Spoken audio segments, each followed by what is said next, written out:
don't know if I muted my mic for any of that, but either way, I was running around trying to do a bunch of things. Lid for my cup wasn't going on properly, and little aircon unit is just being annoying, and oh well.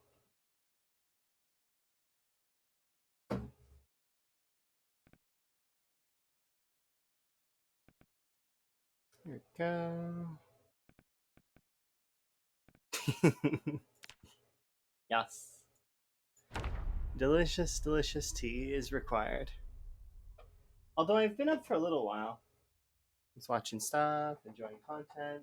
Those I had some really weird dreams. You ever have dreams where you're like in a game show? Like one of those like Survivor, Big Brother kind of game shows? Um, a throwback one would be The Mole, if folks remember that show. Or Murder in Small Town X. That one was pretty fun too.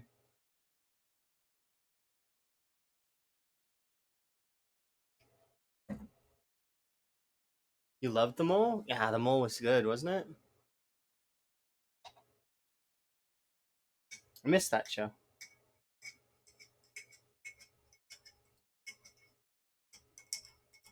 Made their own The Mole? Is it good? I'll trust your judgment if you think it's good, but whenever Netflix decides to make stuff, I get nervous.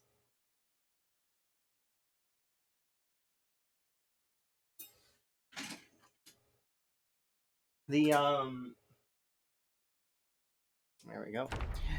So I had a dream like that but it was strange. It was like we were in like what was seemed like a hotel, and it was like people from my past and my present, and some folks I didn't know. Some folks may like think that that's like, well, maybe I just knew them but I didn't know them. You know what I mean? Like I seen them before, but I've never really recognized them. Just interesting. The way the mind works sometimes. It was very interesting to say the least, though. Like, I mean, we were getting ready to do some of the challenges, but yeah, the mole was good. I definitely wouldn't mind another show like that existing because I really enjoyed trying to figure out who the mole was. And very rarely did we flip flop on it. Usually, we figured them out like fairly quickly. I think the hardest one for us was when well, not to. I mean, it's an old game show, but like one of the episodes of the mole had one that went to like the hospital, and that threw us for a loop a little bit because like I mean we thought they were the mole for a large portion of the show, and then they got shipped off to the hospital, and we are like, wait, could the mole go to the hospital like that? And that was throwing us off. He was an elderly gentleman that was but we always figured out who the mole was before the end, which was nice. It was always fun. But yeah, like those game shows, it'd be fun to participate in those game shows. I think that's one of the reasons why my brain was like, just doing it. It's like, okay, we get to participate now. Okay, let's sure, we can go on the floor. All right. But this morning was really fun. I got to watch a lot of folks that I like. I mean, that I very much enjoy, and they're all playing Zomboid and/or other things. Well, I mean, well, you would have seen like My Summer Car, for example. doing my quick little wander around there before I was like, okay, you got to stop procrastinating. You got to go stream. It's important. It's hard sometimes though because everybody's so awesome, and I want to like see everything that folks are doing. Okay, so what are we doing today? Today on my docket is that we're going to. Oh yeah, Buddy's stream is always amazing. I want him to be in a happy place so that he is like able to just relax and stream at his leisure, like before.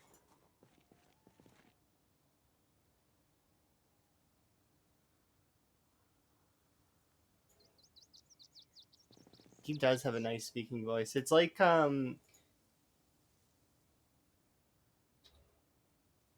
You know, I'm gonna go there. Actually, I would put Buddy's speaking voice on par with ambiguous amphibian.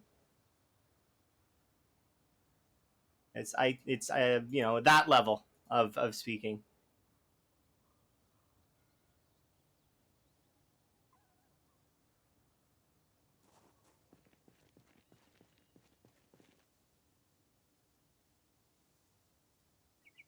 It's the same sort of like relaxed sort of storytelling, like, you know, has that quality that makes you just want to kind of tune in. You know, you thought I was gonna say Lamprey. I can't put anyone on Lamprey's voice level. There's a handful of folks that can reach that level, and that's like Deckard Cain professional story writer level. Like you just can't, you know, that is, yeah. My music is vibey. Thank you. Most of it is instrumentals. There's some game music, and then you'll recognize some of the music from The Sims because that's what this is. We're playing The Sims. The Sims Project Apocalypse expansion.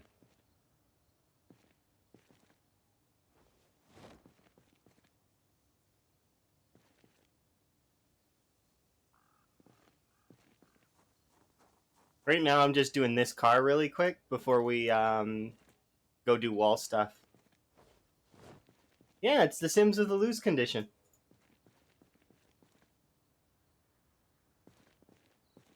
Oh, and you don't have to go to work, which is kind of nice in this game. I mean, I guess you kind of have to go to work. Your work is clearing and looting. Yes. The Sims music definitely it makes me smile when it comes on, but most of the playlist makes me smile. That's one of the reasons why I built the playlist the way that it's been built. I'm gonna try to add a few more songs out gradually over time, due to the fact that sometimes I do the casual 24-hour streams that are unplanned. Um, it just happens. I don't really plan them out usually, and if I do plan them out, hmm, the last planned 24-hour stream I've ever had was years ago. It was for charity, and we stayed up like extra late. It was really fun.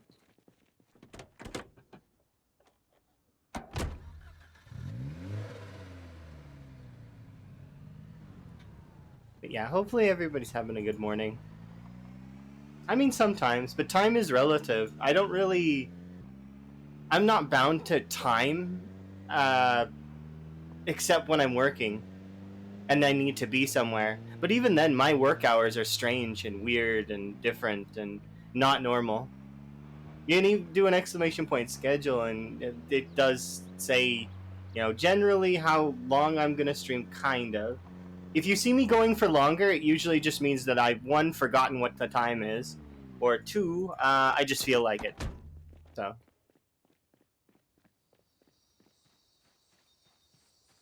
you had to mute all the other games you had open because of the music picked up once. Oh, I see. It always is interesting. And they got so annoyed. Oh, you mean it? Okay, so really, your real life friends, you made them a couple in The Sims. I mean, if they're going to get they're upset about being coupleized in a video game, that's not, you know, their priorities need to readjust a smidge. It's fine. It's okay. Just don't think about it if you don't like it.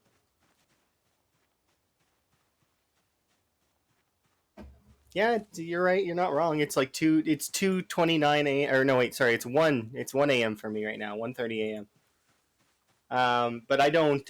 Like I said before, I don't. My time doesn't. I don't have a time. Like I just am up when I'm up, and due to the fact that I have a very odd sleep schedule, like, and I'm built with wakeless and restless, so, or wakeful and restless. So, yep, you're right. I am mountain time. In case you've already got a curiousness to where I am, I live in northern Alberta, so which is Canada. So which it's interesting here. We had a lot of fires this year. Um, it's just kind of how it goes. Over 1,000 fires. It's crazy.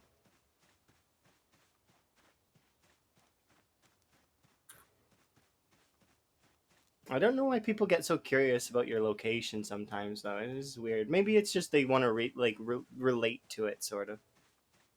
But like I said before, I don't have time. Time is not like I do have time, but I don't have time. Right? I don't have time. I don't. I don't. Does that make sense? I don't have time. I I don't keep time, but I do keep time sometimes. Time is now losing its meaning in my head. Uh, okay, you said, and I said good morning. Oh wait, accent. What kind of accent do I have? I'm curious. What kind of accent? Is it American? Do I have an American accent, or is it like different? There's some words that I say that are strange, I suppose, but that's given the fact that I've one from the Americas. Ah, I see. Interesting. It varies sometimes. There's some phrases that you'll catch me saying that it's weird. You can remember the I sometimes forget which day of the week it is. You ever feel like that? Like the entirety of Thursday, you feel like it's Friday. You hear a slight Canadian accent, which is good, and then that's where I'm from. However, I was raised in a half British household, so there should be some British there, maybe, that people could pick up on if they really were listening. But it just depends. Due to the fact that um, it's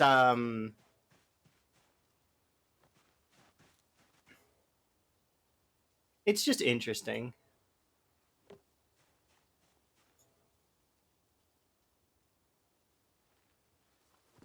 You have a weird accent. Everybody has an accent, and they're all kind of strange.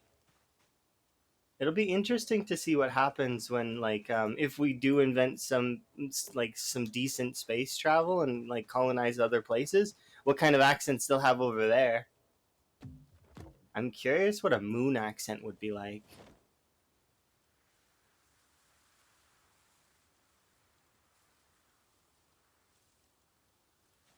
Okay, let's go over here and put this down. But yeah, I'm having a good morning so far. I got to enjoy some amazing content from some folks that are absolutely amazing, as well as the fact of the rise and return of Buddy Fox, which is going to be awesome, and I can't wait. Um, will be great. And then there's I had that weird dream that I talked about at the beginning where it was like a game show. Makes me fondly remember times where I used to watch those reality game shows like a lot because I used to watch those a lot, as well as other shows too. But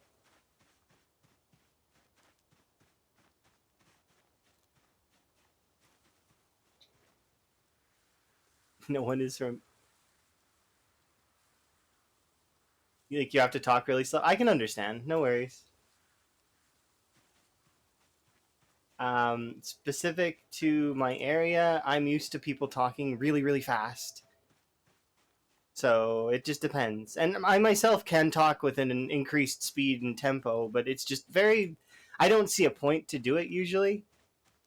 Usually it's when I'm excited though, like about stuff. I will increase my.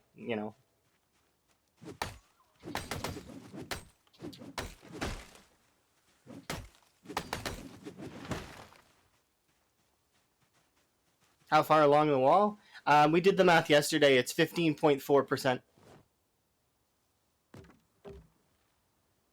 Now that doesn't sound like a whole lot, right? Because if you think about that in terms of like a test or something, um, it's like you'd never want to see a 15%, but it is quite a lot. We're doing good work. It just doesn't seem like it. And the longest I've ever gotten the wall is 22%. So once we beat 22%, this will be the longest wall that I've made so far. So we just need to crest that to a 22% mark. It will take a while. Yeah, it will. But that's the fun, right? The fun of it is that it will take a while. Because I don't mind that it's going to take a while. Otherwise, I wouldn't be doing it, you know?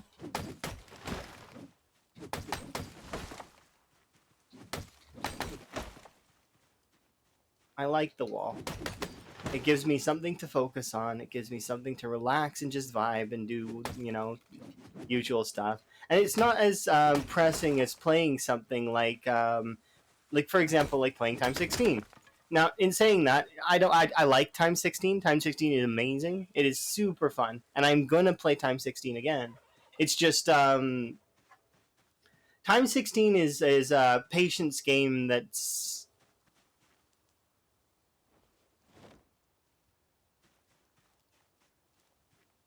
let's grab one of you.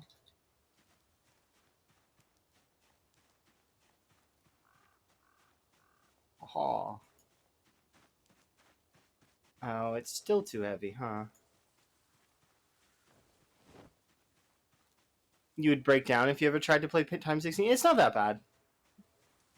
It just seems bad.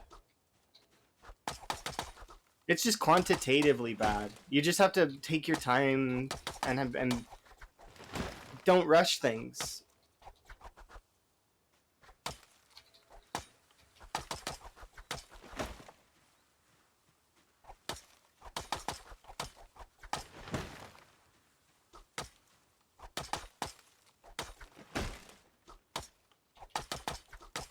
No, it's okay. No, don't be sad. It's okay. Before I did Time 16, like, and got the really, really long run that I had, I only ever played CDDA for the most part. I did play a little bit of Apocalypse with friends on multiplayer servers occasionally, but it just depends, right?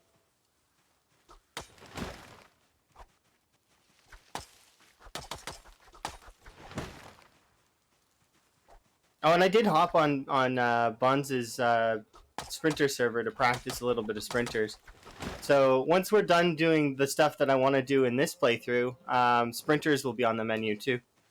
Not that they weren't going to be already, because they are on my list of to dos, which I have like 2 pages of challenges that we get to try our hand at. So I'm really excited to do that. Lots and lots of content in the future.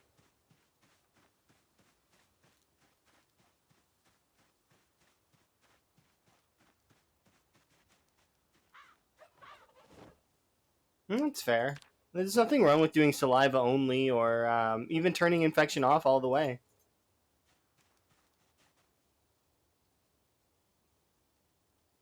Now, in this playthrough, we're just doing a standard CDDA, so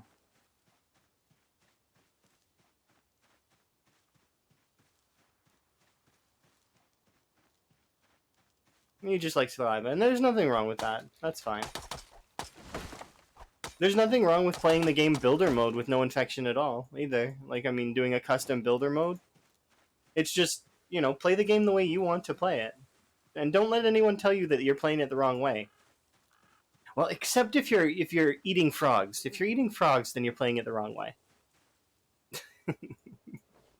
Because frogs are friends, not food.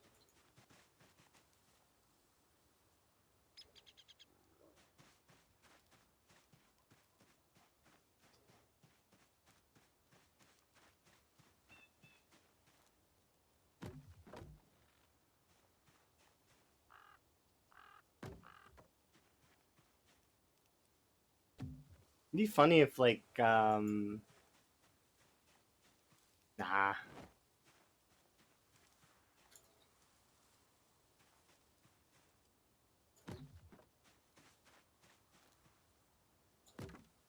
Could you imagine someone like Lamprey or Roll Storage playing builder mode?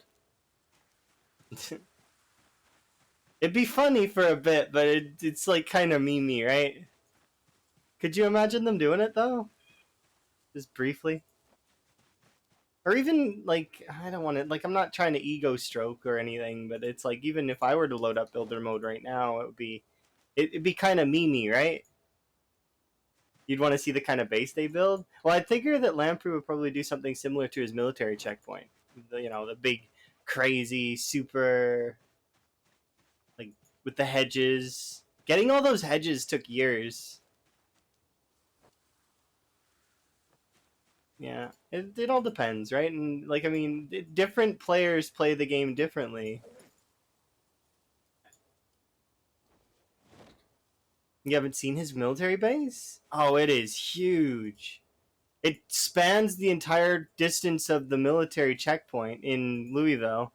And he has a custom fishing shack, an enormous storage unit, a little bed area where he sleeps with a commercial oven on in his kitchen.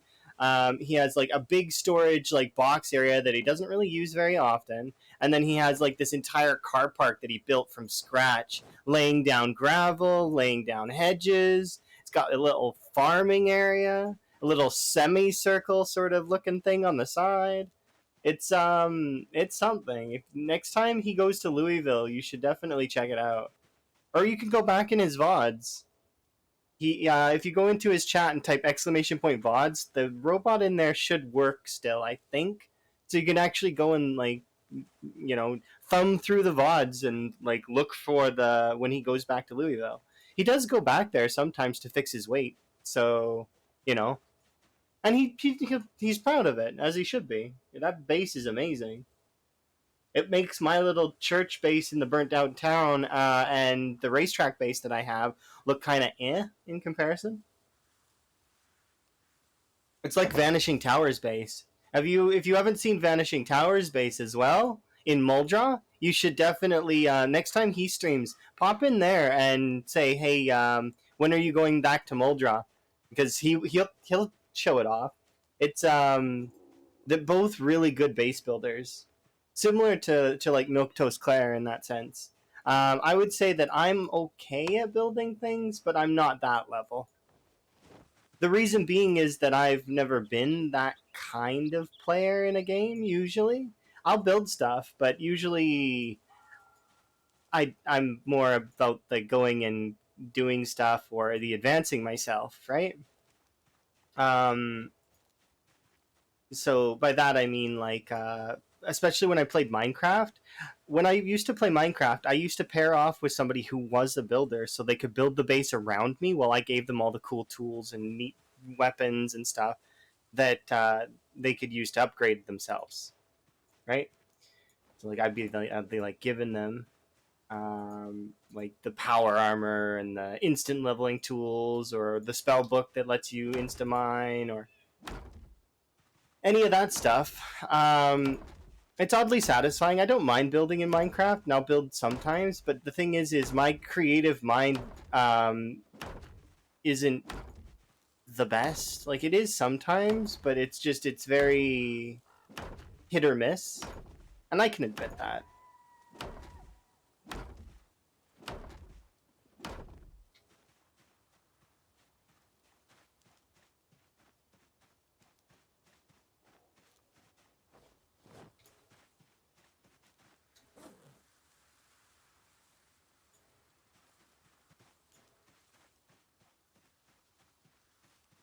It does defend.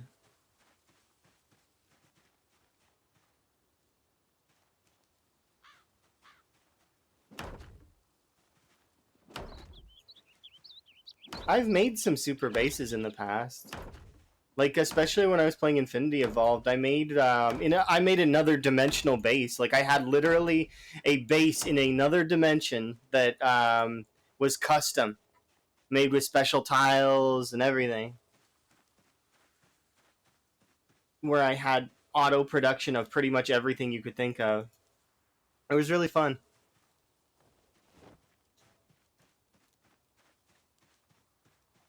And that was the save.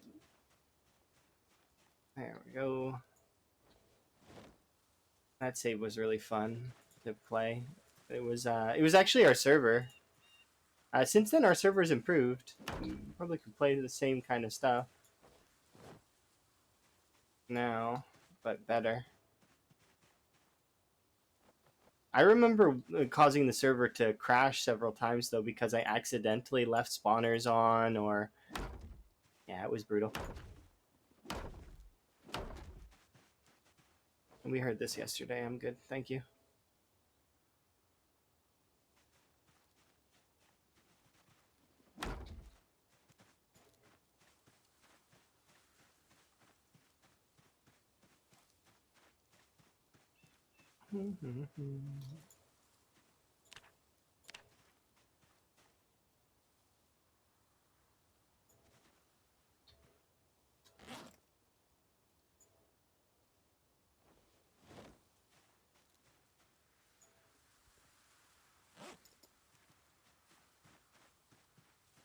Where's the Breath of the Wild music? I haven't added any Breath of the Wild music, but I could see myself adding Breath of the Wild music.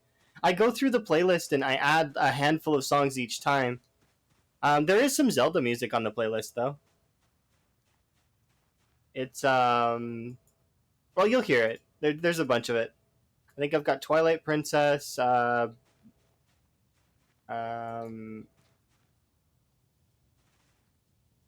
the standard ones from the N64, as well as um,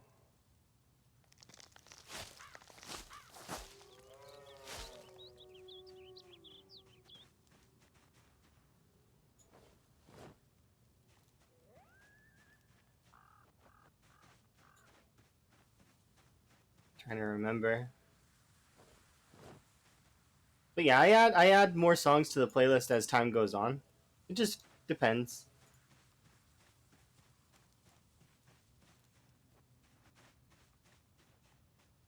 And then I was letting you guys pick music sometimes as well. I do intend to have that on some days, but I wanted to make that more special because we like for like special occasions. Because I yeah. So like if we were to do an event or something, then I can turn that on, let folks enjoy music that they like. Have I ever played something? I'm really bad with acronyms.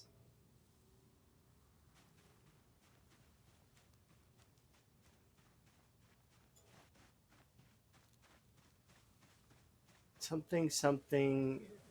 The King? That's what I would guess. Tears of the Kingdom. Oh, I've never played the new Breath of the Wild. I've seen it though. Breath of the Wild is such a strange game to me because you can kind of just go wherever you want except for the final area, or maybe you can go to the final area and I just don't know how. But I never finished Breath of the Wild. I have a bunch of friends who have played it, and I have it on my Switch. But and tons of friends who have like 100%ed it and collected all the golden little pebble things or whatever, the little pebble poops that are around. Um, you got to the last boss and you never beat it. See, I was the same way with the with one of the first Zeldas. It wasn't the first Zelda, but it was which one was it?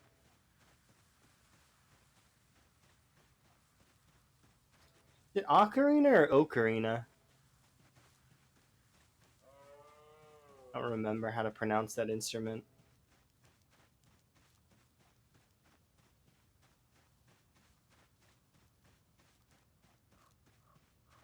That one I made it to the final boss, and then I stopped playing it until one day I was like, you know what, let's finish this.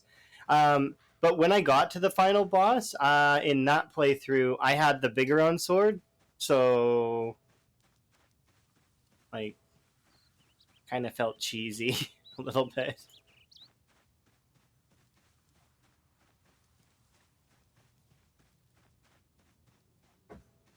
It was really fun running around doing that mission though to get that sword built. I like that part, those parts of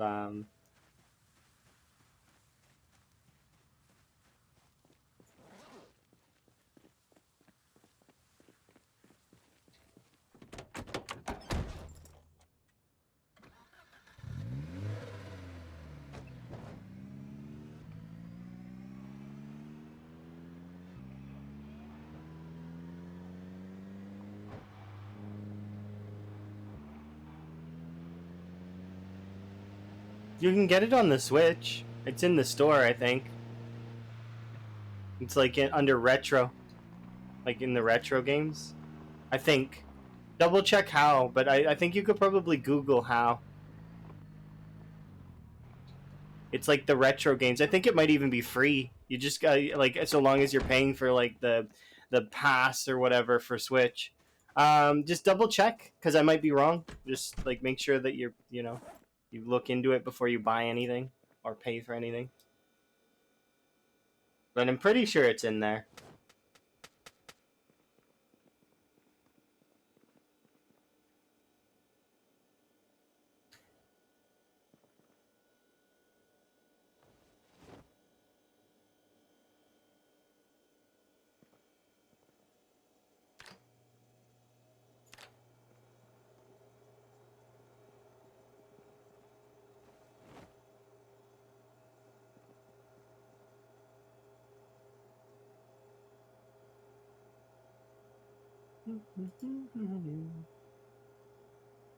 Why can't I prepare an omelet? Is this... Oh, okay. I guess you just can't. Fine. We'll just cook the egg then.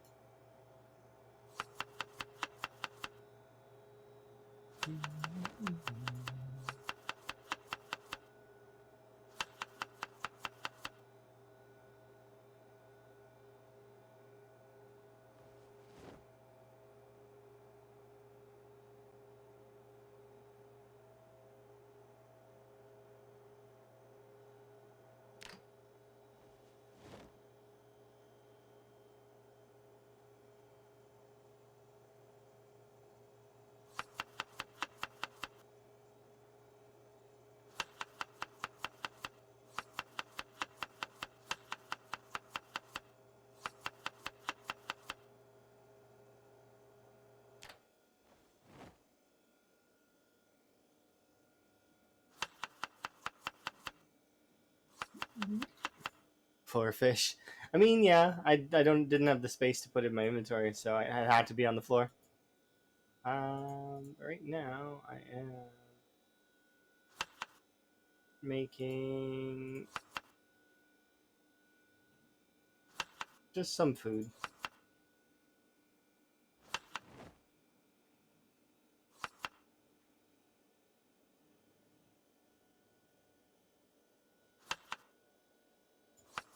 It's okay because we're not gonna have fish here soon. We're actually gonna be transitioning to rabbit.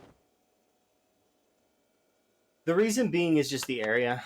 The area we're in is better for rabbits than fish. You have to travel kind of far in order to get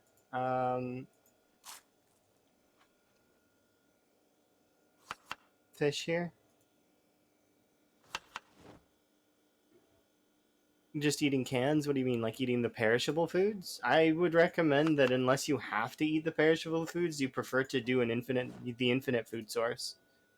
Now, in saying that, in the entire beginning of this run, I did nothing but perishable foods for the most part. But that's because in CDDA, you start off in winter, and winter you have some choices that are kind of your choices are somewhat limited. You have to either choose to loot for your food, or you have to um, you can kind of get away with foraging in CDDA, but you need to make sure that you don't eat any poison food. So like um,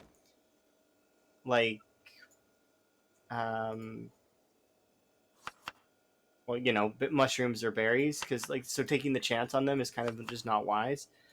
Eating the non-perishables, like fruits, veg, and all that. So yeah.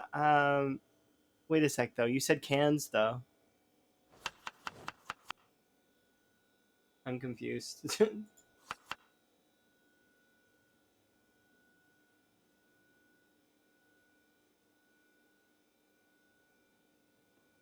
So eating the non-perishables eating the non-perishables is better because you can get your weight up with some of them. Like for example, if I were to eat butter, vegetable oil, the corned beef, there's a handful of things that give you a decent calorie value. Um, Meanwhile, then there's some stuff that like in the lentils and all that stuff. Dog food is decent, about 500 calories there. Anyways, um, eating the non-perishables is good, but to sort of sustain weight. But those things don't go bad. So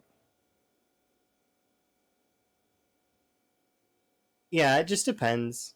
Thankfully, CDDA doesn't start off in times 6 pop. It starts off times 4 pop with 1.5 times ramp.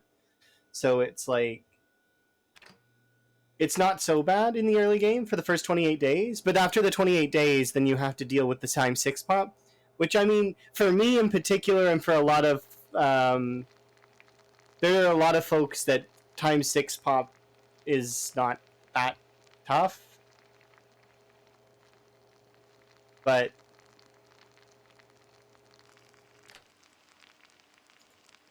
that's because we've kind of been like we were trained on the whole like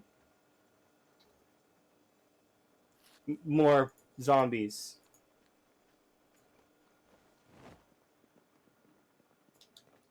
It just depends. Hi, by the way, Otto. But yeah, it's specific to the CDDA challenge, because you start off in winter, it's easier to go for the whole looting thing. But if you're going to start off in a standard apocalypse world, first off, you want to utilize all of the perishable foods. So that means while the power is on, make sure you're eating things that are in the fridges. Like harvest all this food that's in the fridges and eat that first. Also, while the power is on, conveniently there's TV shows that can give you some quick level gains. Specifically, the carpentry show probably would be the best, and then the fishing show is probably good too. Like the survivalist one. Getting cooking up doesn't matter because that will max out really quick, anyways. But yeah, you can live off of canned food through winter with no big issues, or butter or any of that stuff. It's just you kind of want to use the infinite food sources as quickly as you can. It's sort of about learning what is available to you. These are all seeding, by the way, um, so that you can not run out of food. Because eventually, if you keep eating your canned foods and you don't choose to learn how to sort of build farms or trap or fish or any of that stuff, eventually you'll run dry on your canned food, and then you'll be forced to do those things with no experience. Like you won't have any levels in them, and you can't really fish in winter with zero experience unless you have a fishing rod.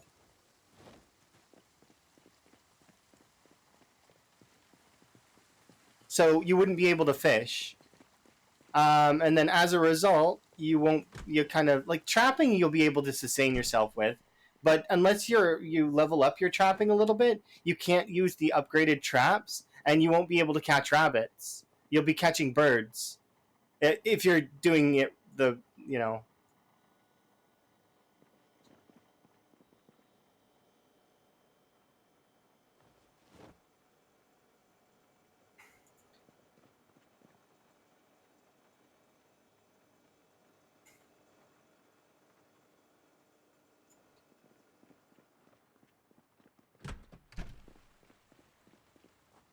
But yeah, it all does depend. It's good to interact with the infinite food sources that you have available to you, meaning foraging, trapping, farming, and fishing. It's the three F's and a T. The ways to feed your character. It's L, three F's, and a T. Looting, foraging, farming, trapping, and fishing. Of course, I did those in all the wrong order, but it's funny that an F in Zomboid not doesn't always mean a bad thing.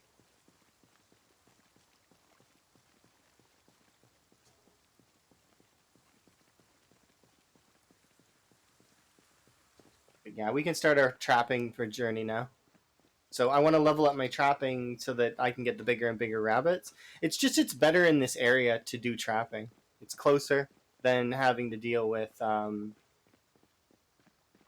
driving all the way to the fishing spots.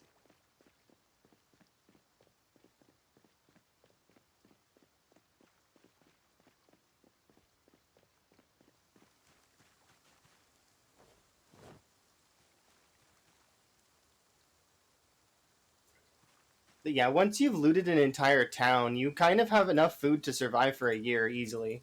Usually, unless you're eating, like if you're binging the food, I guess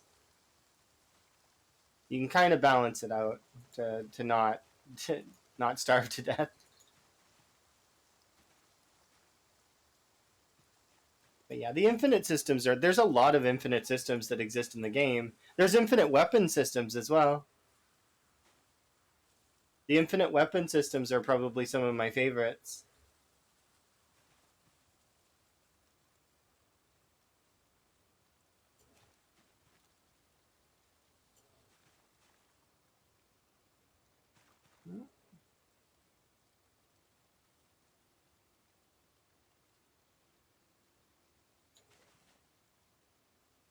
You chose an eight tubs of ice cream. See, that's perfect. You should actually go for if you're gonna go for that kind of style though. Definitely take very underweight instead of just underweight because you can get even more points. That's what I did with this character. This character was very underweight, weak, and unfit. So the true 0-0 character. And now she's just stout. She's no longer underweight. She's pristine in terms of her weight values, and she has level 6 strength and level 5 fitness. You know, it just takes time to level those kinds of skills up. And in the early game, especially with CDDA, it's a little bit annoying because your character tuckers out so quickly, and you kind of have to get used to that. But once you get past the breakaway, you're good.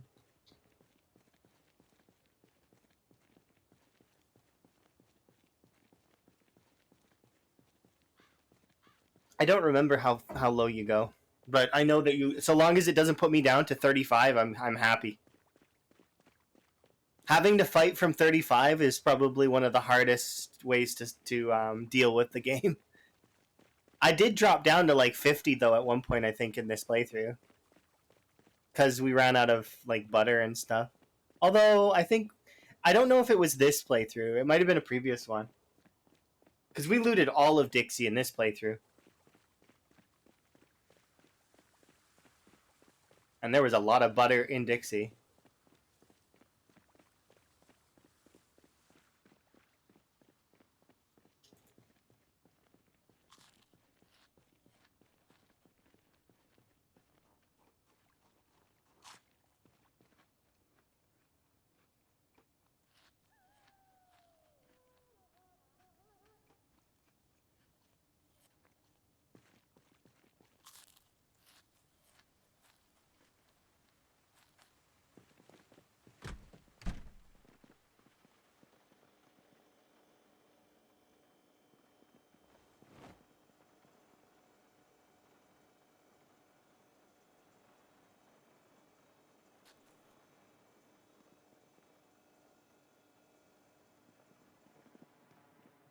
All right.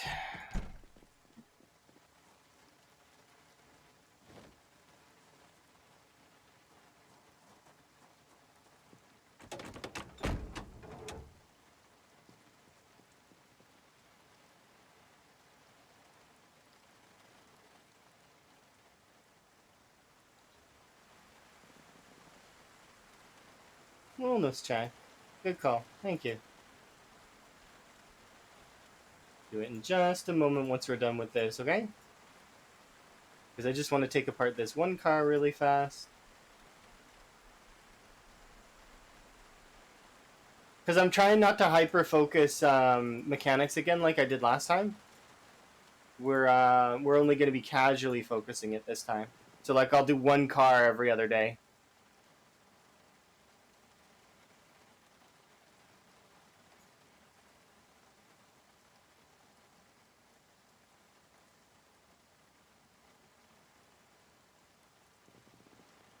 No, I power leveled mechanics last time, and then I died to my graphics card alt tabbing me, which was a little bit awkward.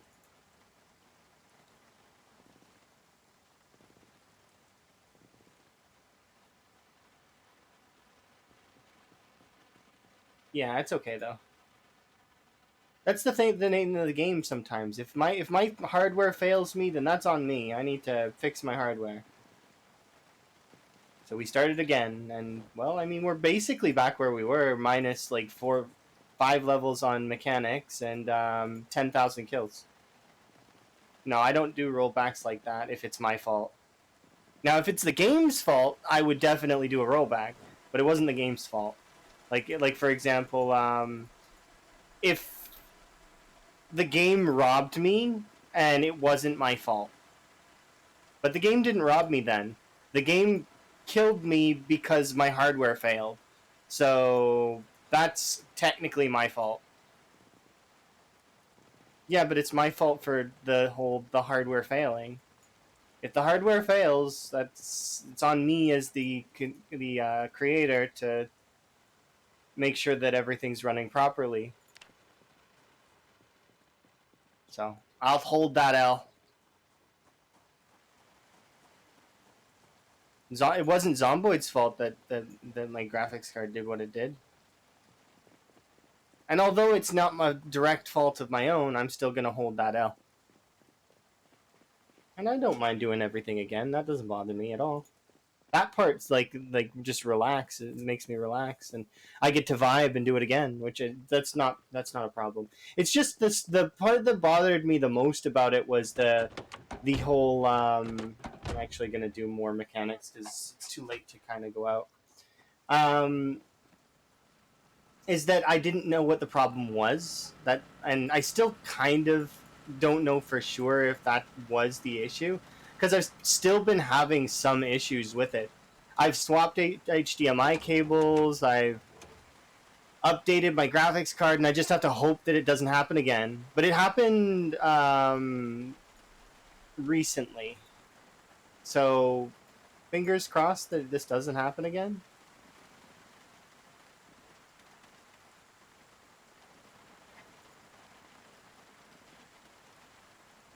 I'm trying my best not to think about it too heavily though, because when I do move to be with Emma, it's I forgot to. I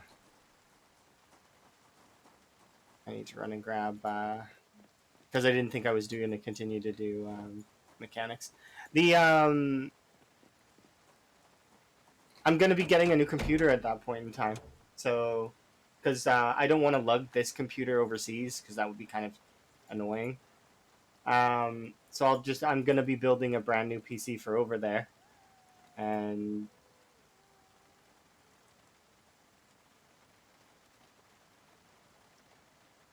then there won't be any issues at all because it'll be brand new hardware. Plus, I'll have Emma there, and I know software better than Emma does, but Emma knows hardware better than a lot of folks. Like so, if it is ever a hardware issue or like we suspect it to be a hardware issue, Emma would be able to help fix it.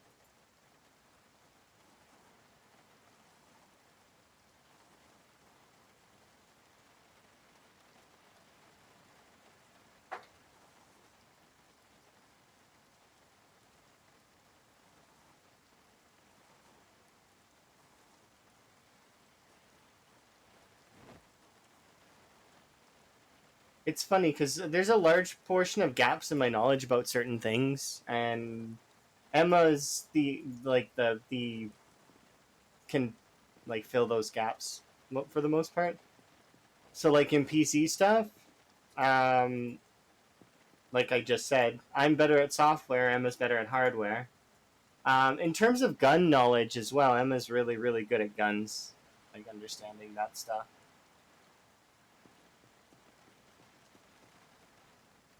And it's Emma's good at like history and old things like museums. I'm not doing mechanics again. Don't worry. I'm just doing it because they don't have a lot of time left in this in-game day. So don't get PTSD. It's okay. It's a little sad how much you know about guns. See, I don't know very much about guns. I know they go pew and that certain guns are better than other guns in terms of particular situations and than little things that Emma has told me.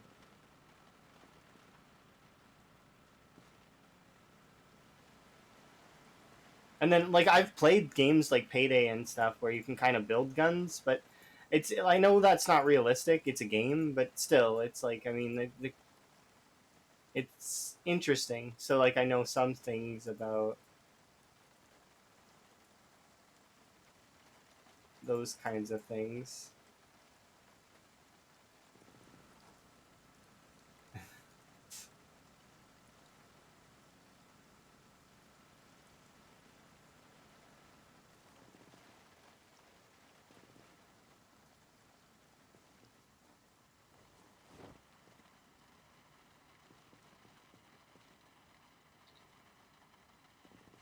You know, even if I did hyper focus into doing mechanics again, it would be I wouldn't be against it.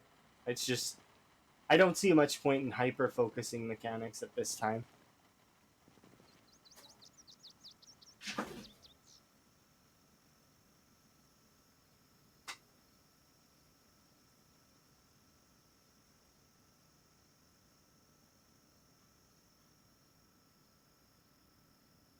I don't know what's going on. Did the stream lag or something? Or maybe I bumped my mic.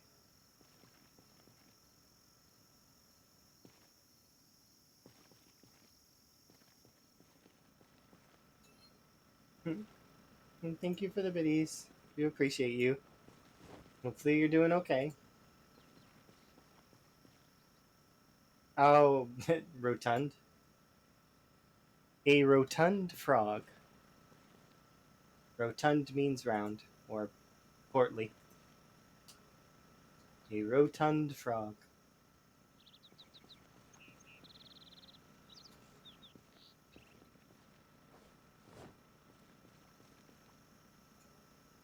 You're about to try and sleep? Well, have a good sleep. I'm gonna relax, and apparently I'm doing mechanics right now, but I'm not gonna focus on mechanics.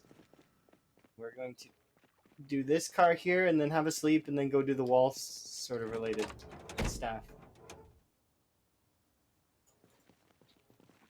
Enjoy your lurk, Archdemon. Good to see you.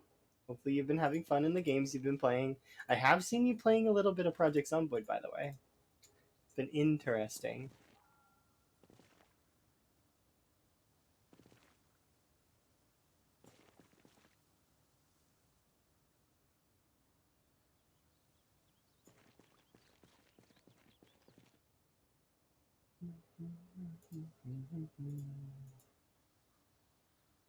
You know, I've never actually 100%ed Stardew Valley. This song, like when I hear the Stardew Valley music, it makes me kind of wanna. As well as I seen a couple of folks playing Don't Starve Together recently, and it reminded me that I've never actually beaten Don't Starve Together.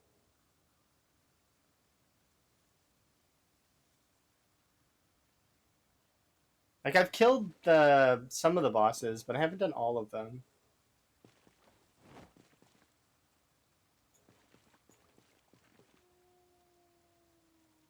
You think you're having a stroke? Okay, well, if you're having a stroke, you should seek medical aid and or go and get somebody. Oh, I'm doing the taking off the brakes bullshit again. I keep forgetting this car isn't a. Please put these back on successfully. Thank goodness. This isn't a. I keep thinking that this car is a standard, but it's not. It's a sport.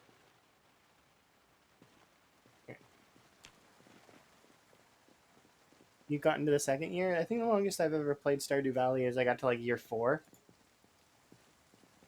Burnt toast isn't always a way to tell if you're having a stroke due to the fact that there are lots of different kinds of strokes that exist. Um, so it's good to, if you feel like you're not well, go seek help. Or at least be around other people, like in reality. Like, because we can't help you here, but other people in reality could help you. Yeah.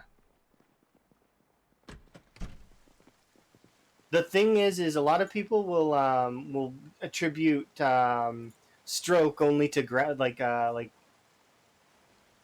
the but you can have like smaller like it's just like hard like it's a gradient in terms or a spectrum in terms of the severities,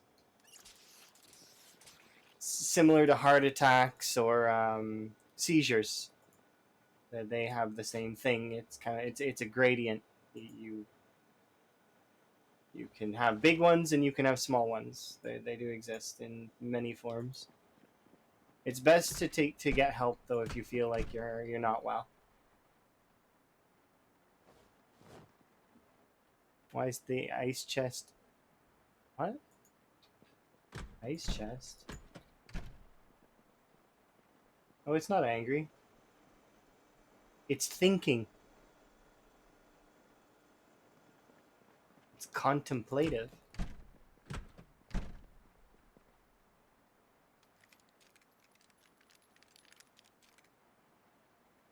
Nope. Okay, good thing that you're not having any issues. Oh, it looks angry. That's open to interpretation, right? And therefore, it's like one of those things where you see it as angry. It's like an ink blot, right? It's you see it as angry, but in my mind, I see it as thinking and inquisitive.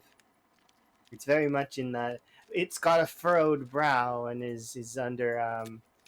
But at the end of the day, no. I hadn't even thought about it until this point when you said, "Hey, go look at the angry ice chest," which then I was like, "What chest do you mean?" And given the fact that I played Crypta the Necrodancer briefly yesterday, I'm like ice chest, and then I'm imagining the chest from Crypta the Necrodancer as like a mimic that's mad.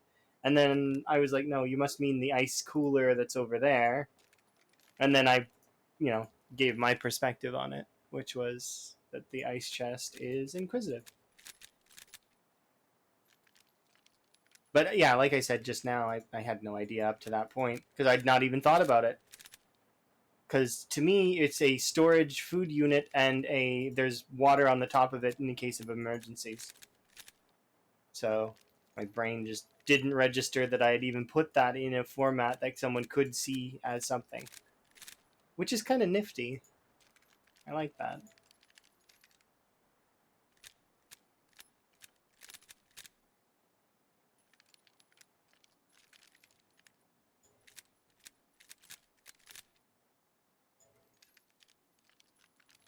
I wonder if the sound of loading magazines is like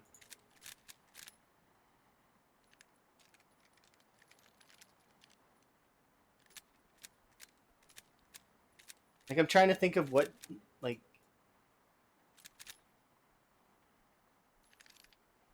I would just for one day like if they could just release the footage of the like it obviously it would just be released permanently, but like if they could just release the footage of the what happened in the sound booth.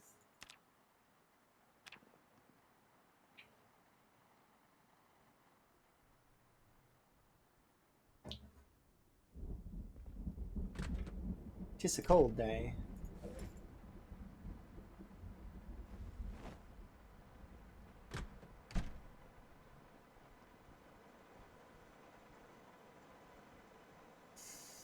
Blah, stormy weather.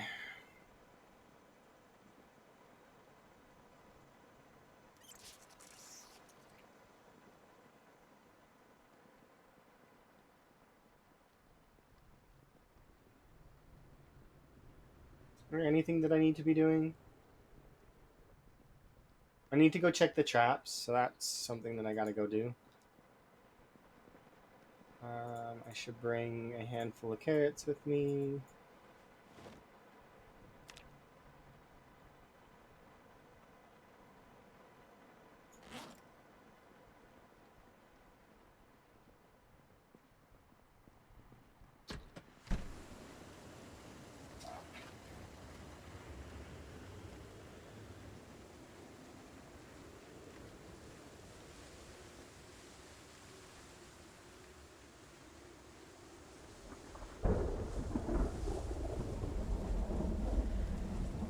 Oh, 90 times?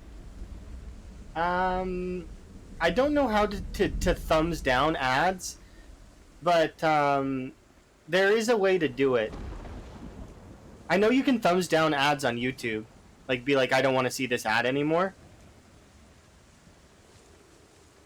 And you can sort of set up your ads to be the way that you want them on YouTube. I don't know how you would do it on Twitch. But they should make that a thing, because there's sometimes with the ads that I'm not really keen on them. Like, I see it.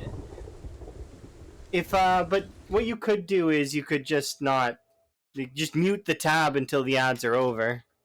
Or you could do one of these things. In my opinion, muting the tab is the best way, I guess. And just wait. But you can also find an ad blocker if they exist. You can use Twitch Turbo. Twitch Turbo is the best if you watch multiple streams, or like subbing. And I put subbing on there as like second to last because and then there's the fifth option, which is you could just not be on Twitch, but you know. You're obviously on Twitch because you want to enjoy content, right? So, telling you to not be on Twitch would be sort of silly.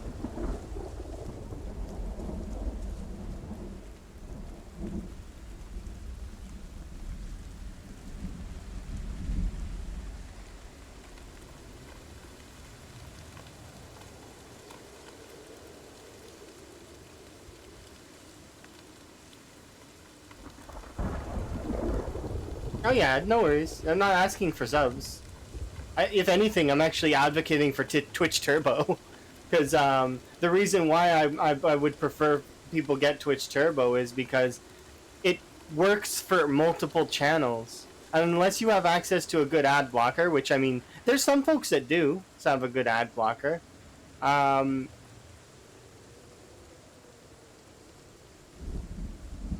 only way that you'd really be able to not have to deal with it at all, because would be through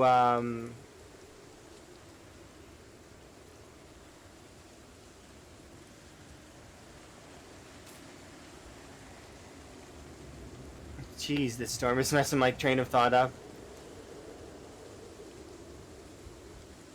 Because eventually those ad blockers will get found out because the ad block team is surprisingly diligent. Anyways, enough about that, because I don't like talking about it, because it's not something I can control anyways. It's up to the viewer to control how to deal with it, you know?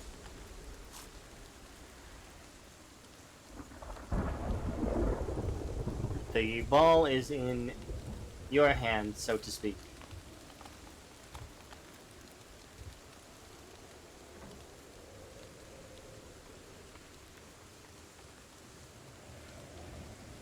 I used to. I used to check the weather stuff, but now the weather doesn't bother me. I've become tempered and immune. Like, I'll even fight zombies in this weather. I know that seems kind of weird, but it's like, I'm not even thinking about the weather right now. I'm like, wow, the visibility kind of sucks. That's literally the train of thought that goes through my head. I guess I gotta pay extra close attention. ...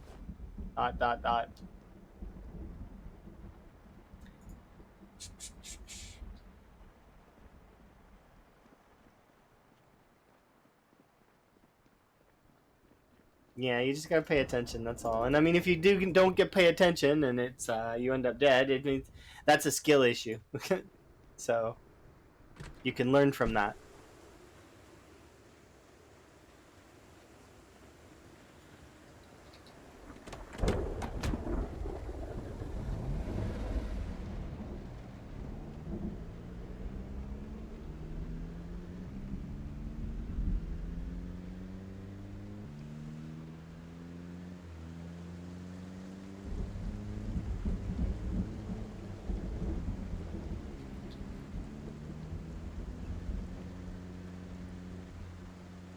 The first time you got trapped in this kind of weather? I remember the first storm I've ever had to deal with, like this. And how I just stayed inside and waited for like 4 days or 3 days.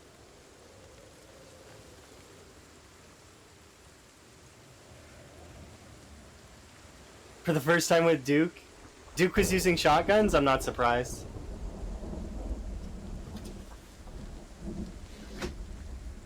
Duke's demeanor would have everyone think that he is the calmest individual ever. But underneath that surface of calm, there's a layer of chaos that you can easily spot if you look closely.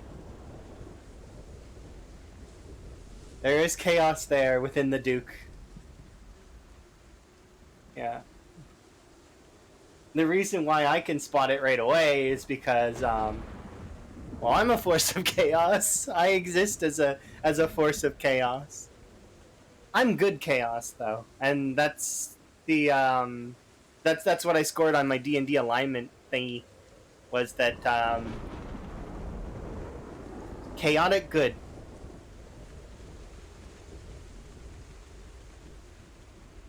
Most of the time I do some random stuff just to see what happens, but there's no ill will meant to in any of it ever. It's usually just positive vibes wandering around. Why did you light that fire?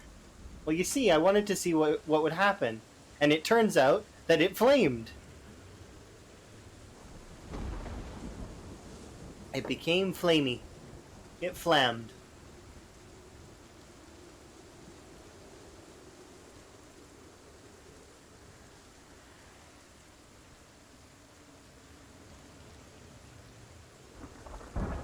Of course, I don't really use fires much in Zomboid, but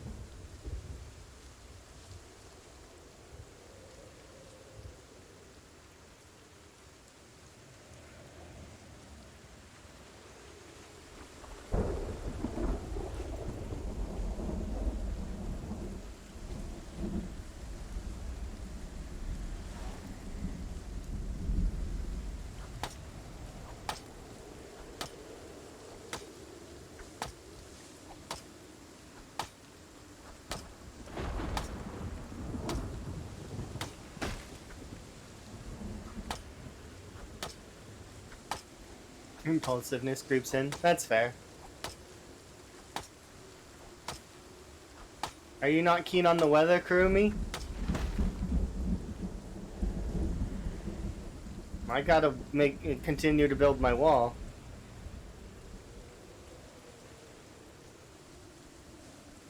I can't let silly weather like this slow me down. I have walls to build.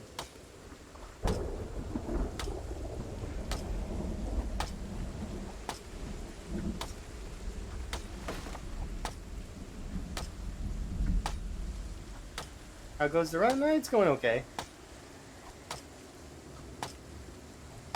Did you see? You seen Worlds playing more Zomboid? It was great.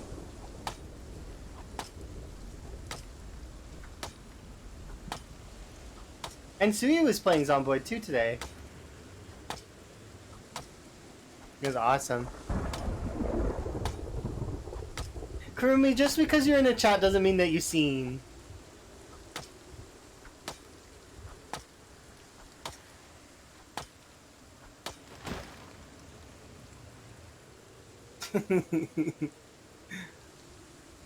Yeah, isn't that cool?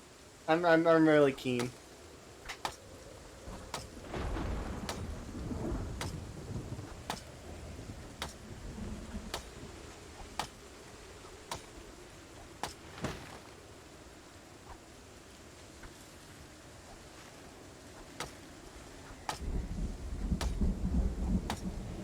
The reason why I said that was because there are times where Kurumi will fall asleep in someone's chat and like 6 raids down will be like transferred along through like 5 or 6 other people. Yeah. Hey, you me calling you out here? That's how it goes. You can tell sometimes because Kurumi will say, who are you? Where am I? Unless you say that in somebody's chat that hasn't received a raid. Yeah. But usually that just means that that's one of the streams that Kurumi's probably just got on favorite. I would assume.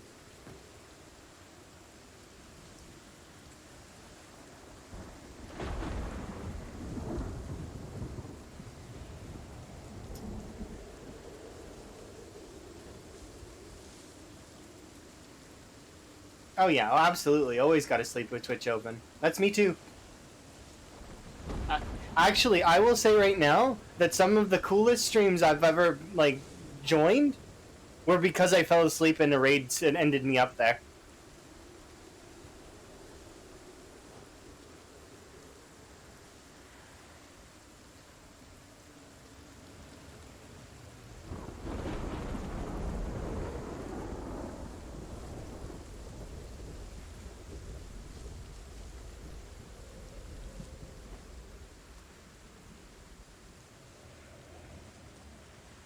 I sincerely apologize about the weather, by the way. There is no way for me to control this. The closest that you can come to controlling the weather is just knowing when it's going to rain like this.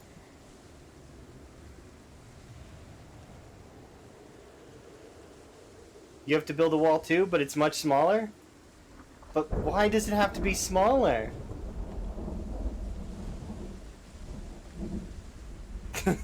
Why does it have to be smaller, Nico? Tell me. Because lazy? I mean, but you could build a wall and make the zombies pay for it.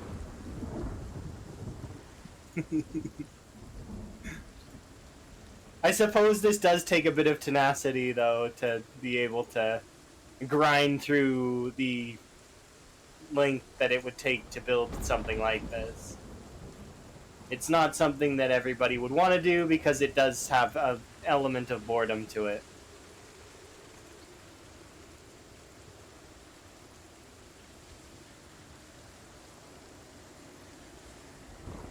Oh, you're gonna do it with plank walls? That's expensive. Good luck. It's fine that you detest the log walls, it's just, it's gonna be expensive. Be ready to part with, like, lots of boxes of nails. Even if you're doing a small wall. Oh, you've already finished your wall? Okay. How many boxes of nails? And how big was the wall? I didn't get to see it, so I don't know. It's... No, it's logs. Oh, wait. But you just said... Am I going crazy?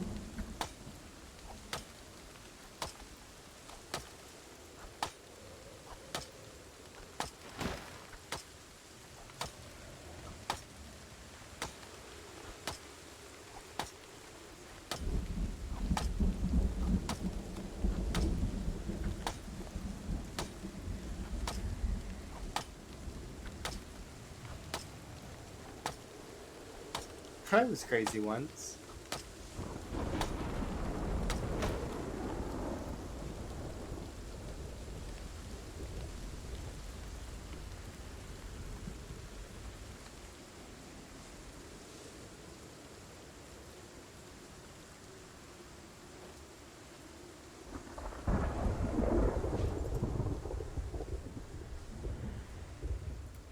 I don't know why, but that had me thinking of the Farnsworth scene where he was like, I was in a crazy asylum once.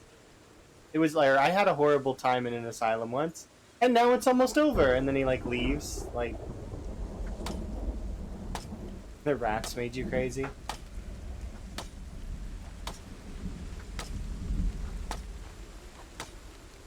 I don't know, being sane is overrated.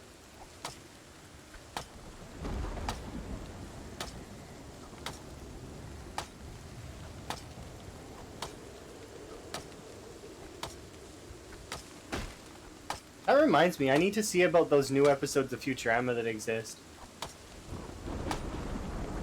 Nobody's told me they're bad yet, so they must be okay. I keep forgetting to go and look at those.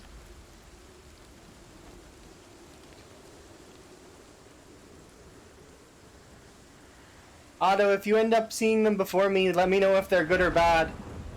And just as a side note.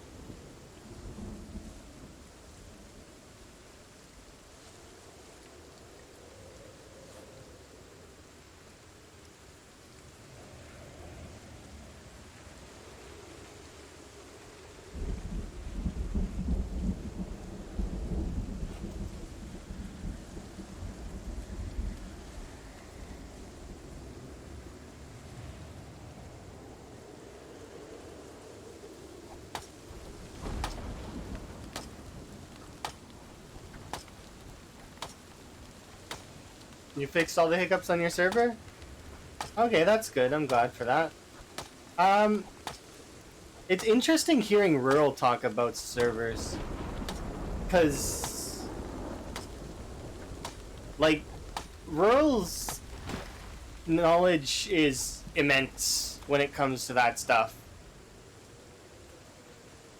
I heard him talking about server stuff recently and mods, and oh, it was really, yeah. Rural storage, yeah.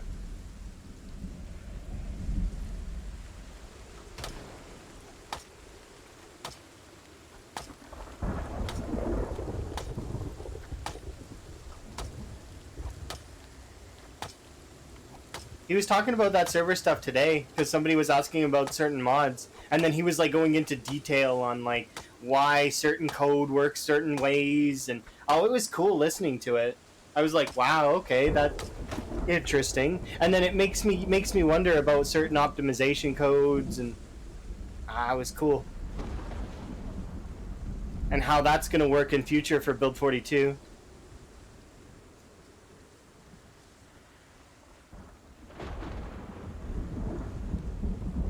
It also answered questions in my head that I had about the Wild West server, because of wondering why it was working certain ways, even though the server files seemed like they were doing good and their RAM usage wasn't high and CPU usage wasn't intense. But it definitely it put into perspective why there was issues. It's crazy to me.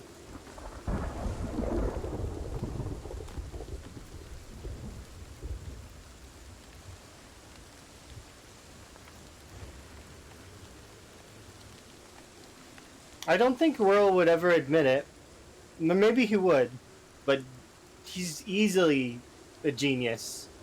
Like, at least in my mind. Like, super, super smart.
Yeah.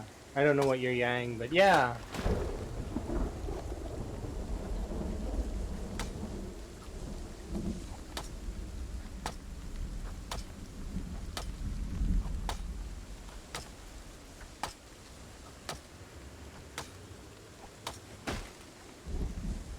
Are you talking to Mother Nature and how she's yelling at me? Woo. Yeah.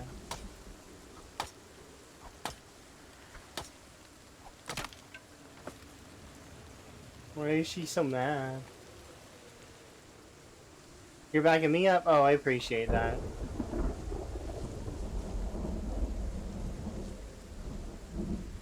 I'm gonna run out of axes. And then we gotta make a trip to West Point to collect more. We're almost on our last one.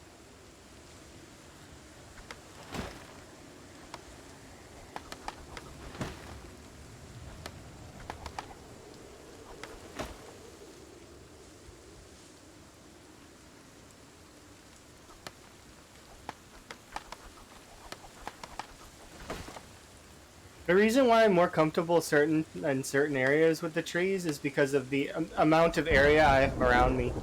The tree is only blocking a certain angle. So yeah, a zombie could come out this way, but most likely they'll hit me from the other angle, so it's fine. Um, how far are we anyways?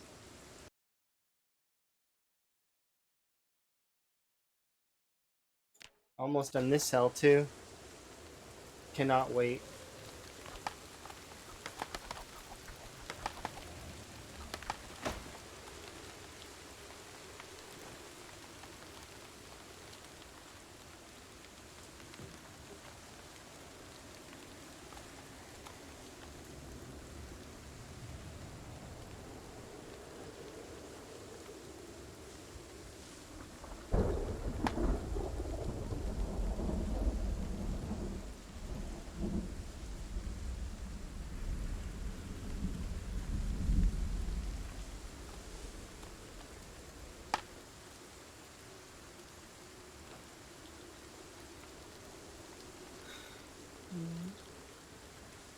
Well, we had fun with D&D yesterday. It was pretty good.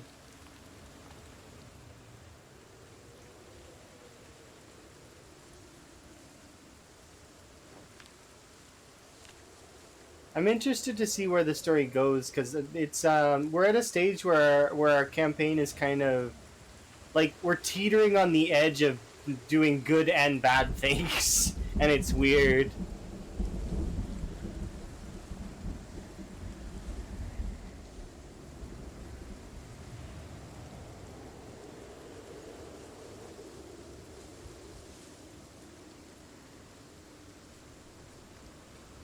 It'll be interesting to see where the campaign goes soon.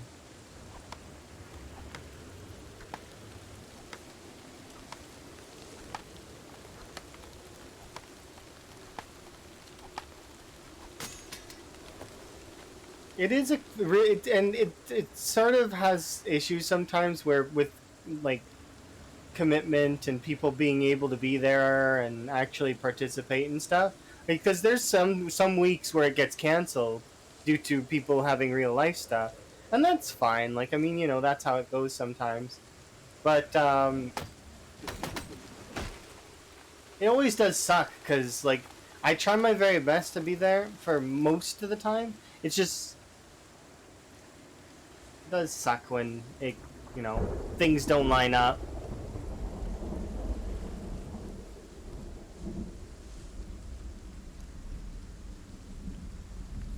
You're not that intrigued. Well, that's fair. I mean, if you're ever really interested, there are like groups that you could start with your actual like your current like set. I'm sure. Like I wonder if Tower and Duke would be interested in doing D&D. I guarantee that maybe, and I could see Denu playing D&D. Oh, absolutely. See, so there you go. You just have to sort of figure out a time frame. See, I could see Tower being a DM.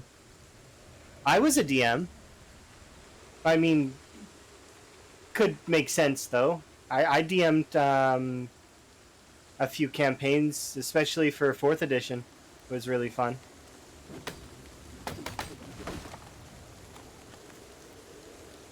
What? Dominatrix? No. Like Dungeon Master.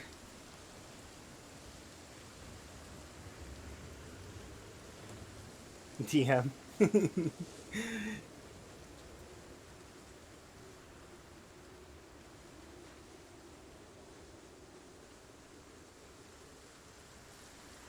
That is interesting, though.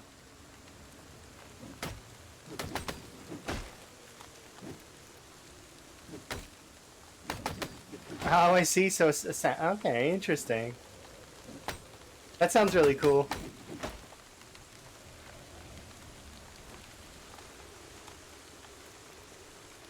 We're doing homebrew at the moment, so it's like a custom sort of thing. It's been really fun. We've had some close calls as well, where mostly because my rogue is really shit when it comes to combat. Like so bad that even after her like, cause she went and got training to be better, she still almost kills some of the party members. She's that inaccurate. She's really good in non-combat situations, though.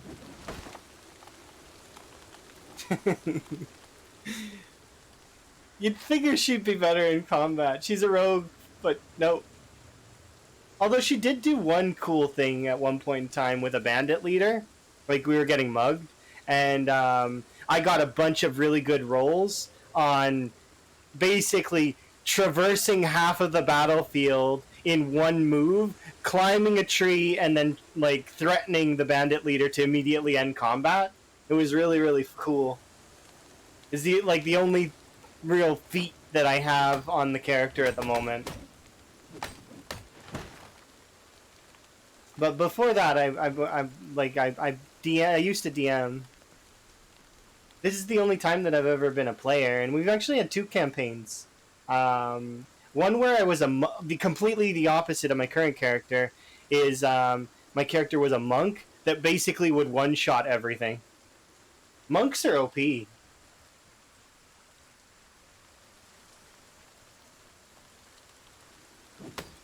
Like, without a weapon, they just do so much damage. It's ludicrous. I don't understand it.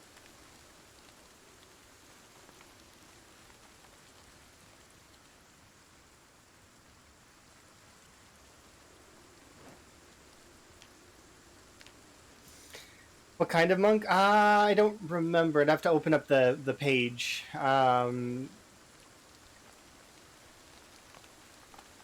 It's like a fifth. It was we were doing fifth edition. Fifth edition monk.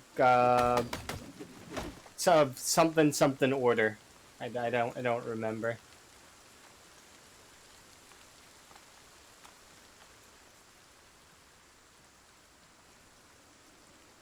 We don't really go too heavily on the role play though when we play. We play mostly like we do a little bit of the role play, not very much though. It's more just like kind of relaxed and you know. She was crazy. The reason why I was playing that monk in that campaign though was because I randomed her. I plugged a name into a random generator, and it rolled me that character because I wanted to try a random character. The rogue I'm playing currently is because I wanted to be an archer is essentially what I wanted. Like I wanted to be an archer thief. I still need to work on my characters, like how she like like her aspirations, like her goals that she's working towards.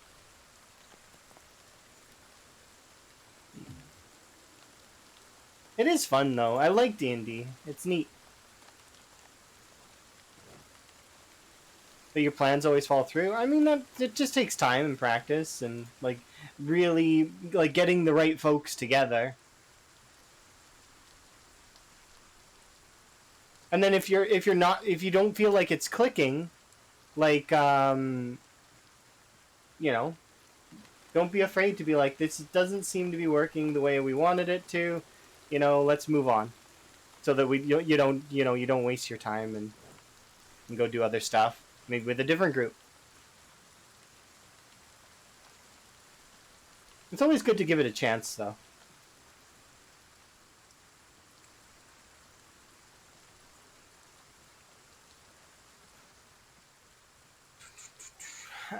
There should be 5, right? Yeah, which means there's a bundle of logs somewhere.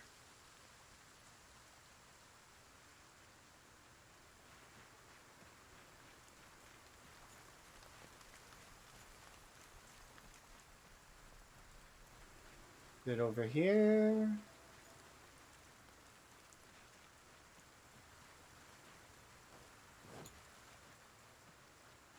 There's a bundle of 4 logs somewhere.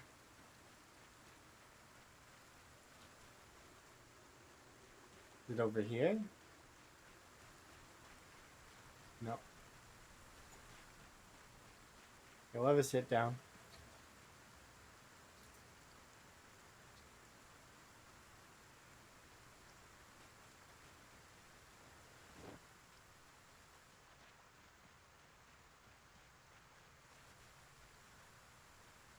Well, I hate to do this, but I can't see where that other bundle of logs is, and it's going to bother me until I find it, so all of these big bushes can go.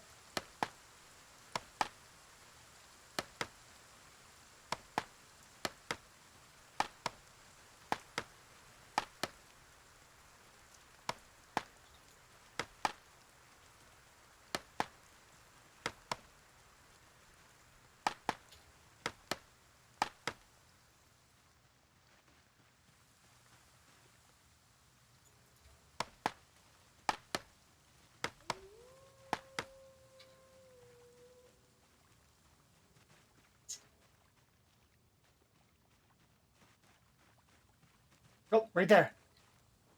It was hidden in the grass.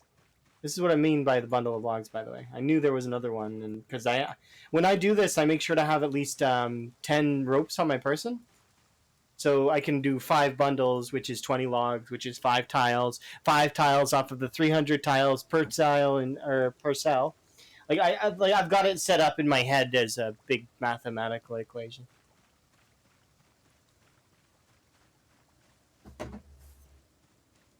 And then I minus stuff off, and then just keep minusing. And I'm happy when I defeat another cell.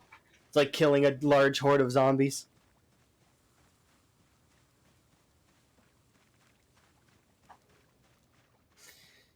All right. Yeah, today's been good so far. We're making some decent sized progress on the wall, but we are going to have to go and engage zombies here soon.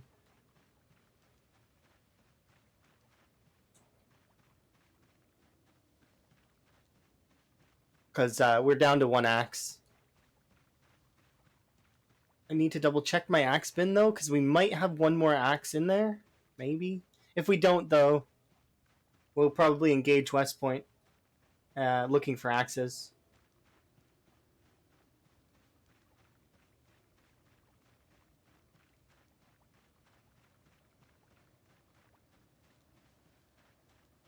Are those yellow clothes?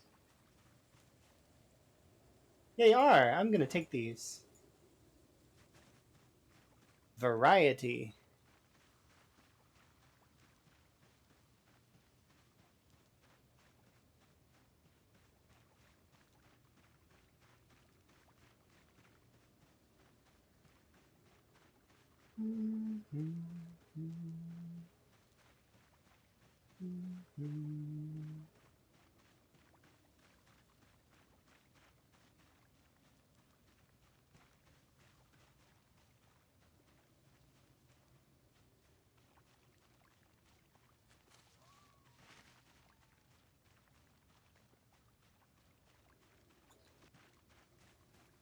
You use practically. I do too sometimes, but it just depends. Sometimes you'll catch me swapping outfits just because I feel like it. Um, through practicality, though, you should only utilize most of the time 1 set. If you get a tear in your clothing, though, and your tailoring is high enough, you should repair your set. And if you notice your set getting worn, you should swap out clothes.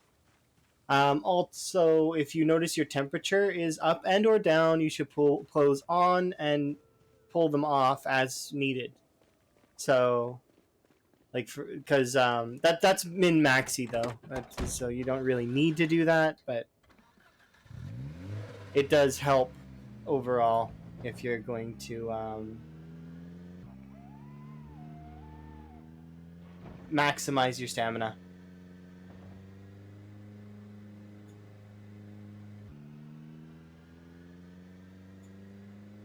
Because much like when you're too hot or too cold, your character will lose exertion and get tired faster.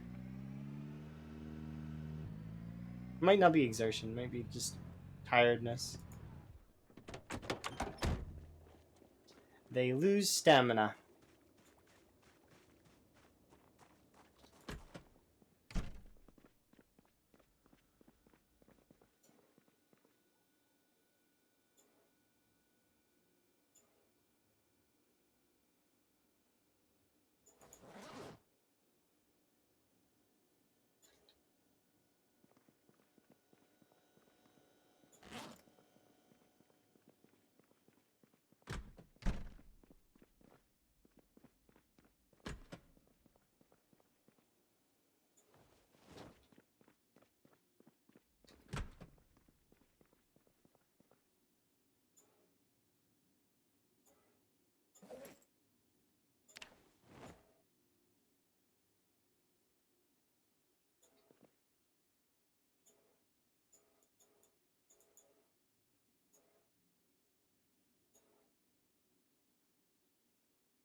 With the amount of jobbing, you're always overeating. Me too, kind of.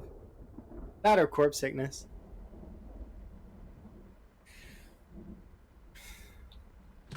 Well, I mean, I have a bunch of stuff that I can wear if I really need. Like, and I carry it on me. It's in this right. Oop, let me put this here. See, we have like a full set of clothes there. That includes like a leather jacket and a shirt, fancy shirt, hoodie, gloves. I need to switch out the socks for long socks, but also, I mean, eh.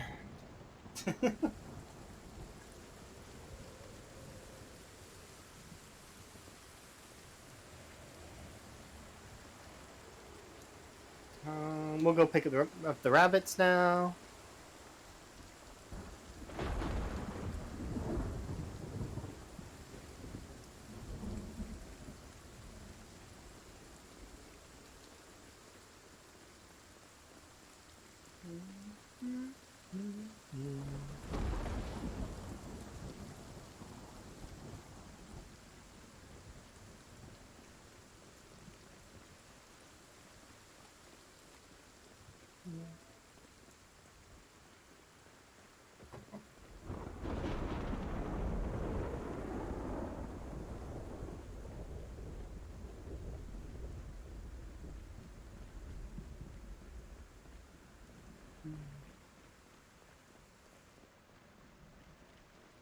This is way too far. It doesn't need to be this far.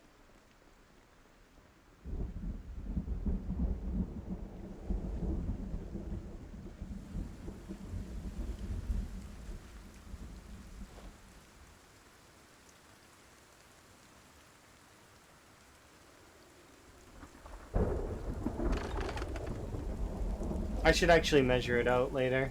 It's a hundred cell, or sorry, 100 tiles, not 100 cells.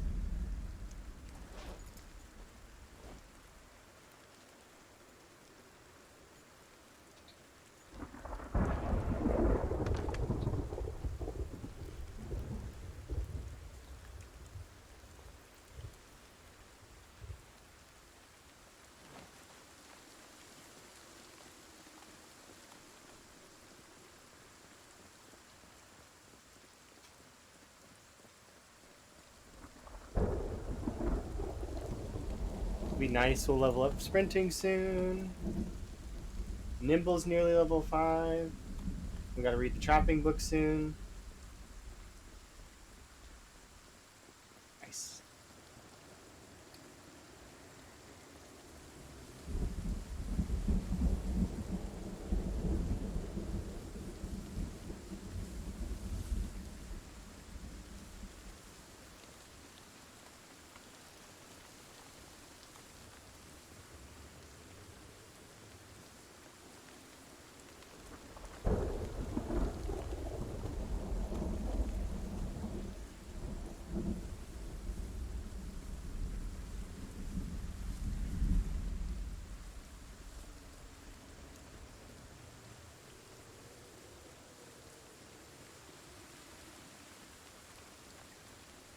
Yeah, you almost never need the winter gear or even the SWAT gear or any of that stuff. It's all really excessive. It's kind of interesting. Your character is like basically fine in jeans.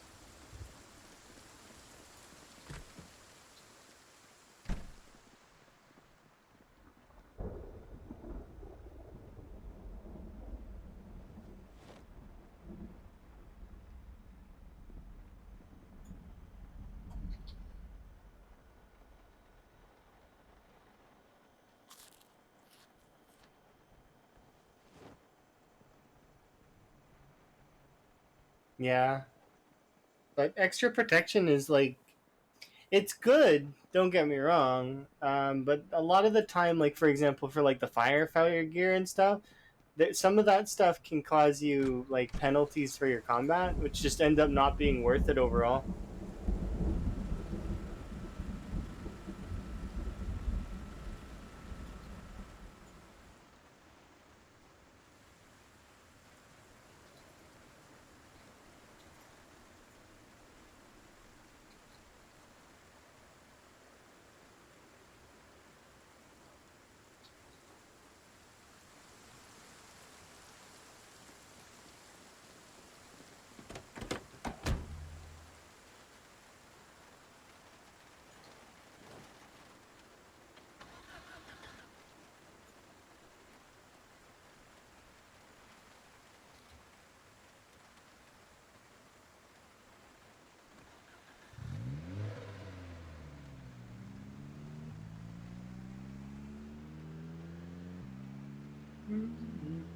Good from an RP standpoint, though.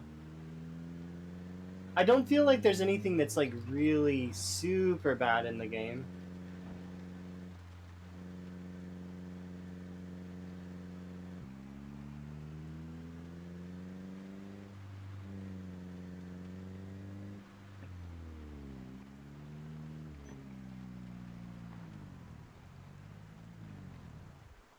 It would be interesting if, like, for example,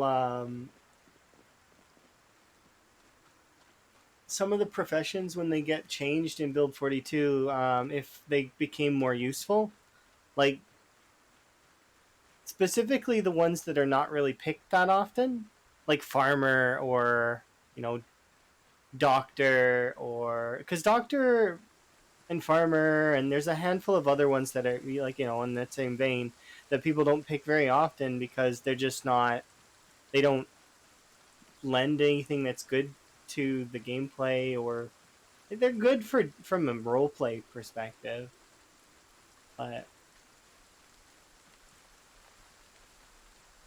that said, it's like stats wise they give you nothing, and outside of choosing getting a good spawn point, like there's just not. So we'll see though. Of course, that's always with initial though. Every character can get up to the point where they're absolute beast mode in this game. I should do a playthrough at some point, just picking something like farmer or doctor. Just like work really hard to get the character maxed out.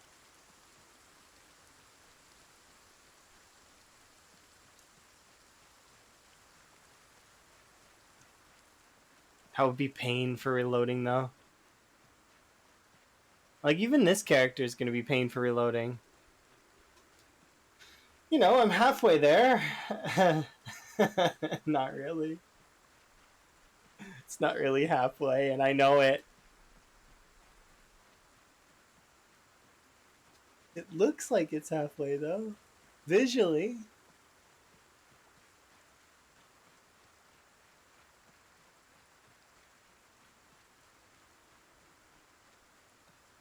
Yeah, sometimes you're just completely nude, running around. Like, what was it? Yesterday when I was fighting zombies, I actually had no, like, almost the equivalent of having no clothes on. My equivalent of having no clothes on though is like I've got the tights. I need to get the swimsuit. The swimsuit also is a no insulation. See, there's no insulation, so you can wear them and it doesn't count.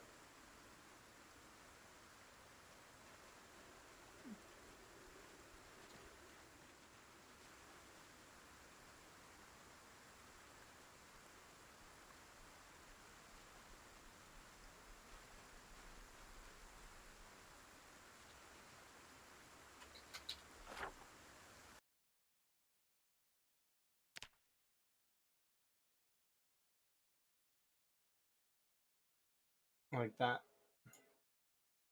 I think there's another Z spot that's like in between here, but this is definitely I'm gonna want that there. And that means that we can actually move these to here, and they can just stay there now.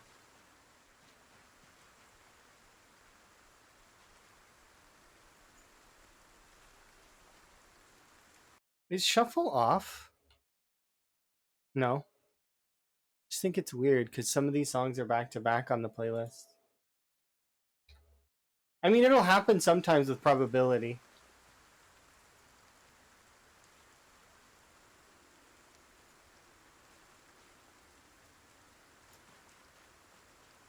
That does happen from time to time.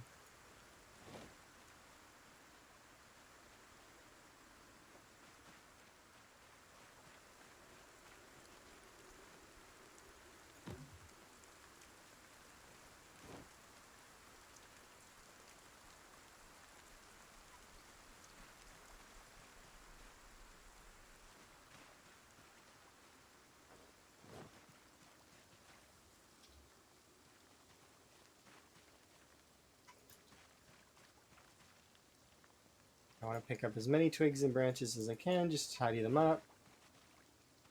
Just because I like things tidy. That's the weird thing. It's like I found out recently because that well, I've been playing a little bit more multiplayer lately. Busy day. Oh, have a good one there, Kurumi. If if you're going right now. The but yeah, it's I don't like bad clutter. Like so, like if I see stuff on the ground like this, I don't like it. It bothers me a little bit. So I'll pick it up and I'll put it away or I'll throw it away depending on what it is. Um, but apparently, there other players don't do that. They just kind of like throw their stuff out of their inventory onto the ground and litter everywhere. I don't know why. Why do people do that? Is they just don't want to deal with it? It's weird. Why would you not put things where they belong? I don't get it. I don't. It's not in my mind. I don't understand. I like why would you not try and keep things tidy? But in saying that, I kind of do understand to a degree as well, because there was a time in my life where I was a very much a mess maker and like very much I would just think that I'll clean it later. I get that, but it's like weird to me. It's like peering into a doorway of my past self and shaking my head. It's like, no, why are you like that? Quit being that way. You have a hard time sorting things? That's fair. That's one of the reasons why it's good to have a dump chest and or a trash can. Like, you can just for the folks that don't really know where to put stuff.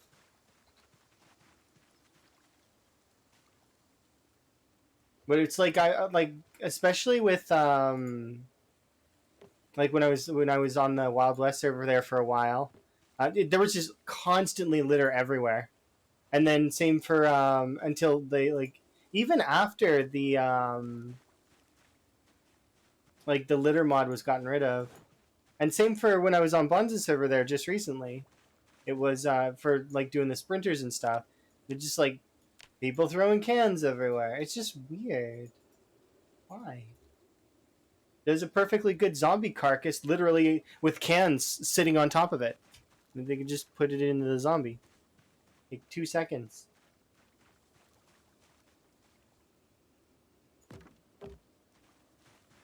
Because zombie carcasses are trash cans. They will despawn the items over time. Because I don't know any server that would run without corpse decay. Could you imagine having to bury all your zombies? Doing like a gravedigger challenge? Cyrophobia did that. 5,000 zombies buried. But, like, I would just burn them, I think. I just pile them up and burn them. I wouldn't bury them. Probably. Sounds like torture. Doesn't it? Yeah, I would just burn all the bodies. If I was going to do a Gravedigger challenge, I would make it so that all the zombies can stand back up. That way, it would force me to burn them. Like they all can get back up.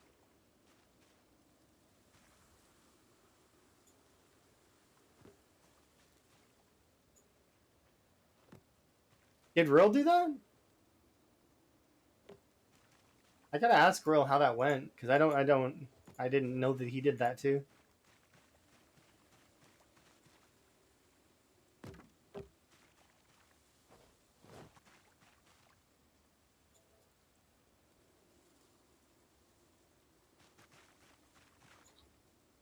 It sounds on paper like it would be pretty interesting, but then it also sounds like it would be like very painful to do. Oh, he was throwing them in trash. I guess the Spiffo trash cans are really OP in a run like that.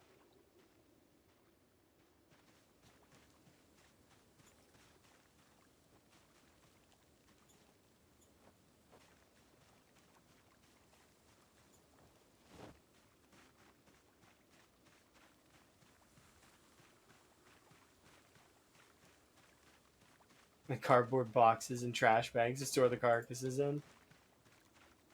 Interesting. It's an interesting idea, but does sound painful. Like I could see it being fun, but also really really annoying.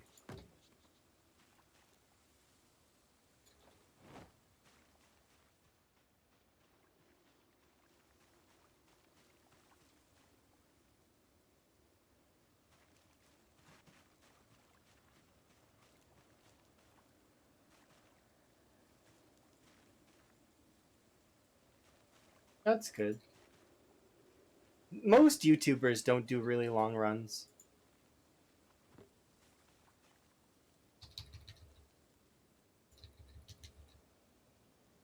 Kenku Cat, you lied to me. You said there would be zombies. I'm completely content with believing you, but I don't think it's working. I said your name wrong, and I feel bad now.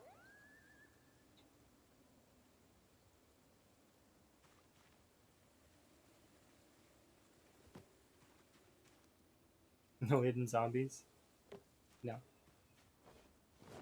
Spawns helicopter. Could you imagine? Yeah, there's not going to be very many zombies in this area, unfortunately. This is sort of a middle of nowhere kind of place. Integration one. This is a vanilla run. I can't do integration. I would if I could, but I can't, so I won't.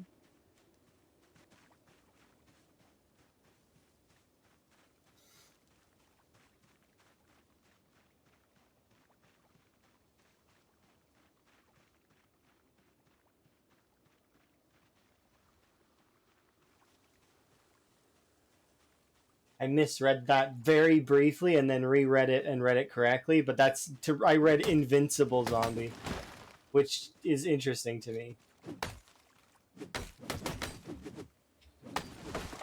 Okay, have fun. Enjoy your time in ad prison.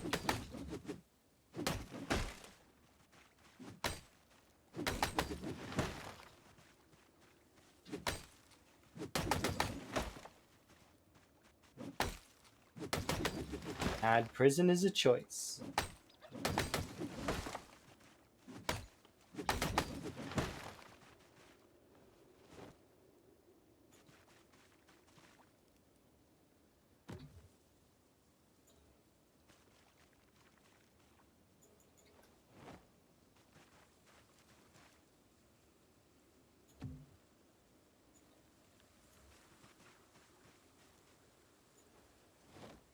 There's an old clip. He's experienced it too.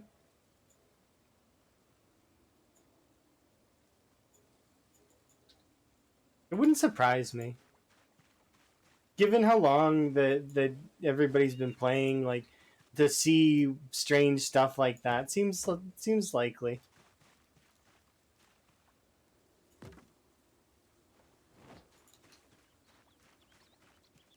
That you can see their shadow.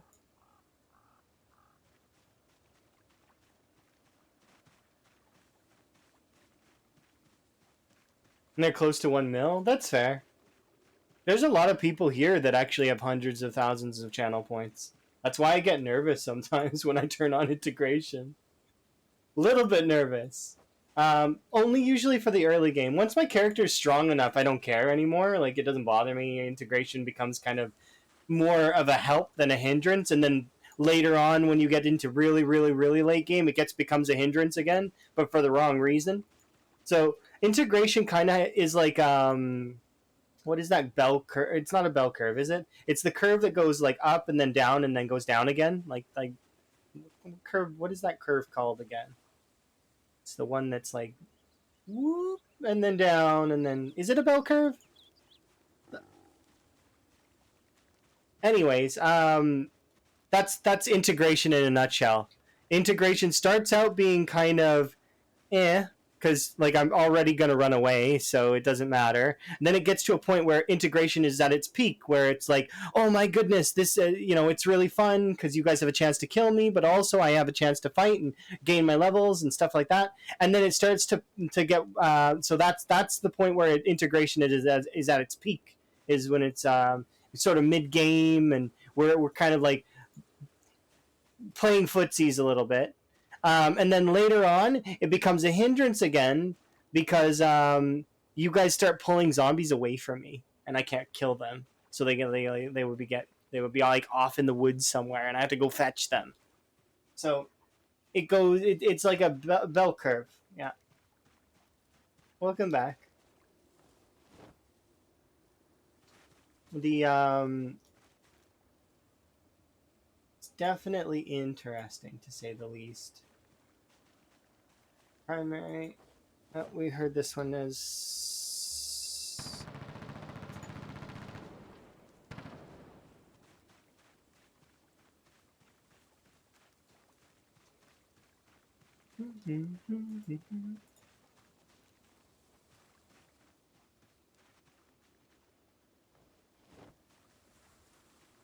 oh, that's really cute.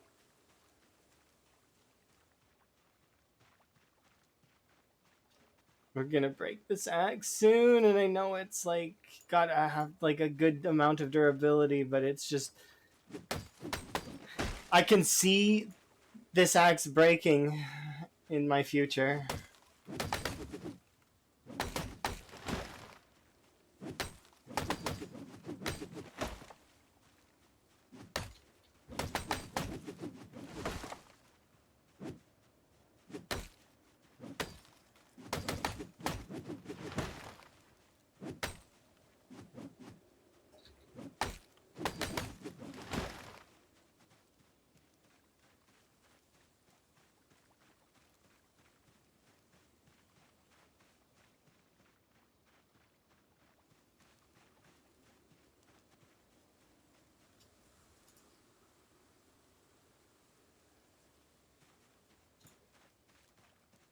Because it looks like a bell. I used to get that curve mixed up with the other one, the one that like goes up. Let's point still vagrants anyways. That's why we're quarantining it off.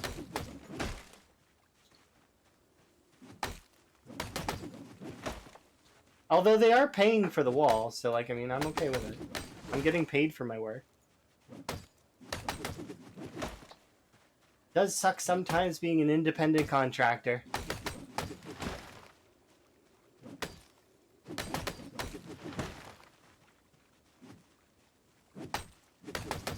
Me chopping trees scares you? I'm sorry. I try not to. Well, you've seen zombies come out of the trees at me. And me having to forcefully react to that. It's kind of annoying.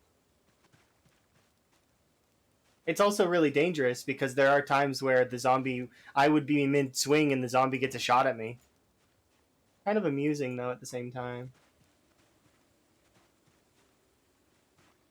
Imagine if I didn't do it like this, though. We would have to it would probably add total once the wall is complete. The fasting that I'm doing right now cumulatively is probably adding up to at least an hour's worth of save time. But I wouldn't do it if the area was more populated. So the reason why that's not exactly the case, Otto, is because what would happen is the zombie would return my speed to normal speed as the zombie's approaching me. But zombies can attack you if they're on the cell next to you, right? And technically speaking, if I were to show you on the using the what is it, the walk to, I'm here or here when I'm chopping a tree, right? I'm next to this cell. So technically, even if I'm standing all the way back here, like on this edge, I'm actually right here as well, which means the zombie has a chance to hit you. So it is a dangerous thing. I don't recommend this. Do not fast if you don't have to. Well, the only reason I'm doing it is to save a little time, and partly because it's early game. If I was playing in the late game, I mean, there are times where I'll feel safe enough to fast it, but it's bad habit and you shouldn't.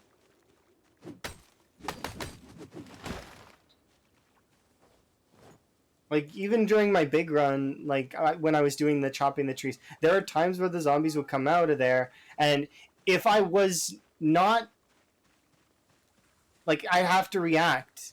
So like it becomes one of those things where it's your reaction time versus the animations that the game has to offer, right? So it is really really risky, yeah. Chili dogs is correct in the stance of it is not safe. 100% not safe. Don't do. And then I continue to do it anyways. It's just yeah.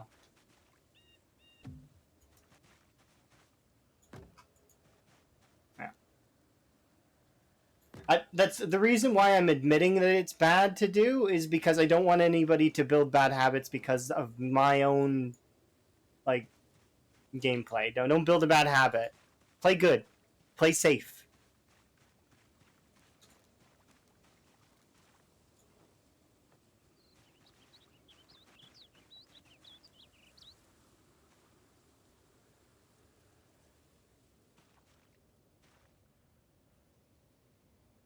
What do you mean you're doing it fast? Like not just eating it?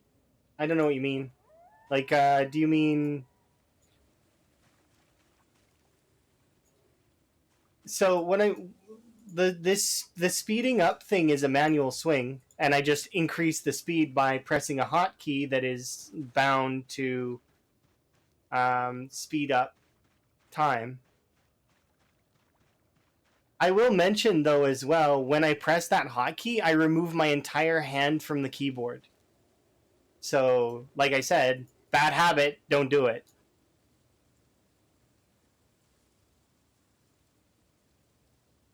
Yeah, like this. So, for example, over here, let's say, well, I wouldn't want to do it over here. We'd want to do it like up here, let's say. Um, so in order to do what I've been doing, I'll show you. So I make sure I'm on the cell that's kind of near the tree. I swing, right? And then I move my hand across the keyboard near F4 and F5. Sometimes I'll hit F4, sometimes I'll hit F5. It just depends on how I feel at that moment in time. But you'll see. Yeah, like that. Anyways, it's like I said before, it's bad practice, and I would feel bad if somebody accidentally killed their character because they were emulating that. Don't feel the need to. I'm doing it because I don't mind losing the character to that kind of thing. It if I lost the character to that, then it would I wouldn't be upset. I would be like, oh, kind of. Um,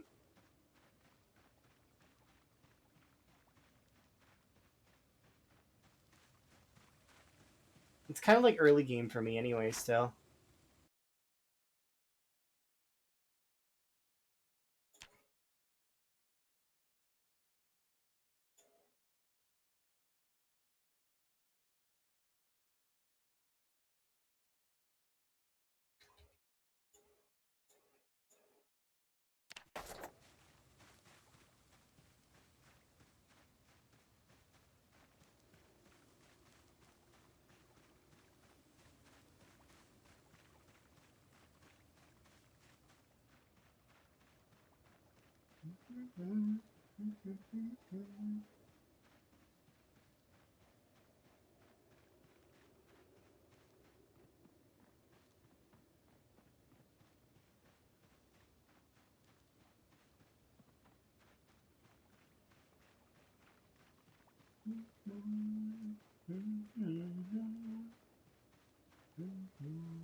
Happy time zone thingy to me, that's all?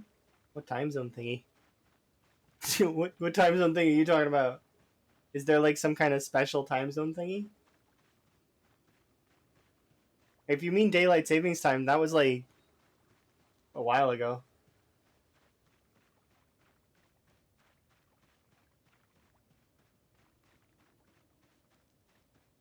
Ah, okay. You mean like good morning, good afternoon, good evening, good night, good void, or whatever, which, yeah. Okay, I got you. That's interesting.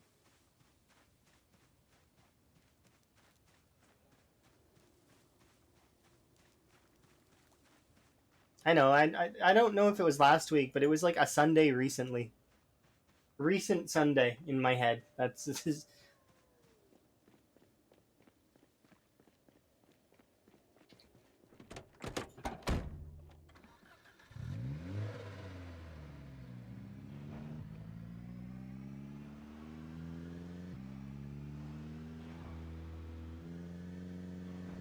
happy time zone instead of good morning. That's fair. It reminds me though of some folks that say Merry Christmas and they mean Merry Holiday or Happy Holiday, whatever holiday it is. And I don't mind that. In my opinion, context is what you make it. So like I mean, you can kind of translate that stuff to mean whatever you want, right? So like if somebody said Merry Christmas to me and I don't celebrate Christmas, which I kind of have to, but half don't. Like I kind of do, kind of don't, due to being an adult and like my I celebrated Christmas a couple years ago, but it depends, right? Um, in saying that though, that's what I mean is that like you can take it as like have a good day essentially, even if you don't celebrate those things. Have a good day, because that person is wishing you well, and therefore you should kind of just take that. They're trying to be nice.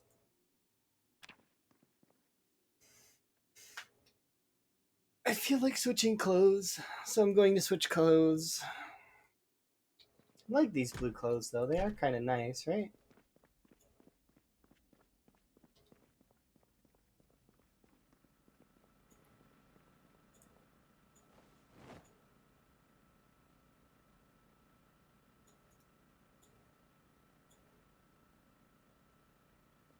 Yeah.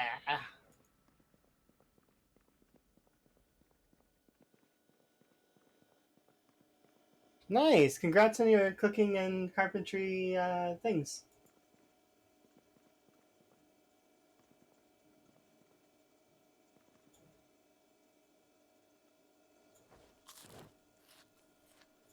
I'm gonna eat 6 carrots.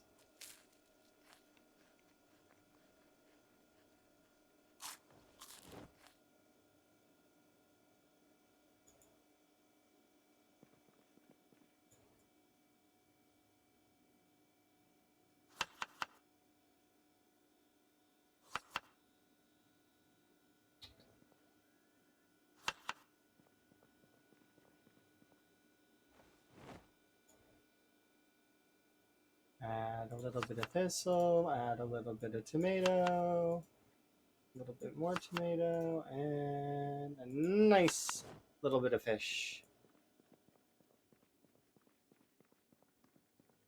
Oh, nope, favorite that. Unfavorite this, and we'll put it away.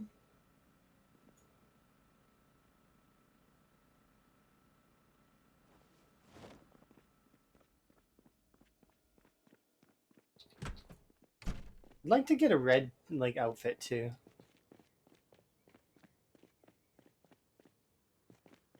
I don't know why I'm up here. I was thinking about crops and wanted to check the water barrels for literally no reason. Not quite ready yet. They're soon. Soon they'll be ready.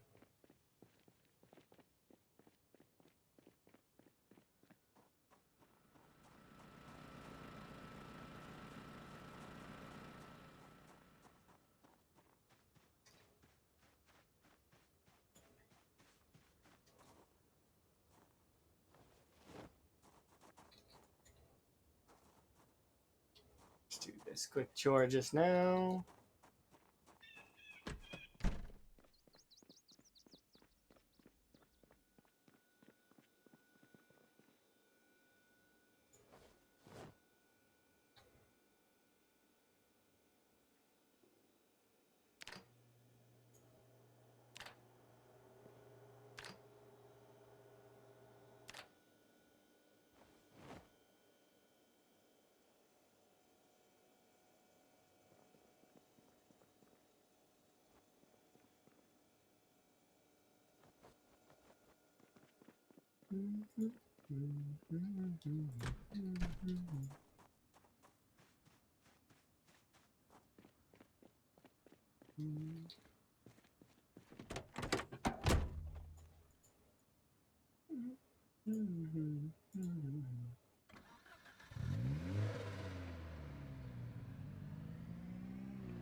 I wasn't looking at the screen.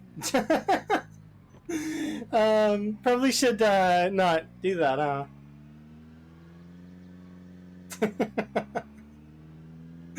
uh,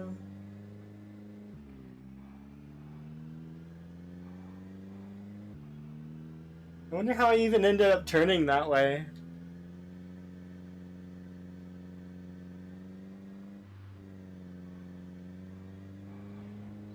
I shouldn't be allowed behind the wheel.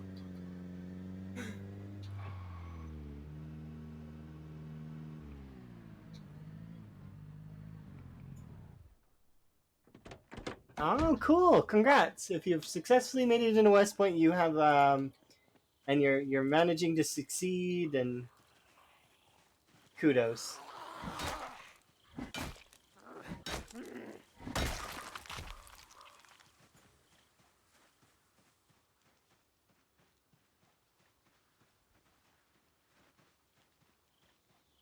Congratulations!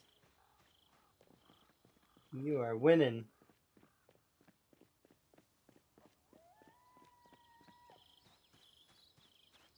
You're in the mansions on the west side. I mean, still that's still big. That's technically still basing in West Point. And I assume that you're going to start sieging the actual west side of West Point soon. That's the easiest way to enter West Point is on the west side. Striking West Point from the south is not wise because it's kind of more dense, and then hitting west side from the east is fairly okay. It's like middle. If you can hit West Point from the west side, though, it's the easiest way to hit it. West Point by no means is an easy town to take over, though. It is a fairly difficult town to fight.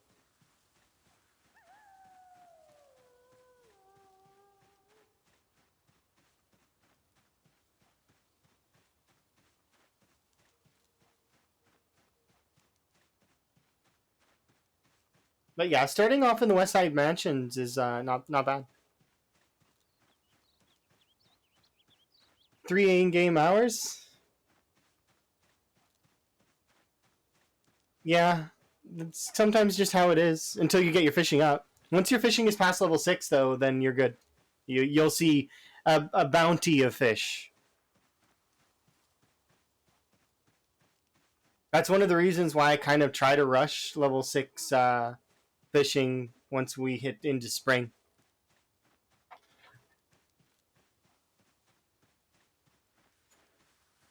It's good, yeah. Spear go burr, but also like I mean game time go burr too. So it's like it does. Fishing does have its disadvantage, and kind of, and that's that it'll push your clock forward in game faster. So it can kind of like, there is a downside to that. The downside isn't much though if you really think about it. It's not that bad of a downside.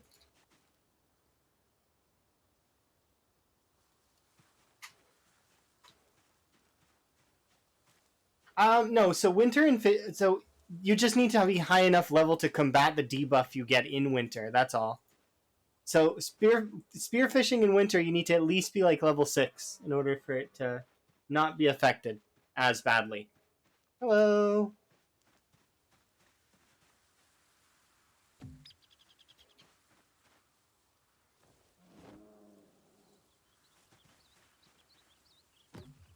You're doing time 16? Oh, congrats. Best of luck. It is its own thing sometimes.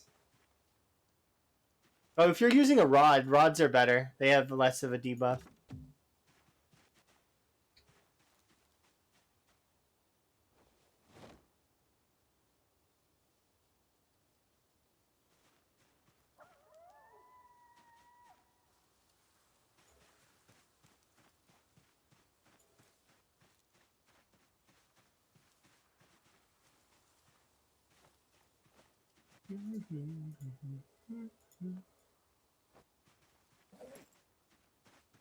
I am I carrying around a bit of scrap wood. Oh, I must have got this from the traps when they broke.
Yeah, I did hit 10k kills. We'll actually be going and getting more kills here in a little while, but I need to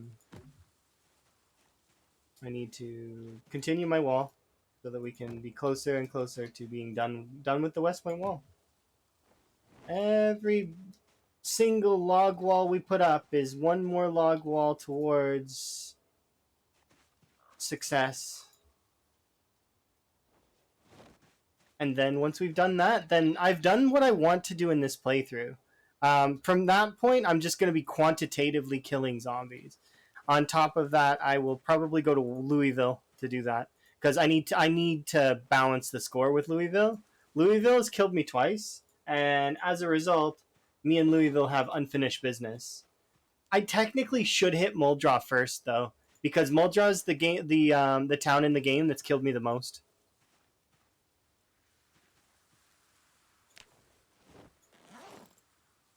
Because I've played a ton of CDDA, so most of my deaths are in Muldraw. Get my revenge, yes, plotted revenge.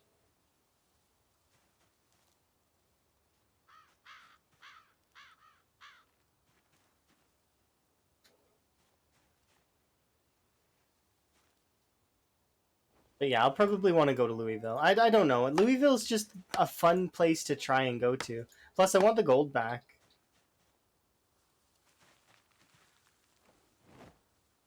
It's my gold. I deserve it. I work hard. I like gold. It's nice.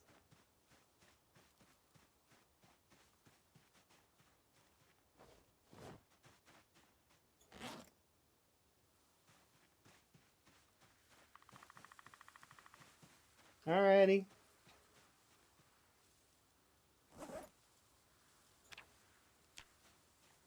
It does suck though that we're about to break the last axe that I have. It seemed like we were having a decent amount of axes.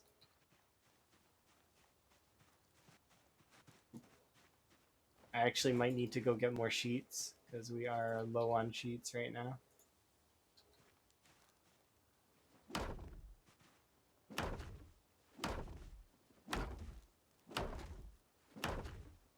I came out here with 2 full bags of sheets. That's over 800 sheets.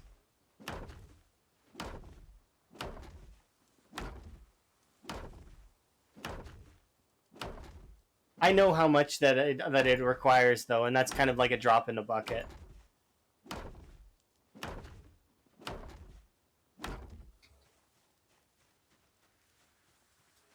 See, because just that section was 100 sheets.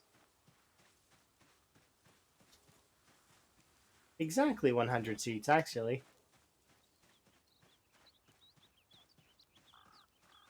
So I'll go put these things over here. I'm going to move all of these things because we're going to be taking this back with us.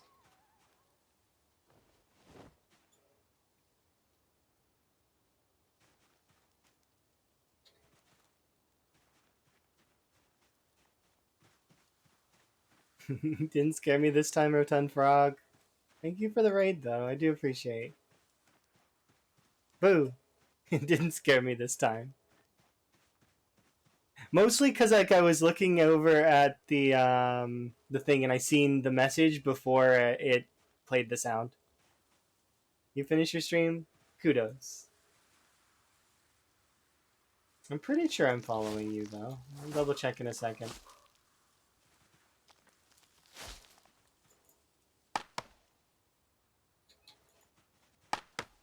Ooh, long blunt repression. Okay, sounds good. I'll make it happen. Don't worry.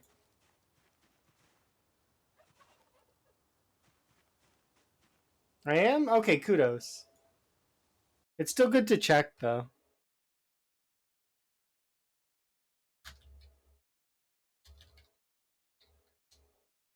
Yeah, okay. We are following you. Because that way, like, it's good to follow folks that play Zomboid. Because that way, like, I mean, but you know, I'm sometimes I'll host stuff that's not Zomboid. It just depends.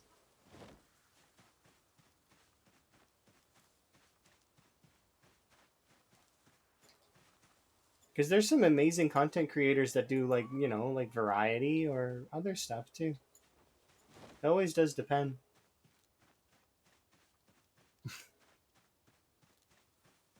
That's okay if you don't play Zomboid. I like variety. You don't need to play. You do not need to play Zomboid to impress me. I enjoy a lot of games. Okay, so we'll leave you here, Axe, because... And actually, I think I've got one... Yeah.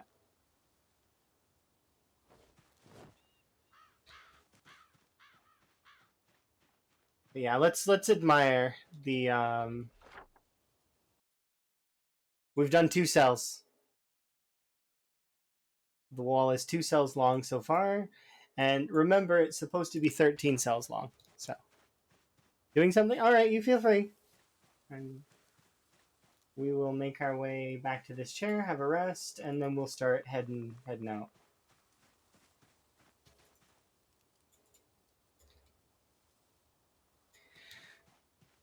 Hmm.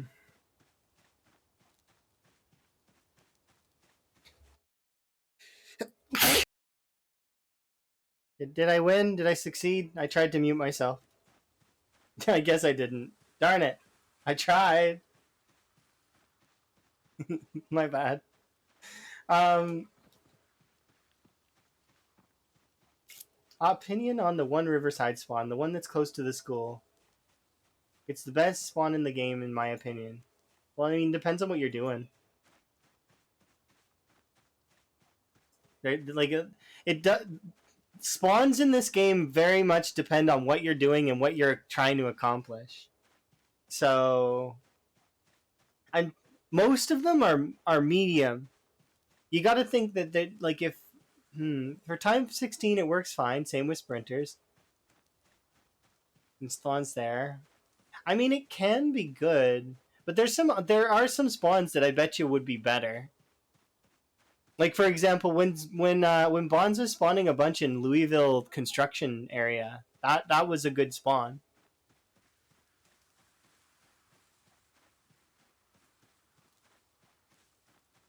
Police station? No, I no. So for sprinters especially, you don't want to spawn in the police station. The reason why you don't want to spawn in Rosewood's police station is because there's no good fences. Like I mean, there's a good fence beside it on the south side, but there are a lot of zombies to deal with prior to the bar in Riverside. I like that bar. That bar is amazing, and I bet you Bonds would love that spawn for sprinters. I also was understanding recently why Animal takes short blunts on sprinters because while I was on the sprinter server, um, I used a lot of short blunts and was like, okay, I can see why somebody would take short blunt experience gains, um, because it like I mean, especially early on, taking one extra point in short blunt, I could see it benefiting.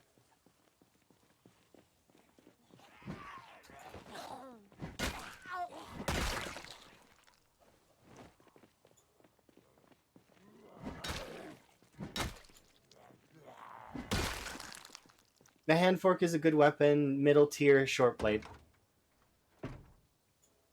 Not as good as the screwdriver, but like a step down. It's a step down from the screwdriver, a step up from everything else. So like better than the bread knife, better than the about the kitchen knife. Kitchen knife and screwdriver are interchangeable. So here, I'll show you the difference between these two. They are interchangeable for this reason. One, screwdrivers generally have better durability. Kitchen knives have less durability, but ever so slightly more damage. But like, can you see the damage difference between these two? Like, look on the screen there. Look at the damage difference. It's almost the same, right?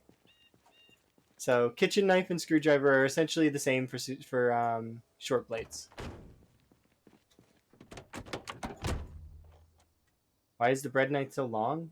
It's to cut loaves of bread. That is exactly the reason. And it's usually serrated. Plus, that like it's got a cool noise. I like that. I like the bread knife. If the bread knife had slightly better durability, I would probably use it more. Cause yeah,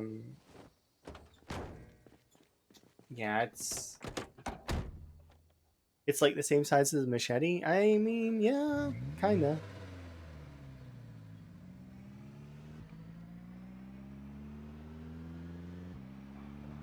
I'm gonna go home and burn out the rest of this day on mechanics and what's the other thing that I gotta do? Reloading. And then we'll be going to West Point tomorrow to look for axes and smash at least a couple hundred zombies in terms of your redeem. What song is this? It's a Stardew Valley song.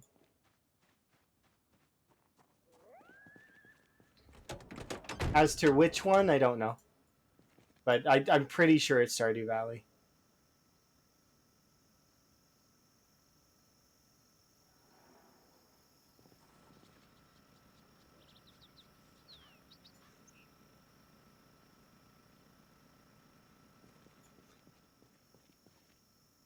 Okay. Sounds like Texas or something. Well, I mean, that's good. I just realized that I cannot take the hood off of that because I don't have my stuff.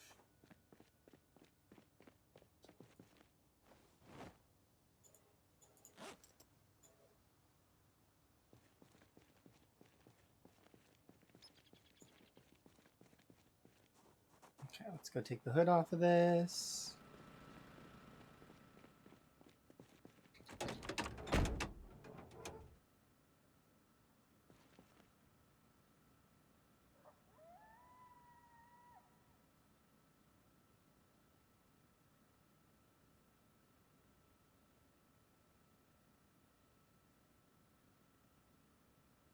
No, you can do storage unless we're doing time 16 uniform, which if you're doing time 16 uniform, that's different. You're playing a different game. You should adjust yourself as per required.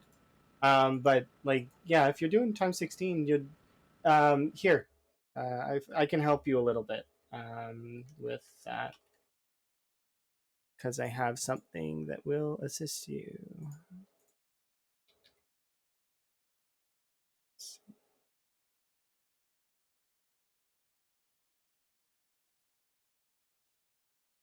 Who is this?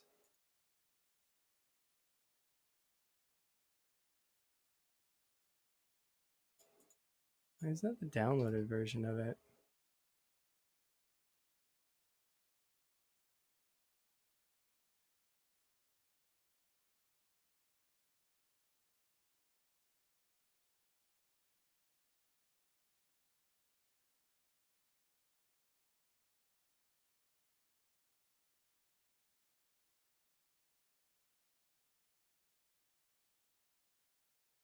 Yeah, I don't know why that's downloading, but it's the downloaded version of the map, I guess. It's weird, but there you go. It for some reason it's downloading. I don't know why it's doing that, but that's like it turns it into a PNG.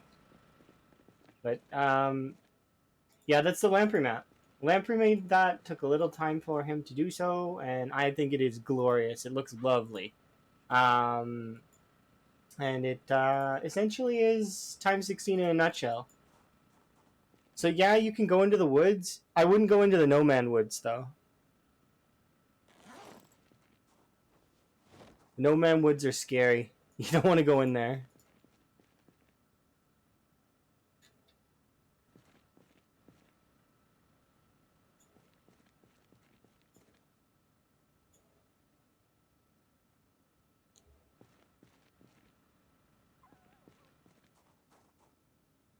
Not just more than Riverside. The No Man Woods has more than the entire city side of the map. Like Louisville, everything included. Like, yeah, Louisville has some more dense cells. Like, some of the cells, oh, yeah, you've got like 20,000 zombies in a single cell. Well, you know, 4 of the wood cells adds up to one of those cells. And there's a lot more woodlands than. Yeah. Plot twist, they were all in the woods. So if you want my actual thoughts on why that is the way that it is, and I think it was a deterrent that the devs implemented a shit ton of zombies on the outside of the edge because they wanted to avoid players wandering out there while they worked on cool parts of the map. You know what I mean? So it's sort of like hey, don't go over here. Let's make you avoid this area by the best way we know how, by putting a shit ton of zombies there. Because the average player won't go searching no man's land um, for stuff. Heck, the average player doesn't often leave their base. Or if they do, they go on like short loot runs that are around their base. You get the veteran nomads that wander around, but even the veteran nomads don't wander to no man's land. I've pulled a handful of zombies from no man's land before, thanks to integration and being kind of close to the right side of the map over by Louisville and the burnt downtown. And I can tell you firsthand experience, that stuff's scary. Thank you very much for the videos. I do appreciate the yes, scary, scary, scary.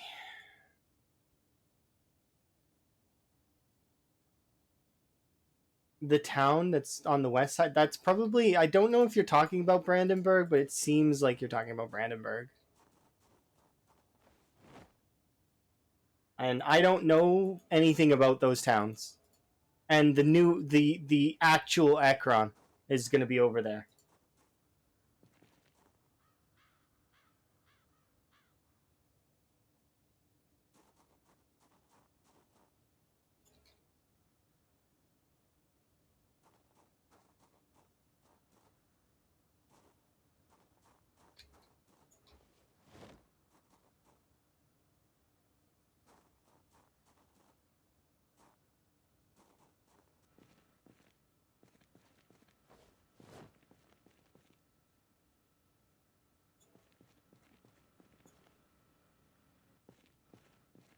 Feel free to post it in the PZ section of my Discord. You can't post links in the chat because that's not, they're not allowed. In Karoom we can because VIP, but that's an earned status.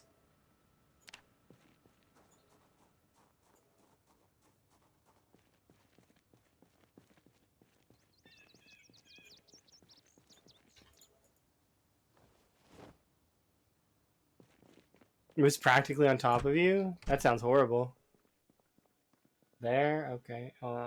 In order to go on the Discord, I actually have to open Discord because I keep Discord closed during stream most times. But I'll open it briefly just to take a look at whatever it is that you've got going on there.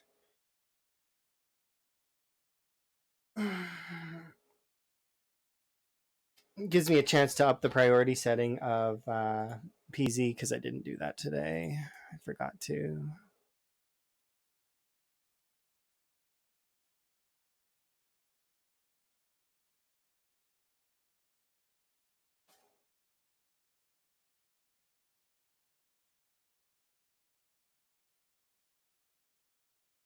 Yeah, I'm pretty sure that's Brandenburg, but I don't know for sure.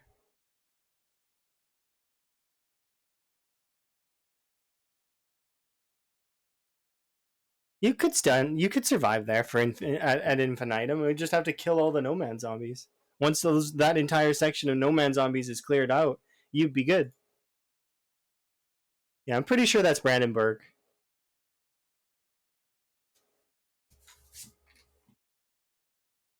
Okay, I'm gonna reclose Discord.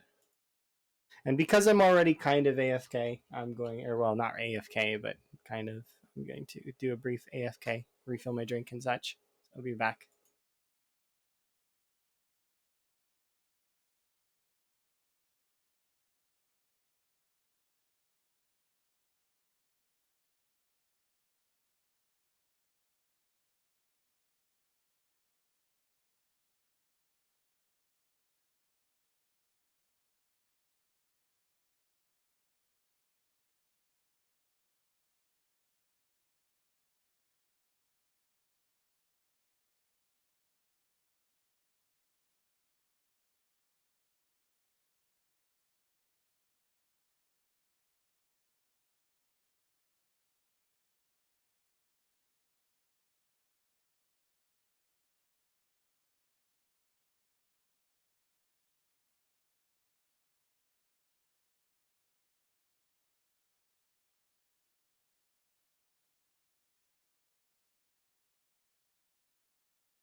I win again, timer.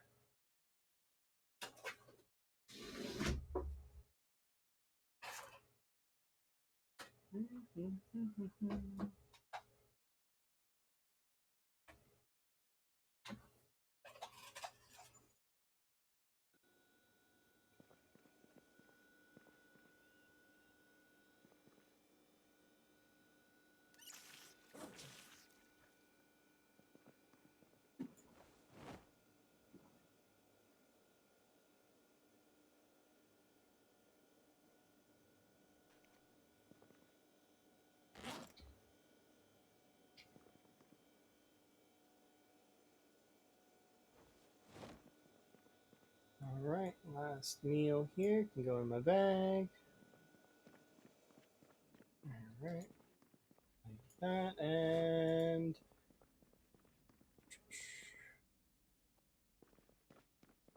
okay, time to go, time to go, time to go, time to go. Grab the gas can.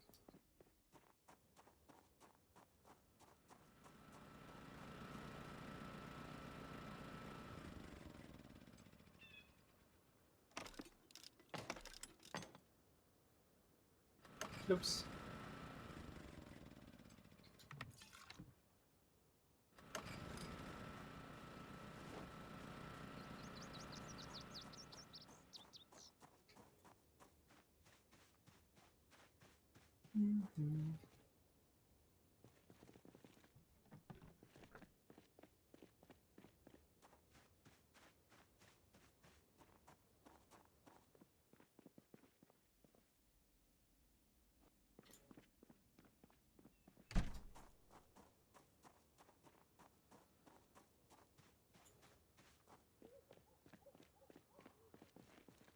Oh yeah, it's not the next day yet. Whoops. I'm like getting ready to like literally go to West Point right now, and we have to sleep first. Darn it. Sleep? How could you? That seems about right.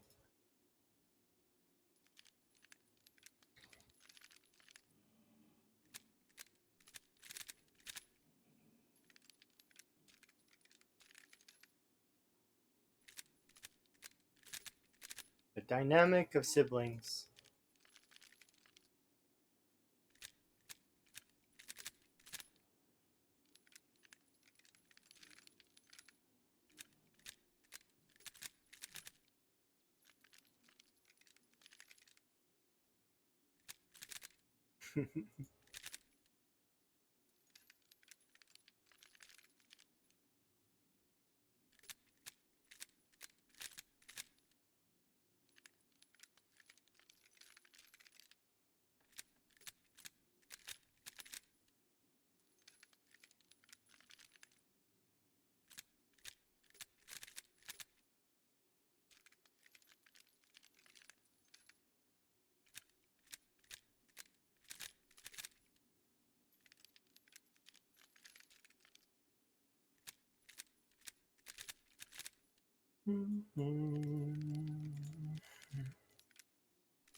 Nap time.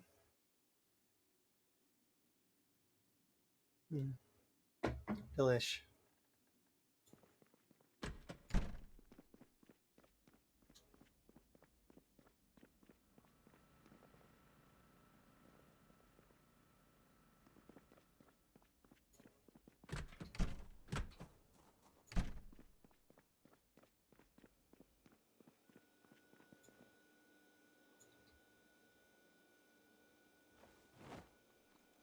I'm gonna eat all the small fish on my way out.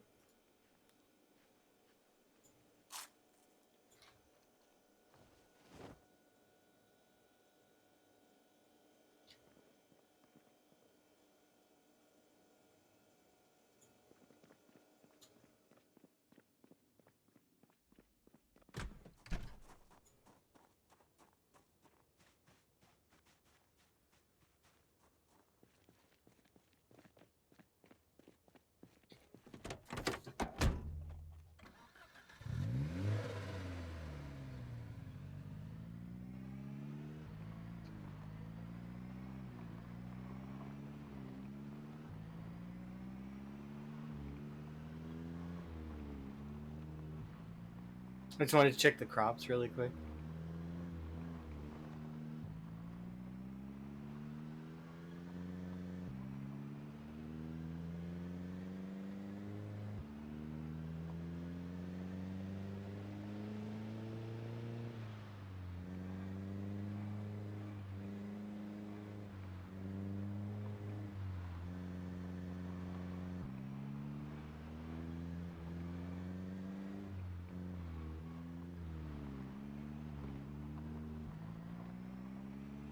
Onward to West Point.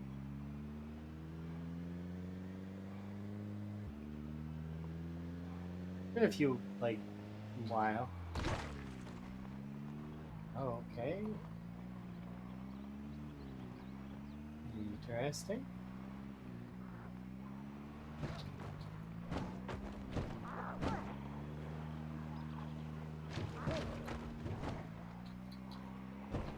Interesting. Cheeky. Look at you, West Point. West Point's coming to visit me.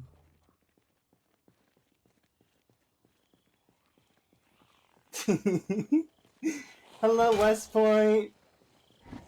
You coming to visit me? The wall's not done yet. I do apologize sincerely. You should use your best weapon. Hmm? My best weapon? You so mean hunting knives? Nah, it's okay. You redeemed Long Blunt. I'll use Long Blunt until I feel satisfied. Do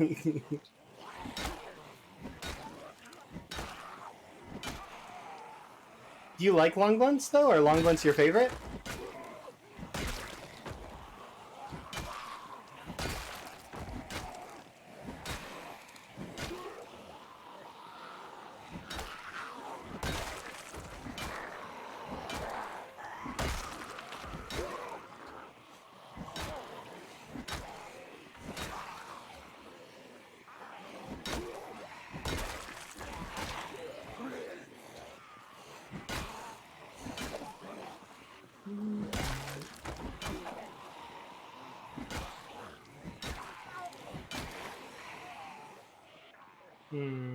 I'm gonna need to disengage from half of you, I think. Okay, so half of you need to chill. The other half can keep following me. Let's see. Grab you.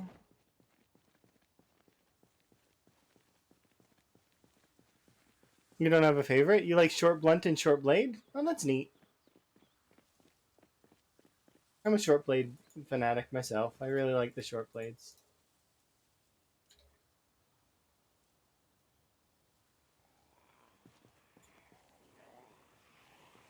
This should be majority of you are still following, huh?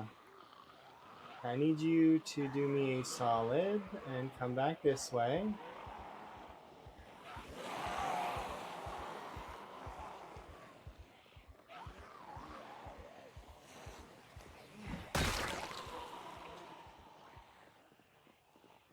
One of them has a crowbar. Thank you for keeping inventory on the zombies for me.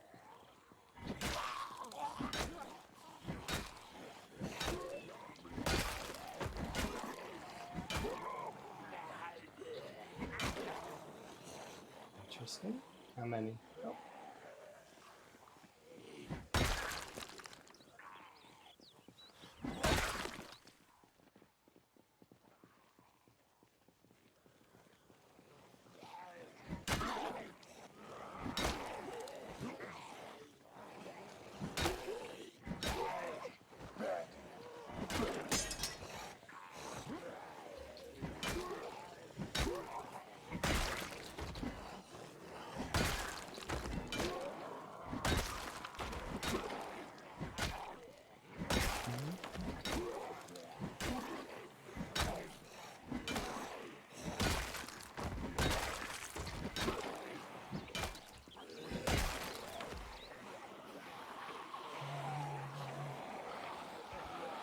There's a couple there, huh?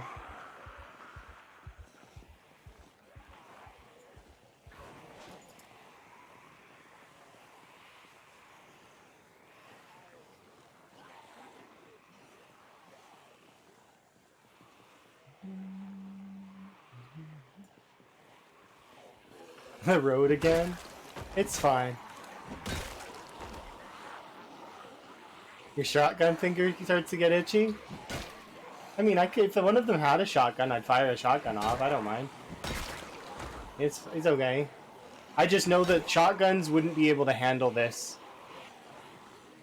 You'd run out of ammo long before you would be able to even consider fighting this horde with a shotgun. Unless you had like 20 boxes saved up, maybe you could fight this horde with that. But you'd have to save up ammo for a while. Unless you're playing with standard loot settings, to which then I guess maybe one ammo store full of ammo might be able to handle a horde like this. They just, conventionally, the shotguns are not going to be good. Just because they just... it's quantity, right? Think about it. How many... it would take at least... assuming that you hit every shot, it would take at least... about... maybe like a box of shotgun shells to kill this horde?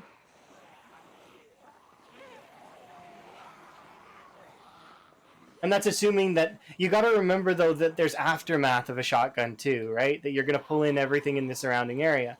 Especially if you choose to use, like, a sawed-off. I'm not saying that they're bad, I'm just saying that they're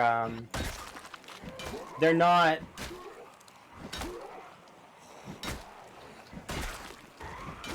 they're not good for horde combat.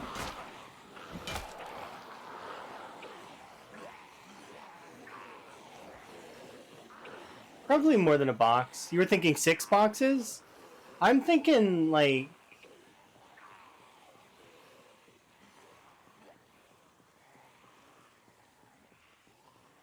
a shotgun can only do 4 zombies at a time, max. You can only hit 4 zombies. At least vanilla shotguns can only hit 4 zombies. I don't know if there are other guns that exist that can hit more.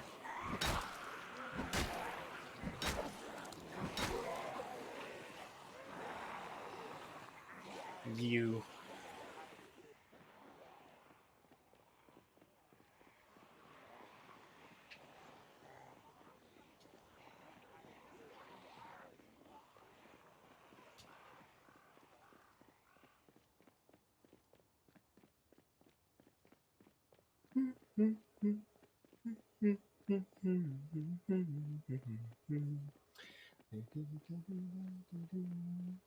but yeah, if you save up ammo for a while, you'll be able to use the shotgun, but it just doesn't end up that you will have that much ammo.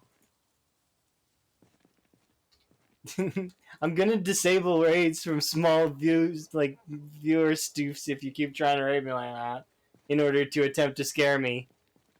Because that's not scaring me. It didn't scare me this time, and it didn't scare me last time. If anything, it's just annoying.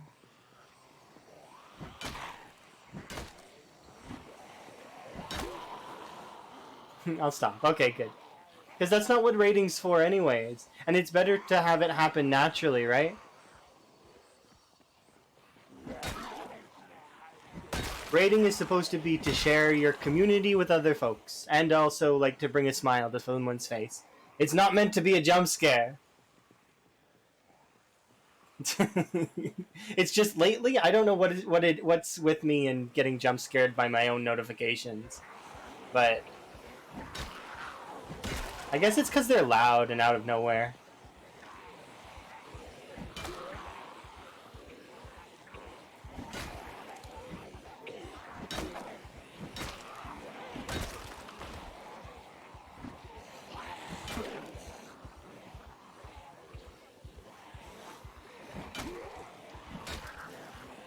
Like, the only weapon that I'm thinking of that's very good at fighting the zombies would be the shotgun.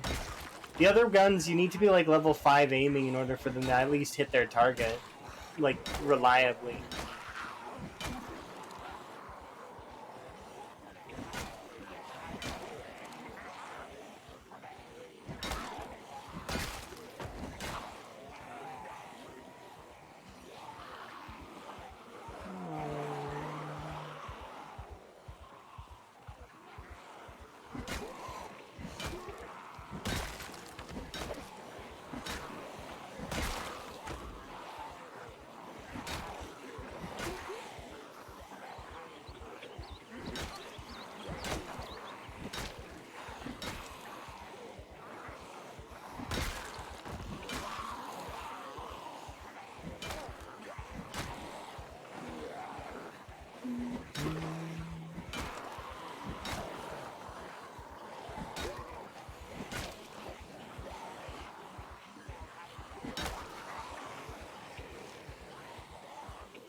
That's fair.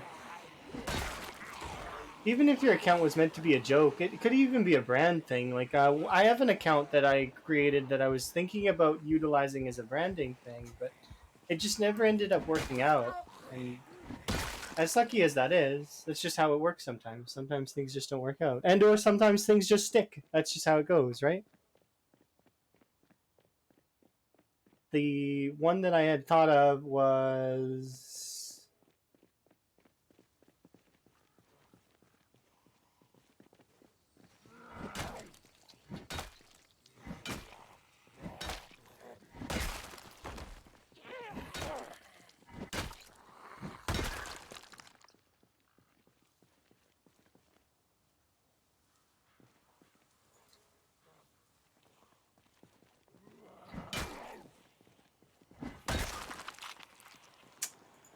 well, that's shitty. I have to ditch the piano stool.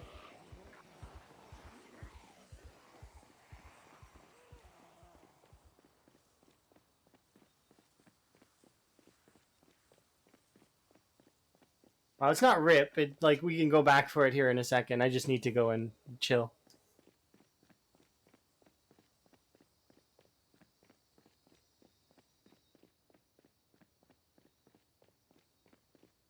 Should be good to sit here.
Homemade.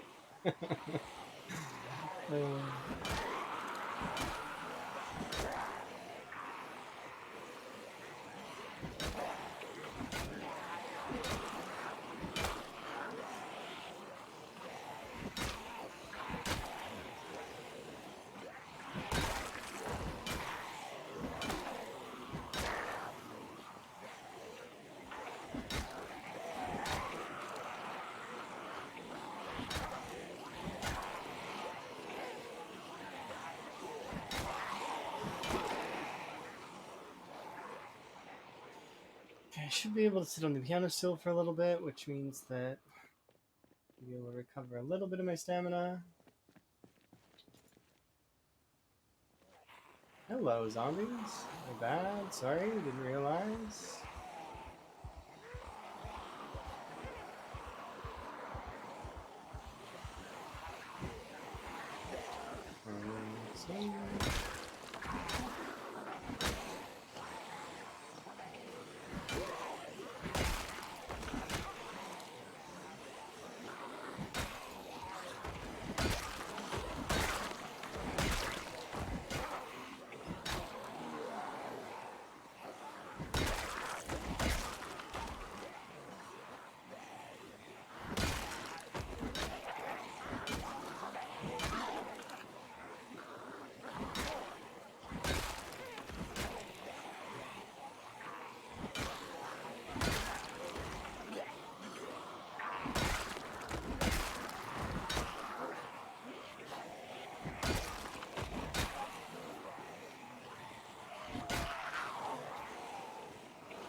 Bit by bit. Oh, Duke, we were talking about you earlier.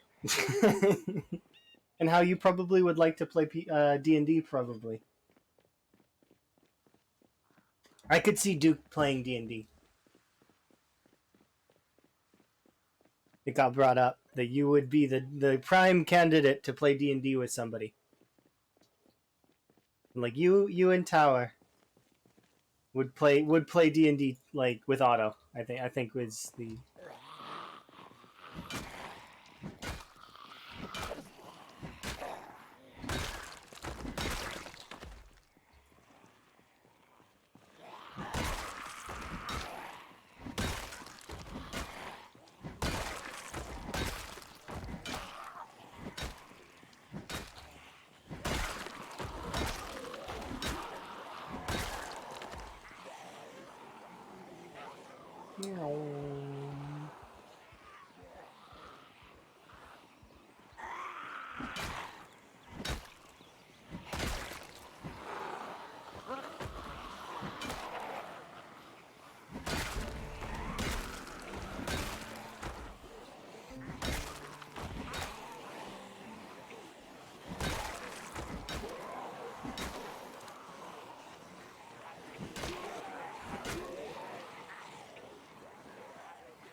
slowly but surely this is seeming more doable, right? Initially it looked like a lot, but nah, it wasn't that many. It just looks like a lot.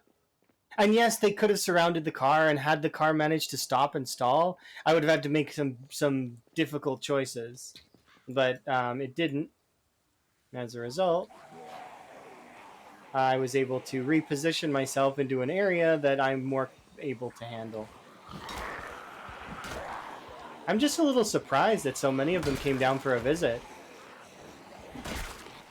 Like, it's not that many, but it is enough that I'm actually like raising like my hand, asking where they came from.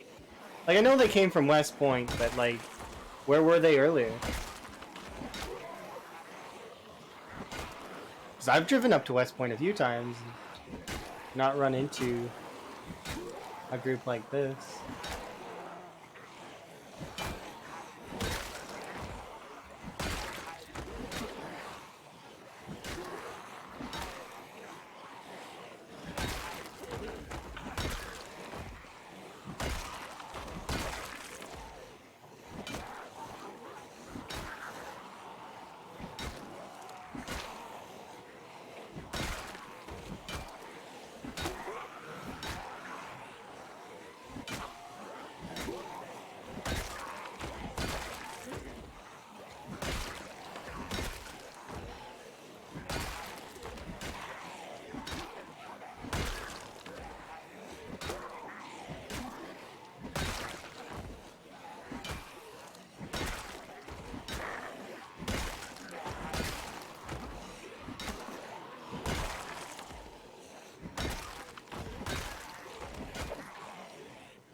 Well, do I have a ring?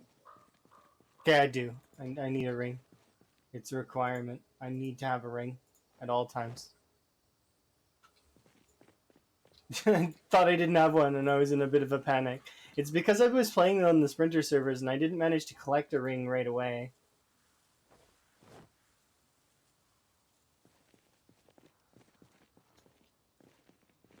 It was on my to-dos though.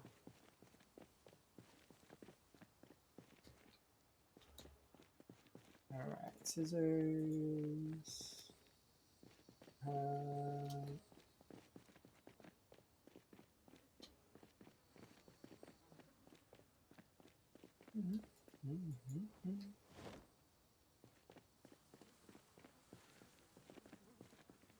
It's exactly how I feel right now.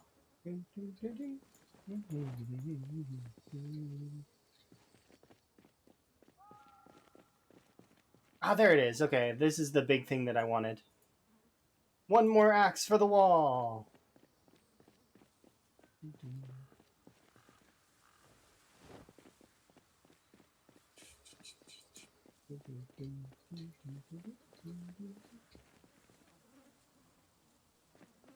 Yes, one more axe.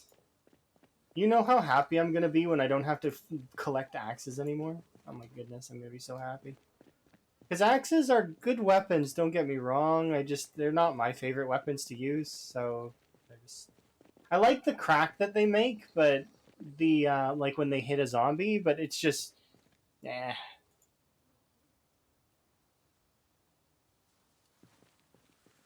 It comes from axe. Acceptance. Alright, let's see.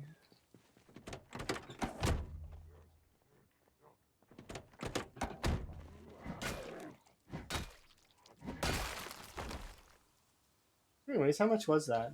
It was only like 100. That's not that bad.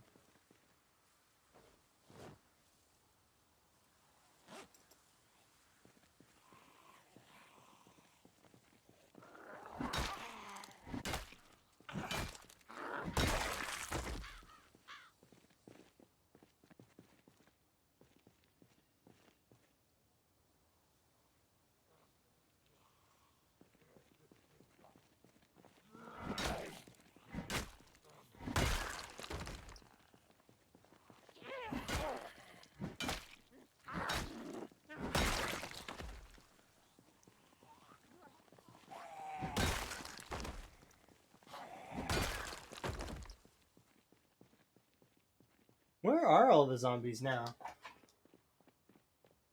Like, there was a lot more, wasn't there? No, okay, they've clustered up at this point, okay.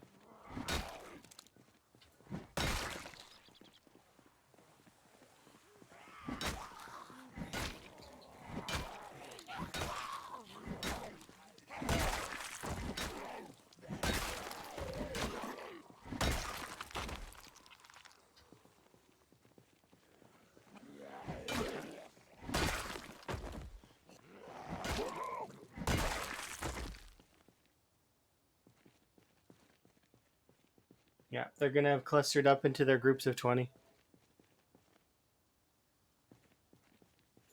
Which means they've become manageable to a point where I don't need to really think about it anymore. Unless they manage to pincer me, I suppose, which is unlikely.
Digital watch.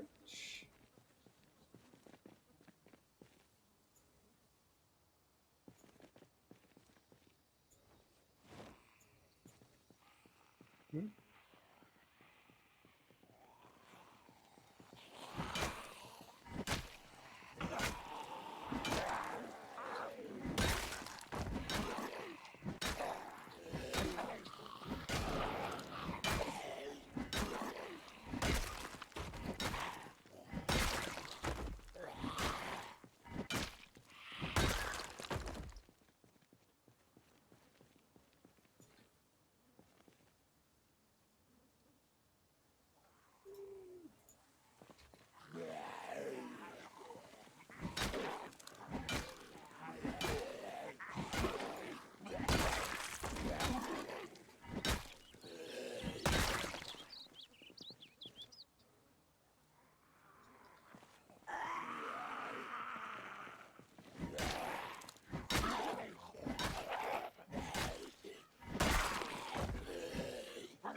Really? Come on. What a fail. Twice in a row.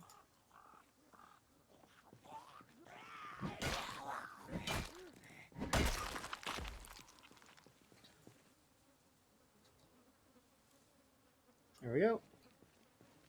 Good as gold.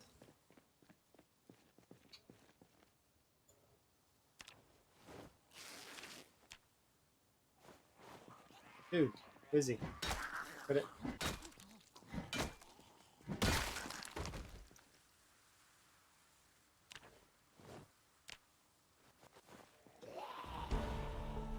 +1 to sprinting.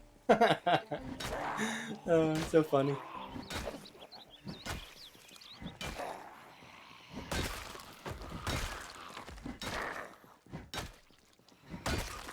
+1 to sprinting. It's a thing you can't get away from. You'll always get that.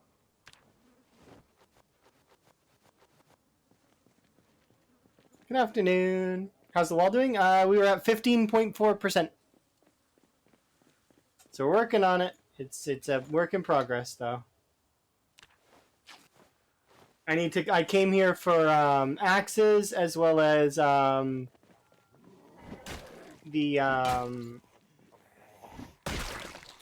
ripped cheats, but we got kind of rudely interrupted on our way over to West Point by a few zombies. They showed up and we're in the way.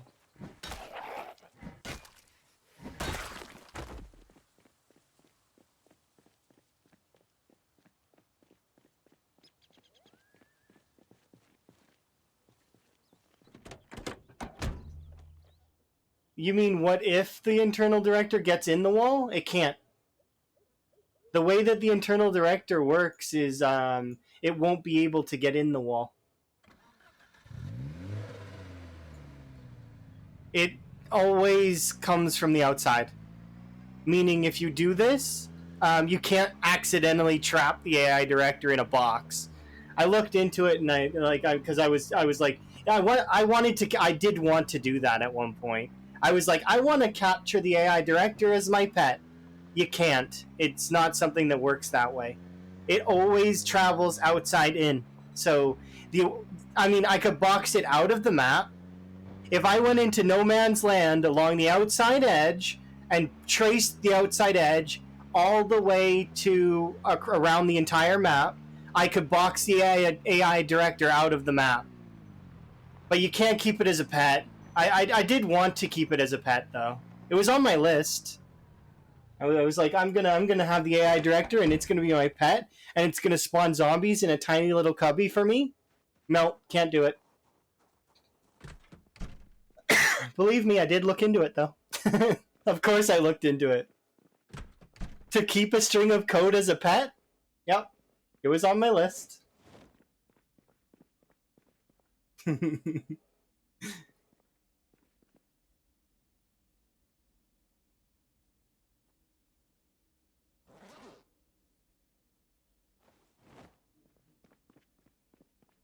But yeah, no, you can't box it in like that. It doesn't work. Due to the way that it functions, it will only come from the outside of the map. So think of it like a zombie that's traveling outside of the map.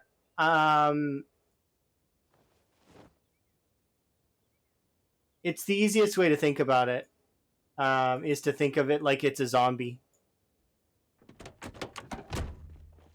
Like it's a zombie that wanders around.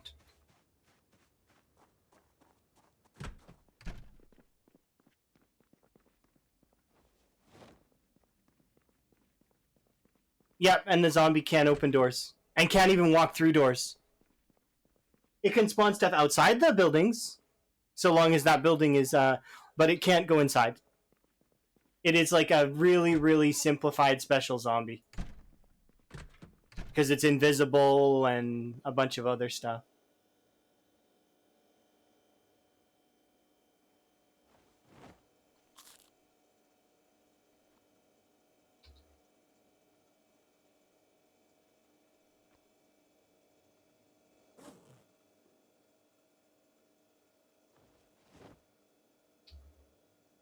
I'm gonna eat that tomorrow when we wake up. Sorry.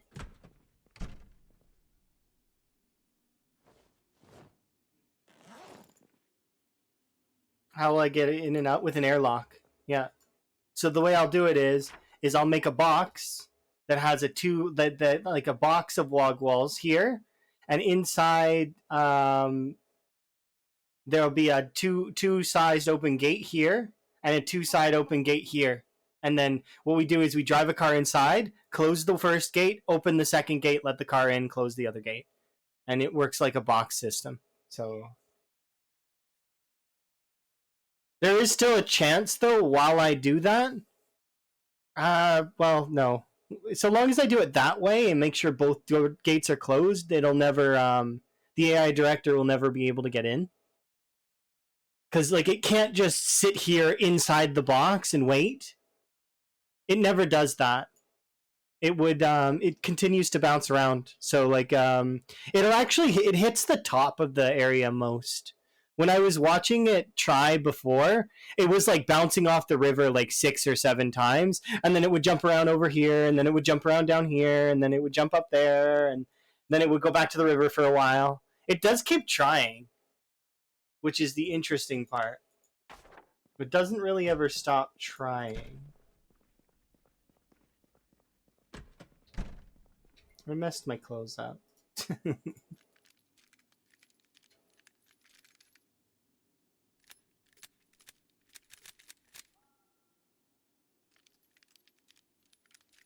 But yeah. That sounds like you had a good time there, Kurumi. Kudos.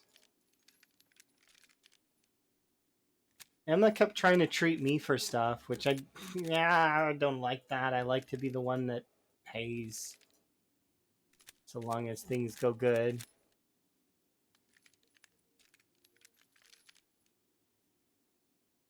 I don't hate being treated. I don't mind, especially if it's alternating. Like, for example, one of my friends and me used to go for sushi all the time, or breakfast. And we used to alternate the bill. Like, some they would pay, I would pay, they would pay. It's not a reloading stream. It's just I'm killing time before I go to bed. It's not a reloading stream. I'm doing little bits at a time so we don't have to do a reloading stream. If you're looking forward to a reloading stream though, Vanishing Tower will be doing a reloading stream at some point in the future. We should just keep bugging him about it.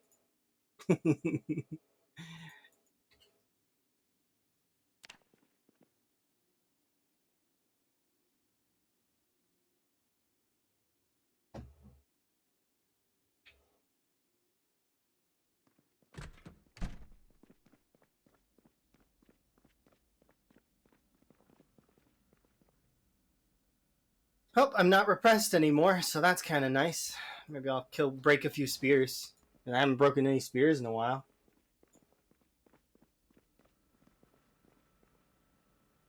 And then I was repressed again. I shouldn't have said anything. Why did I say that out loud?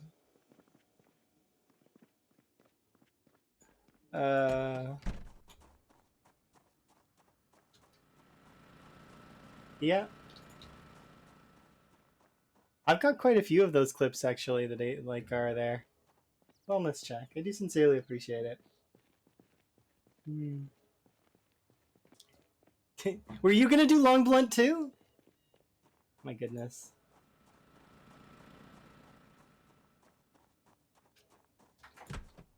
You know, I've got a tally system at the moment that I've been keeping score of your guys' redeems to see what chat's favorite weapon is. Just saying. It's currently not a huge surprise, I'm sure, but short blunt is chat. My chat is a short blunt gang. You guys are short blunt gang, which is strange because I like the hunting knife, so it's like it's weird. No one likes short. No, all of you like short blunt. No, it doesn't make me mad. You can't make me mad by selecting redeems when I was the one who put the redeems in place. You guys are short blunt gang.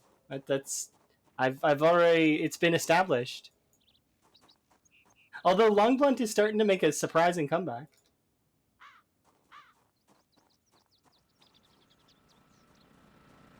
I'll break a spoon for you if you want me to, but I'm not. If you say spoon, I'm gonna use hunting knives because the spoon is a short blade. It's you pick the weapon class, not any specific weapon. That's how it works. You're gonna use bolero? Yikes! I like being able to hear, right?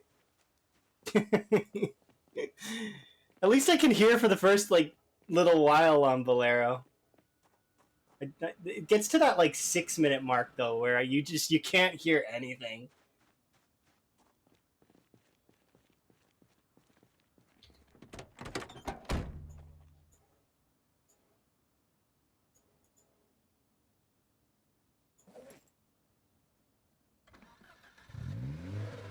I got you on a technicality. No, that's the way I made the redeem was so that people could pick weapon class.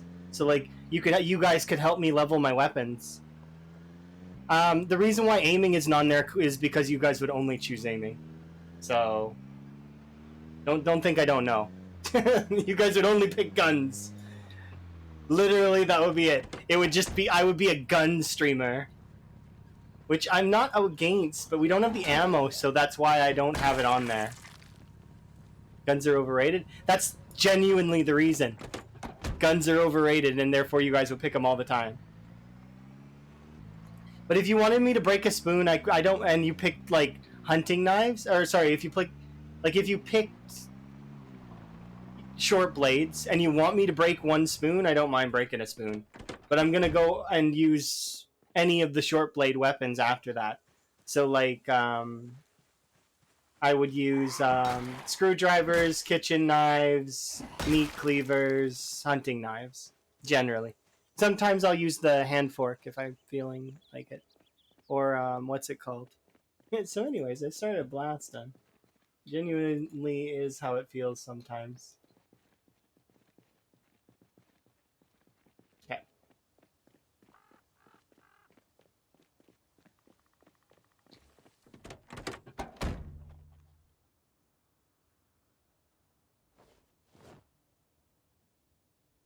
Well, Karumi would know better than anyone if the guns are no good, because Karumi uses guns a lot. To the point where you can't use guns anymore, can you, Karumi? You saving up for being able to use them again, huh? There's no more ammo in Kurumi's world. You have shotguns? I mean, a handful of shotguns, right? You should grind up your melee kills, though, so they're higher than your gun kills. But you already are doing that, so, yeah. Oh, yeah, CDDA gives a lot of ammo, especially in wardrobes. You notice it, too? Every bedside table and wardrobe has, a box of shotgun shells in it.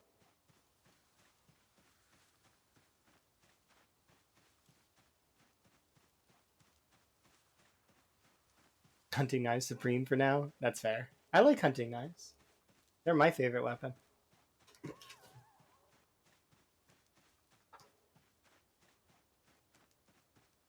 Well, you get a lot of them, a little, but then there's it feels like there's a dry spell every now and then where you get nothing.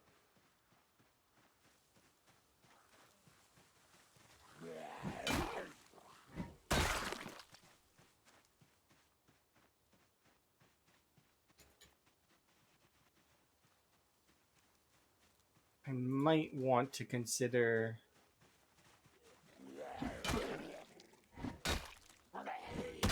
putting some stuff down. Yeah, sucks.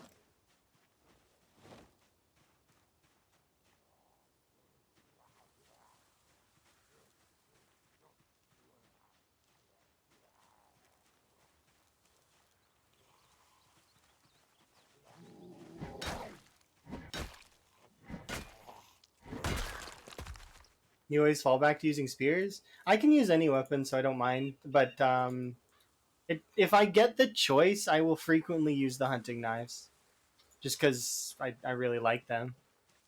Even when I'm leveling other weapons, because I know I need to level other weapons. Um, you can see, like, especially in my last life, like the last sort of focus life that we had, I think it was like run 24 23 or something. um I was trying to actively level spears, like I really was, in between the redeems for short blunts. I was trying to actively level spears, and yet my short blades was always at least a level or two above it, like because just I just like short blades that much.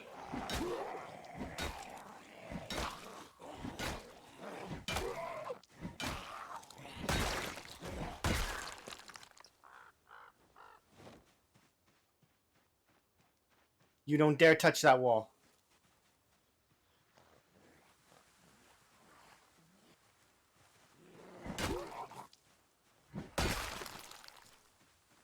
Once you have max maintenance, though, it's really, really nice. Spears become kind of comfy. Because, you know, they last for a few hundred zombies.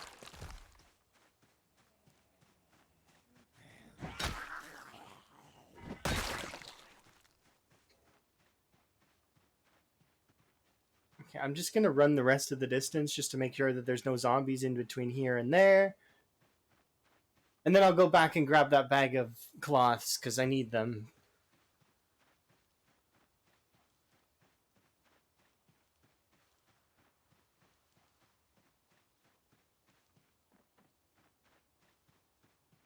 You know, you consistently four-hit zombies. It just gets better and better. Like, the thing is when you notice the amount of that it takes to kill the zombies, and then it's just think it's only going to get better.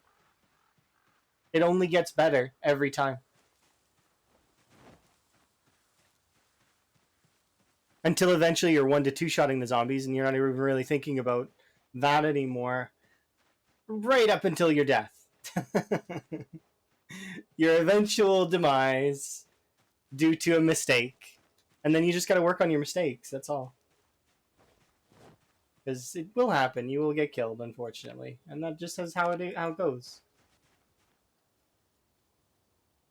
You will die. And then you just learn from whatever mistake you made.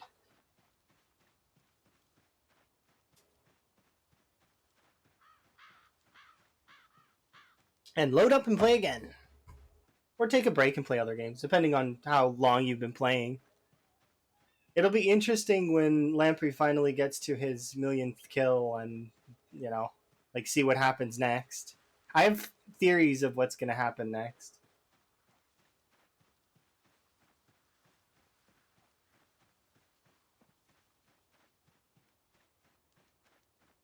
I mean, you can go to the military base with 6 spears and level 1 maintenance,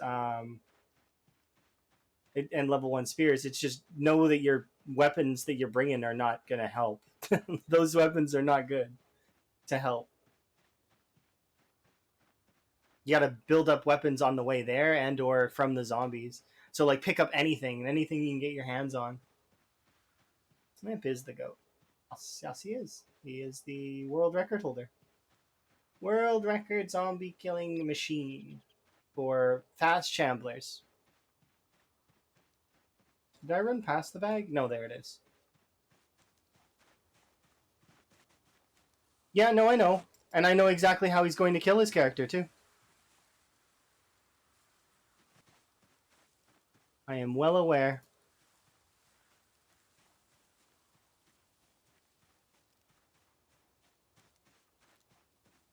And then you'll Reddit post about it? That's funny. And then Reddit will cry and be... Hmm. Thank you for the gift there, Duke. Why does your gifted sub make a noise, but somebody else's gifted sub doesn't? Do you know something about the system that other people don't, Duke? It didn't jump scare me this time, but it does have me scratching my head. Because sometimes the gifted sub stuff doesn't alert. It jump scared you? Sorry. But thank you very much, Duke, for the gifted to SDA Tracy.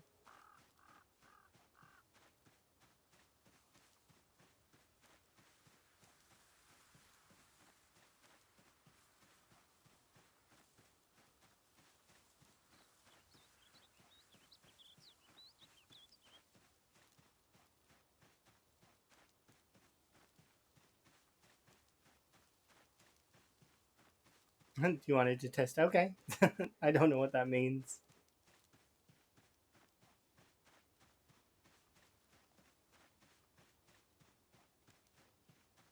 You're gonna steal Lamprey's stuff. You know that that's not gonna work, though. That's like not possible. It'd be hilarious, though. Could you imagine? Oh, it would be such a funny thing. Lamprey's thunder will be stolen forever. No, no, it won't. We all know that that's not possible. Lamprey wouldn't let that slide. No way. What's the current record? 709,000, if I remember right, or something like that. Crushes my number. And it's still growing. So like if you do exclamation point scoreboard, you can actually see the different categories that I have listed, and those are there's 4 categories that exist. There's fast shamblers that includes like mods and stuff. There's a vanilla section where it's no mods at all, and then there's sprinters, and then controller percent. Only shaved tubes done controller percent. So that category is kind of just like open. But also, Shaved Tube earned his controller percent, so he deserves to be recognized. The world record holder, Periwinkle. Could you imagine? I can actually physically see the lamprey rolling his eyes. The lamprey. Not just lamprey. Like his character in game 2. They both rolling their eyes.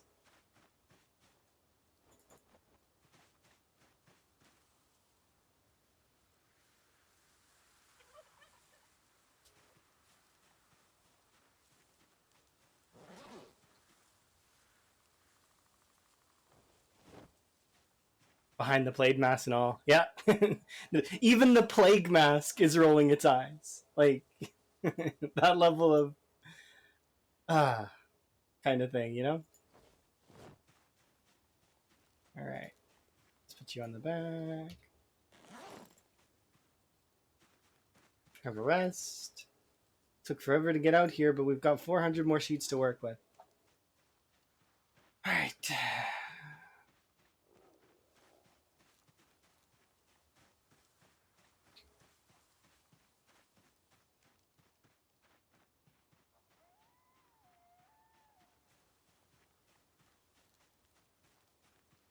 With pointy sticks, yeah.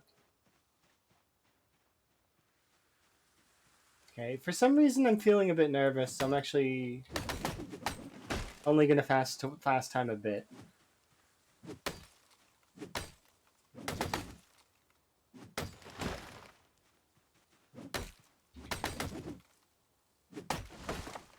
Only a bit.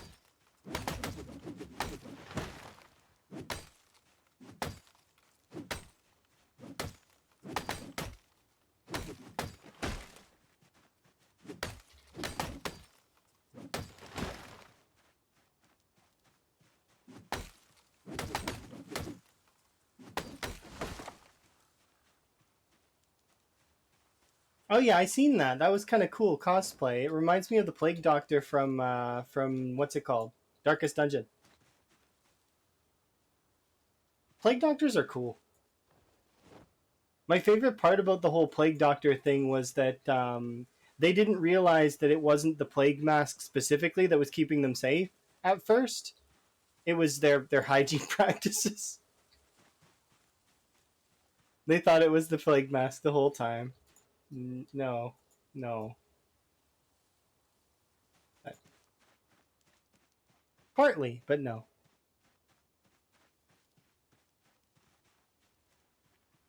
I feel like Lamprey's the kind of person that could pull off the whole four plague doctors Darkest Dungeon kind of run. Be hilarious. Only plague doctors. I don't recruit anybody else. It is neat though.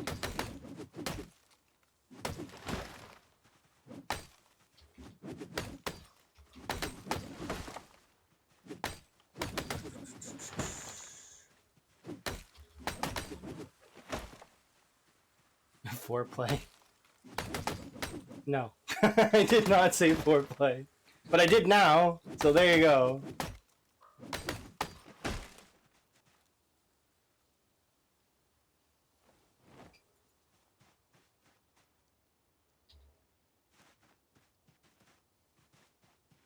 I think you missed one of the instances where he was talking about taking off his belt.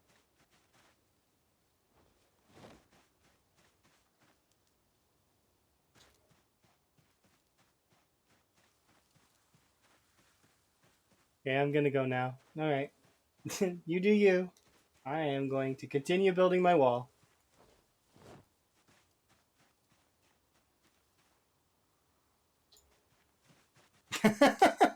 Everybody has stupid stuff they say sometimes. Everybody. Literally everybody. Sometimes they don't even mean it. It's just they're kind of rambling, and you catch them in that odd ramble of whoops, you know.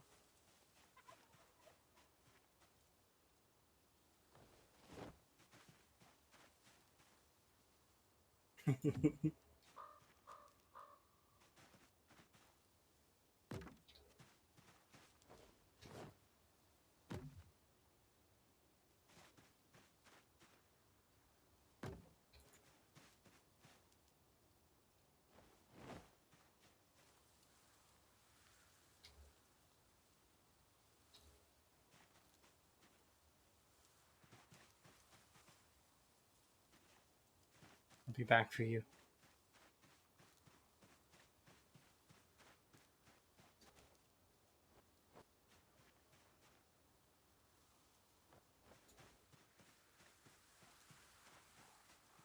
Yeah, that's generally how it goes. Everybody has their weird, rambly moments.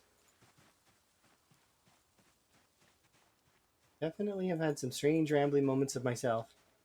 One of my favorite rambling moments a while ago was because one of my friends was very much a troll, like, and the type of trolling that you could 100% believe, um, and was interesting.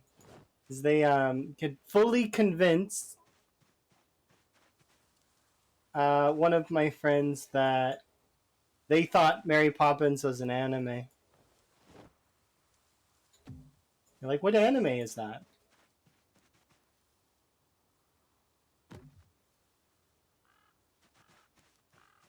Weird ramblings of your normal dialogue. I mean, sometimes my ramblings can be kind of weird, I suppose.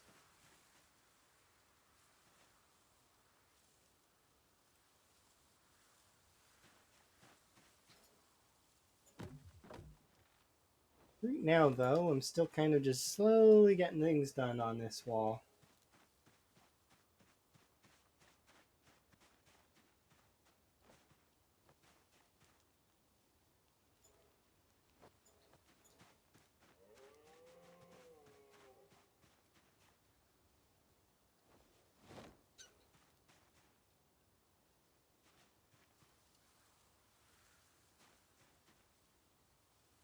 I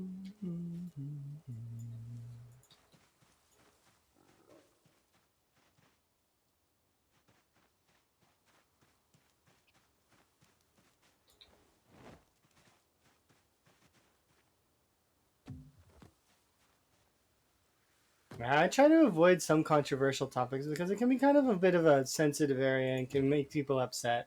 I don't want people to be upset. I want people to be happy.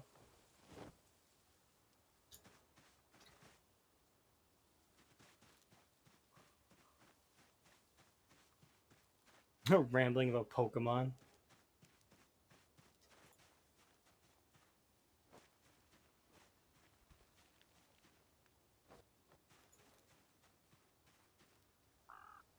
I didn't mind Gen 2 and Gen 3.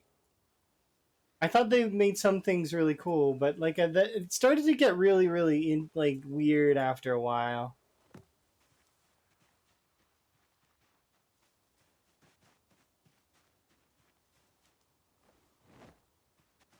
I'm pretty sure this isn't the.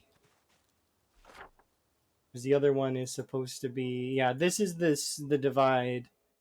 For this one, we need to go one more.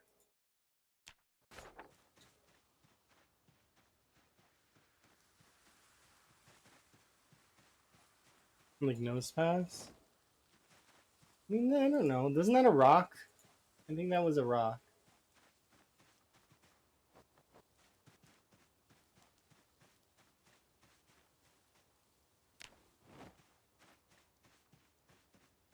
Why did my character just stop attack mid combat? Did you alt tab?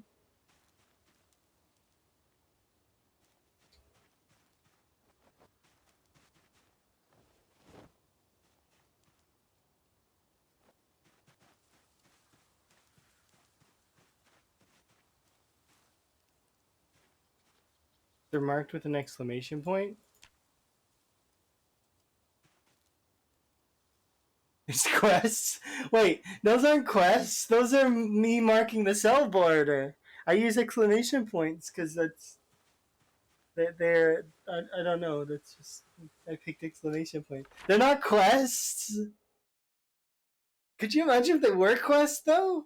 4 quest givers in a square? Wow.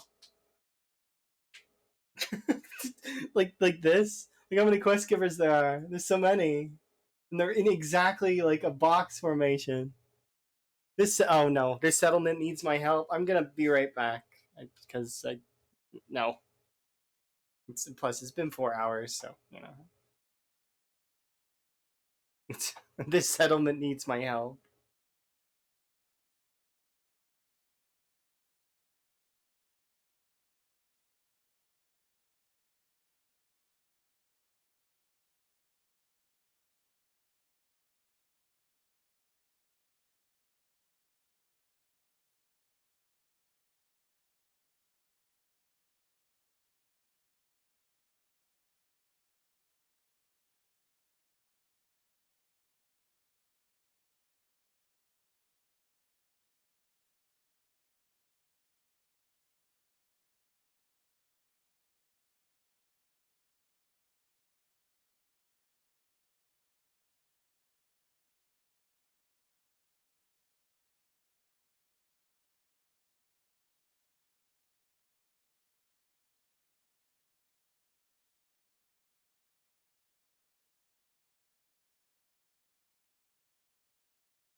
Alrighty. Come back a little bit early. As I can. Skills.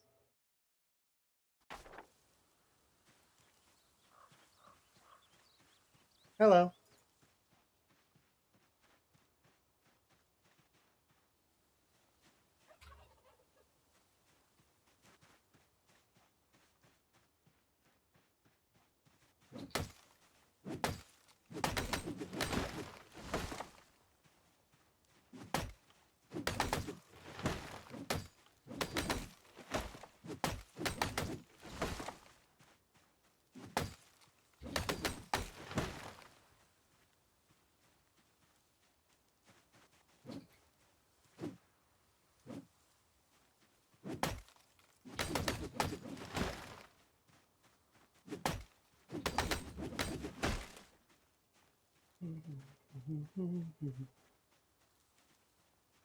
Are there any good sources of water in the middle of winter? The river, lakes, pools, um, rain during warmer days, sinks, bathtubs, toilets, um, uh, water coolers. There's lots of water all over the map. You will never run out of water. It is almost impossible. You actually have to actively be trying to not drink water in order to run out of water on the map. Even with high thirst, even with anything. And no, I've never completed the wall before. I did in debug, but that doesn't count.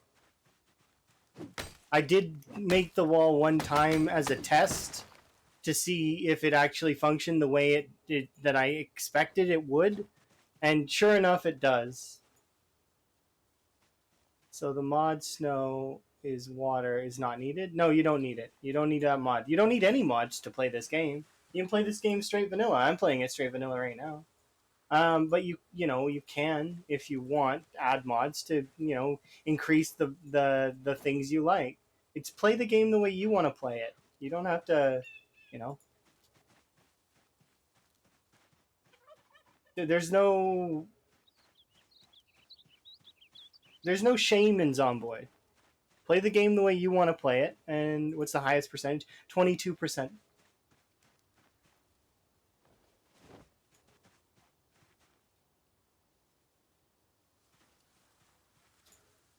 The highest that I've made the wall is 22%, which is about 3 cells. We're actually about to crest that now. We're at 15.4%.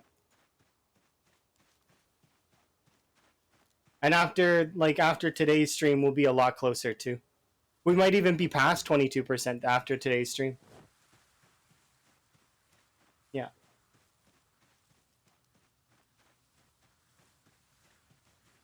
But yeah, you don't need those kinds of things. You just need to know where to get water. That's all. And that takes time. And also, you'll get warm days that rain in like, so you don't need to collect snow.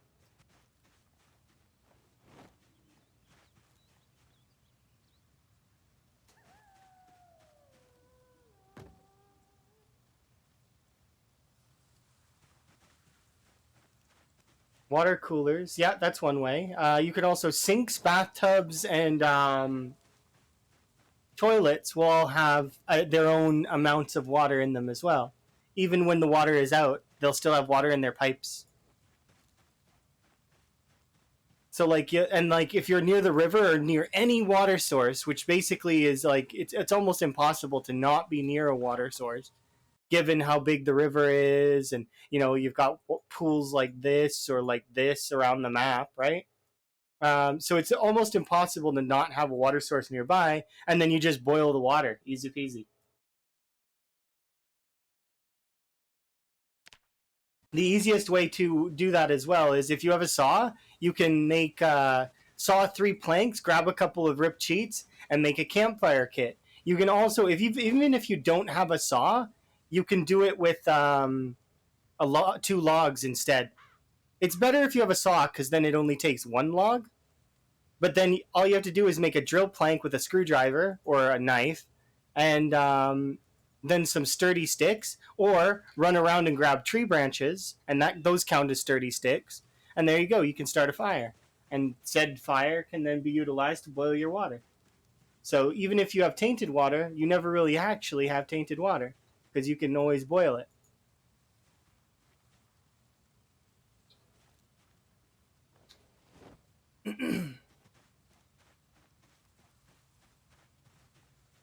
All right, you can do a well. There's a few wells around the map as well. There's I know that they've added a bunch more wells since for a long time. It's like there only used to be way back when there only used to be two wells on the map. I remember that because that's around when I started playing. Was that there was two wells on the map and it was just before cars were added. So cars were added in after, um, and it was interesting.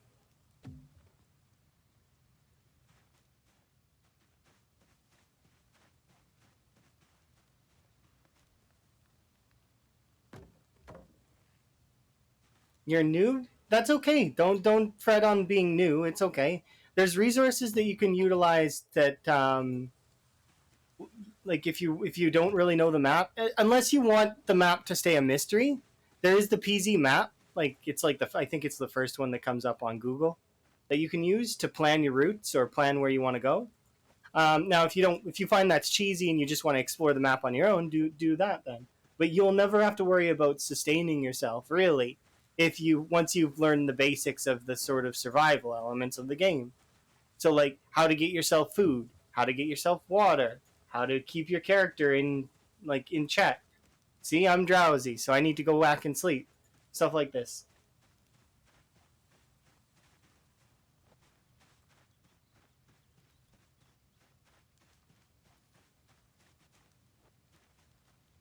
The reason why I'm drowsy though is because we carried a really heavy load over here.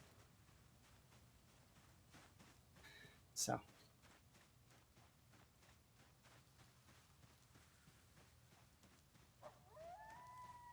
I do need to build this wall. Oh yeah, and you're gonna stream it? That's good. Kudos. And when you die a lot, which expect to die a lot, don't fret. We all have been there. We've all died a lot to learn this game. Don't worry. It's gonna happen. Embrace it when it happens. Try to learn something from each death.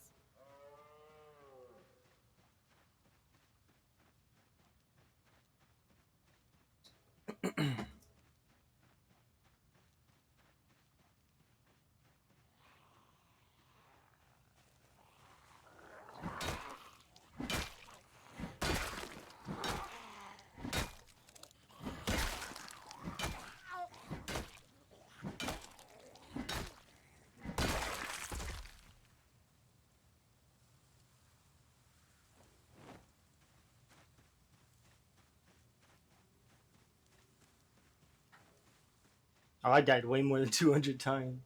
Way more. And you're gonna play it on time 16, or do you mean just insane pop?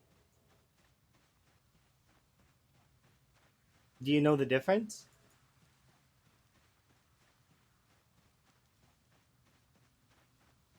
Okay, so insane pop, so times four. Okay, I got you. That's actually the best way, in my opinion.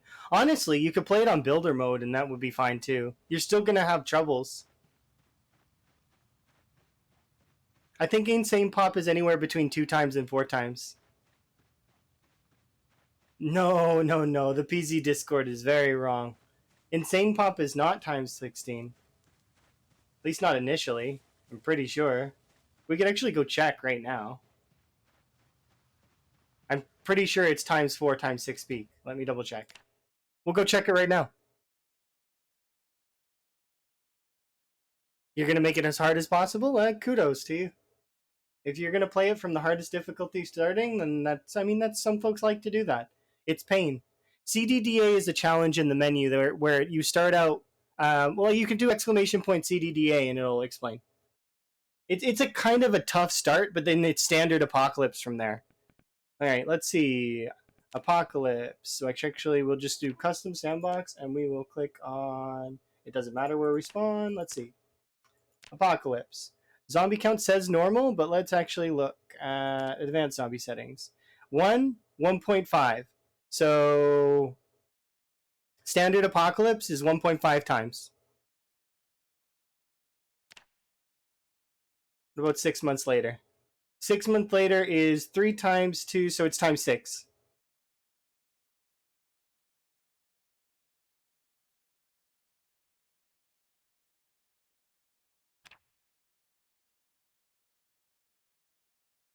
But these ones here are no longer available in the direct in the start. You have to do those in custom. So they replaced them with these three. This was the original. These four settings that are here: initial infection, 1 week later, survival, and 6 months later. These used to be these used to be the difficulties before. It used to be these four, and then they added in these ones. I think builder might have still been there though. I don't remember, but I remember these were there before.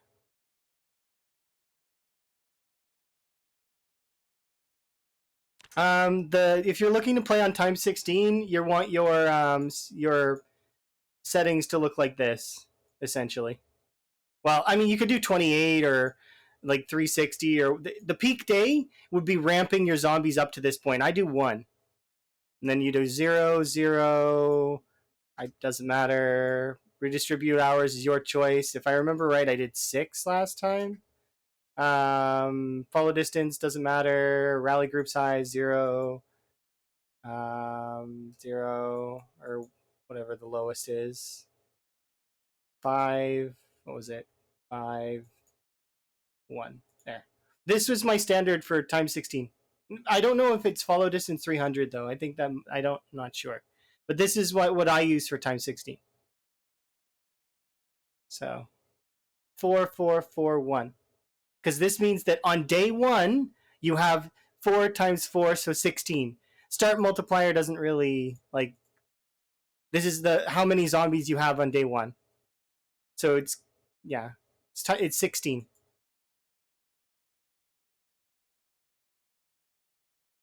Walkers or sprinters? Well, I mean, you do fast shamblers. There's actually there are 3 types of zombies, not just 2. As much as everybody like, because most folks will see fast shamblers. Those are the standard zombie in the game. Shamblers are actually the slow version of fast shamblers. So these ones are even slower. And then there's sprinters. Most folks go fast shamblers. Then you've got the sort of the elite folks that go for sprinters. This doesn't matter. Like, this is just how strong the zombies are. That they this just toughness not okay. So you can increase the damage the zombies can take by a little bit. Um, Infection is whether it's bite only or no infection. How long it takes for you to die by the mortality. Like, so like if you do get infected, how long you die. Um, Cognition, I mean, this one is arguable between myself and some of the community, because I feel like cognition doesn't really do much unless you're playing sprinters. Cognition's kind of just lock the doors behind you, you're good. And then hearing is probably the next one that's the hardest. Do you want to up this one to pinpoint or normal? Doesn't matter, but pinpoint hearing is like the next level of difficulty up. So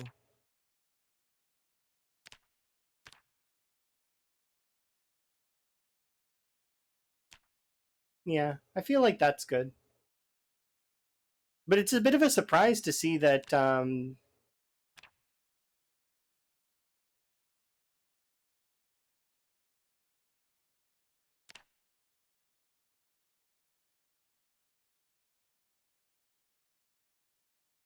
I wonder if CDDA runs on.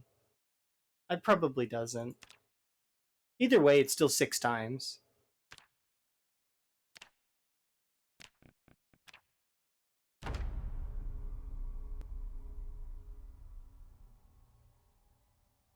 What do you mean?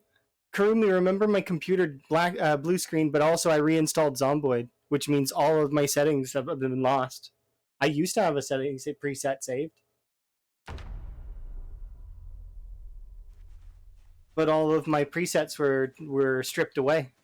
It's just like all of my builds. I had like a bunch of builds saved, and they're all gone now. Not that I need them. I can make a build at any given moment now and close my eyes and make builds. What causes them to stop respawning? Shutting off respawn. Set your respawn to 0 and you're good. That stops them from respawning. That, or do what I'm doing now and control an area with the player structure. Now, in saying that, if you're ever near the walls, then that won't work because they will break the walls. But as soon as you leave the area, the zombies can't break the walls, and it's a whole thing. Just shut off respawn. Just turn respawn to 0 if you don't want respawn on. It's better that way, in my opinion. Especially if you're going to play high pop like time 16. There's no reason to have respawn on if you're playing time 16. To be honest, there's no reason to have respawn on if you're playing beyond times 8.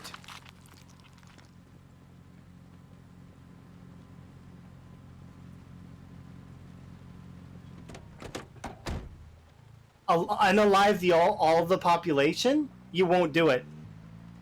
You will either get bored before it happens, or you won't be able to. To unalive the entire population... Here, I'll do the calculation really quick for you. To unalive the population, if you're really, really, really good at the game, it would take... Let me see... This is being generous, but let's just be generous, shall we? So that's divided by what?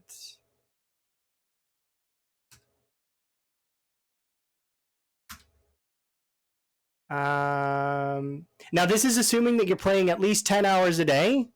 It would take 417 days of playing. Every day, 10 hours minimum a day to unalive the whole map. That's a year and a bit of playing every single day for 10 hours a day. It would take, which is, yeah. Well, that ain't a lot, is it? Like, I mean, that then, yeah.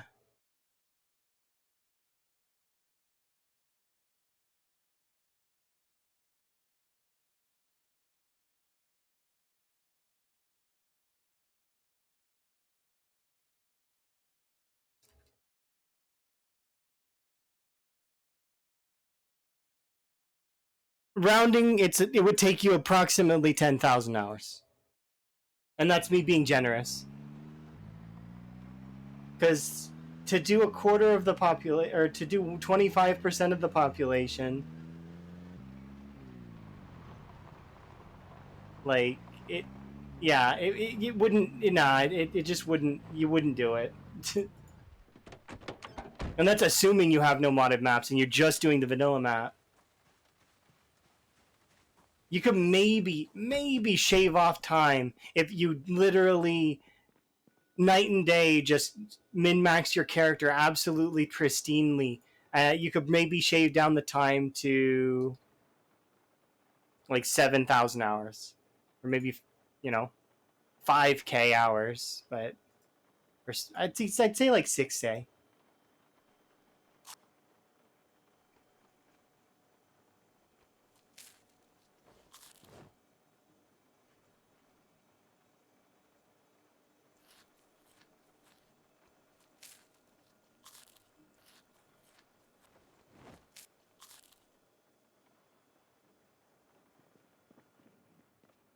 I mean, it all depends. It just is not something that's feasible. I don't see people being able to do that. Like, I know from experience of playing marathon style like this that it gets tiring when you start getting to the 300, 400K mark.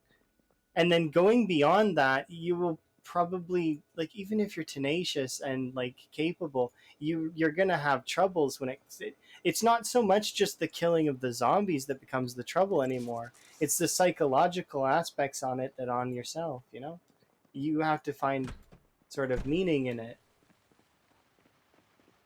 It's tough because it starts just more and more time going into it. I don't know. It's possible. Like, don't get me wrong. It's one of those things that's possible, but it's so big a number that it's like it seems unlikely that anybody would want to put in that much time to it. I mean, they might, but like for example, the current world record in this game, the current world record is officially 709,000 or more. Like it's between 709 and 700 and like, but it's about 700k, 710k, right? The map itself has 4,600,000 zombies on it. That's a lot of zombies.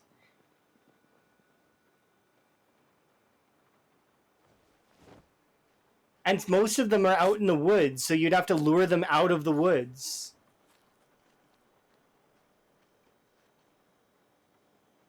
Yeah, and getting them out of the woods would be a difficult task in itself.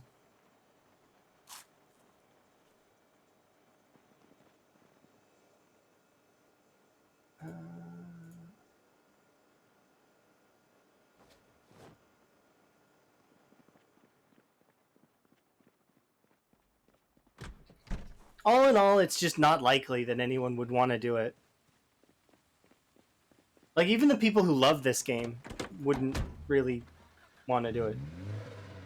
I like this game. Like, I really like this game. I think this game is great. Probably my favorite game. Especially right now. Would I want to do it? No. I tell you right now, flat, no.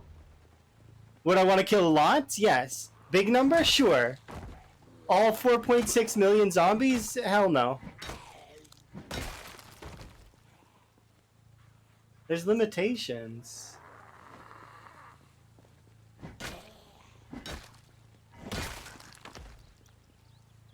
And it's not from, like, not being, like, because I'm stubborn and I do have, when I want to achieve something, I will go for it as best I can, but it's just, yeah, it's too much. It's way too much.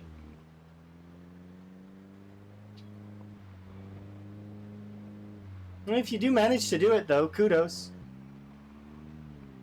My thoughts is that you'll probably get bored.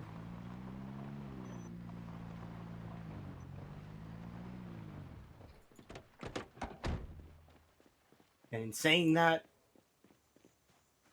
we'd have to see.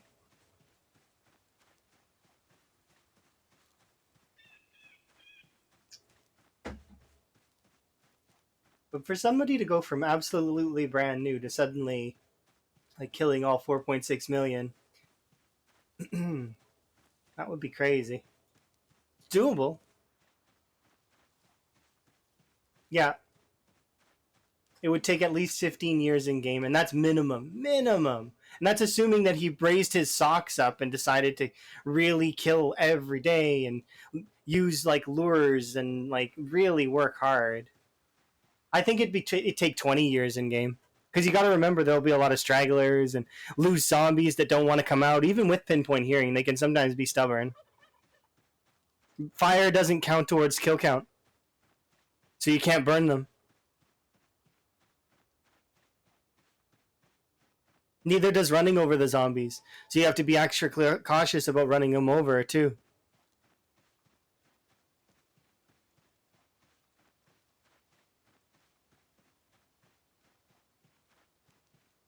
Yeah, exactly. It's to find them.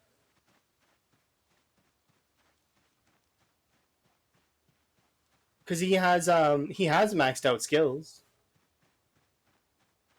And his vehicle engines are loud. Like they're 5 times.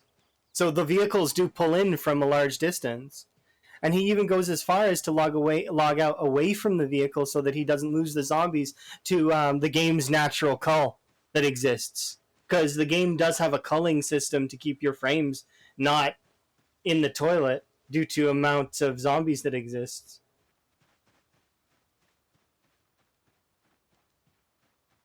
So it's just interesting.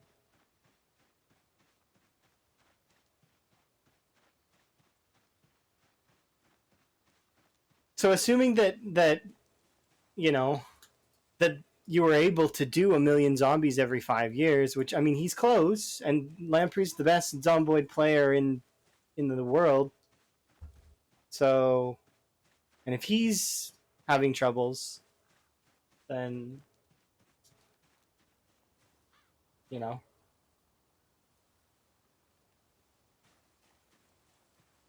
it speaks volumes.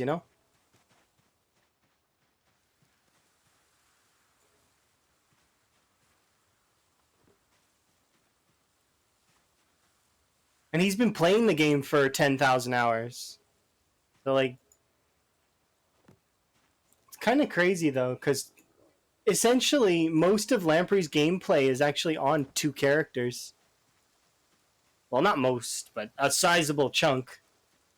Because out of 10,000 hours, his two characters have lived over 1,000 hours each. That's over 20% of his game time on only two characters.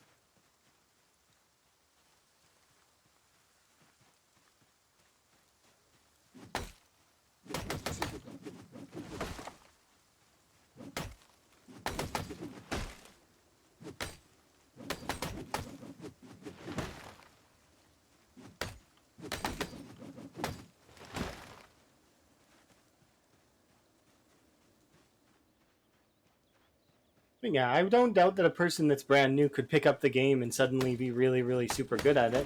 The game's wide, not deep in terms of its learning curve. So, like, I mean, once you've learned everything you can about the game, so long as you take it with a serious approach, like, think about it. I went from not really doing very well to suddenly being really good at the game, but that's because I put in the time and I took the notes. I'm not like the be all and end all of the player face though. Like, I'm good, but not like wow. I still don't consider myself pro at the game. I'd say that I'm a veteran, fairly good at the game. One day I'll be pro. Maybe once I'm done the wall.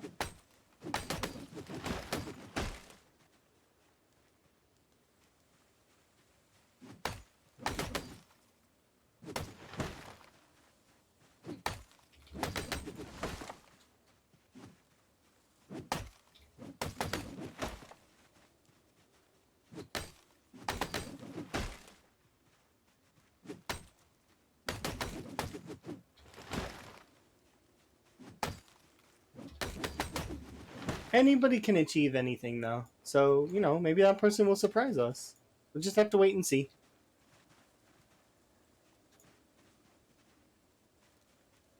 You can get killed in months and weeks. I mean, I'm sure that it's fine. Everybody has their own style, right?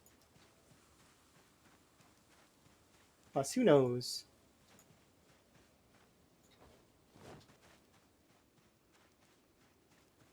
With time, I believe anyone can get the same kind of stuff going, like longer runs and.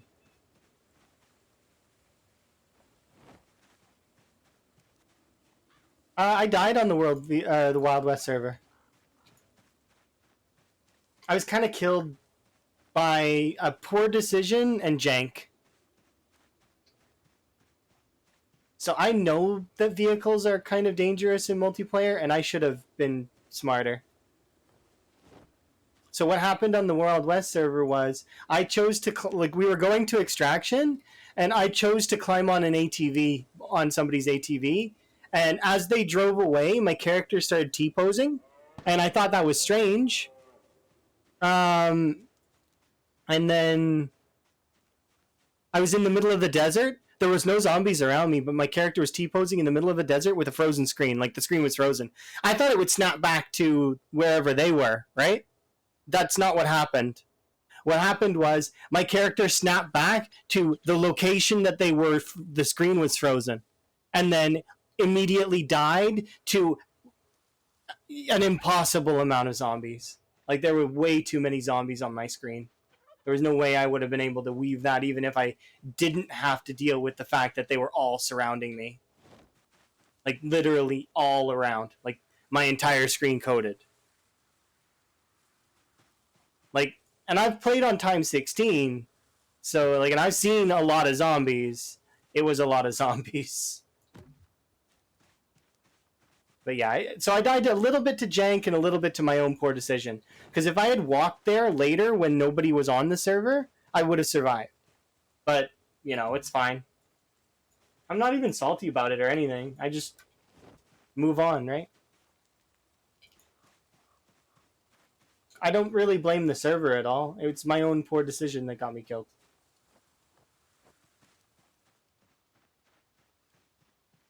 And got killed by like 30 zombies? Well, that's fair. I think what happened with my instance though was the fact that I think while the person that was carrying me on their ATV was they were ahead of me, and I think what happened was is they transferred themselves over to the next cell, right?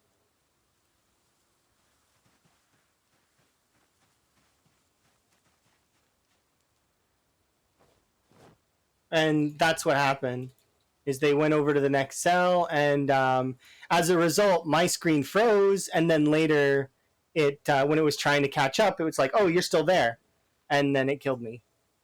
But yeah, it's okay, it's not a big deal. That's part of the game, is they sometimes you got to deal with jank. Time to pick up the League of Legends. Nah, I tried League at one point. League is in a bad state right now. I don't recommend that game to anyone. It caters far too heavily to a player base that is no longer caring about skill or any of that kind of stuff. They just want to see their press their buttons Earth style, and it makes me sad a little bit to see the state that that game is in. Got things like Kane running around, and it took me making a good point in one of the dev streams for them to make Yumi worth less, because Yumi before used to be worth max blue essence as well as full purchase riot price. So like what was it, 925 or 975 or something? But I made a point because they kept saying, "Oh, she's for new players. Oh, she's for new players." Well, really, she's for new players. How do new players afford that character? She's locked behind a paywall. For new players, my ass. So, you know, it was at that point that I stopped playing that game. Kind of. That, and also having my eyes opened by a really, really good friend.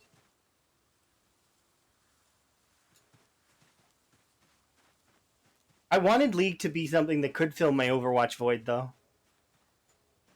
But Overwatch is in the same problem. It caters too heavily to folks that are not really. They just want to push their buttons. Push their buttons and have things go off and things. It's not a good way to have the game running. Fun, yes, it's sort of fun, but it's not like a competitive game anymore. At least not in my eyes. But perhaps that's, you know.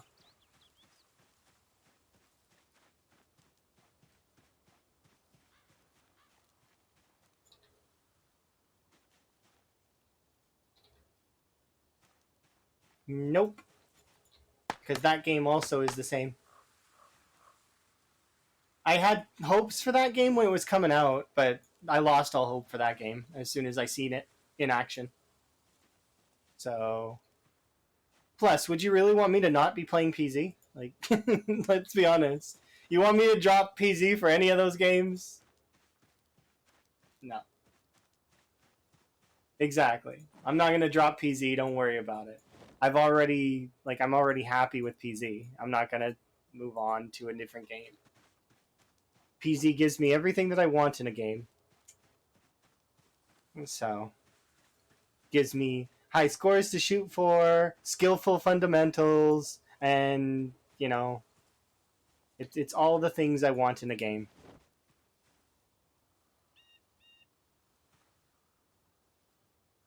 In saying that, though, that's because I'm not skilled enough to play fighting games. I tried. I tried playing, like, cutting edge graphics. Yeah, like, look at these pixels.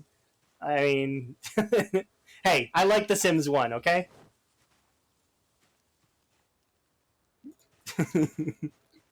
But yeah, it's just, yeah. You want to talk about cutting edge graphics? That's another thing. That the League of Legends mobile game has better graphics than the actual like PC game. Like, go look at the avatars and the models for for the mobile, and then look at the avatars for the PC game. Uh,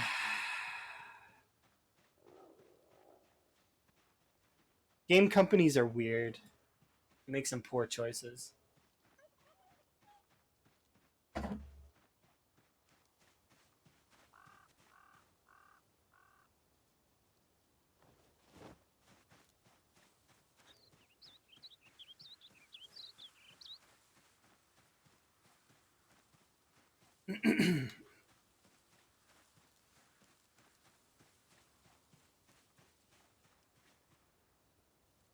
Log wall time. Nope, don't put that there. Try again.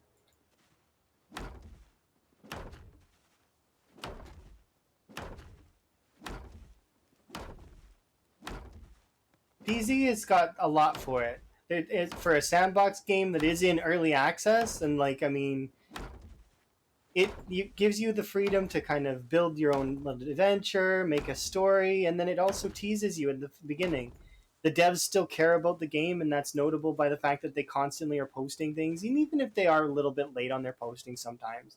It's like they are still trying to be connected to the player base, which is more than can be said for games like PZ. What is it? 7 Days. And Minecraft is I got its own bag of issues.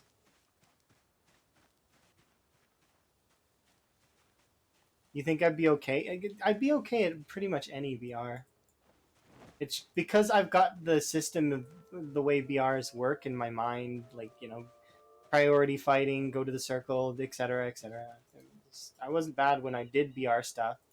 I like the culling was probably my favorite BR, but it was actually not for its BR elements, and actually specifically because of the announcer in that game.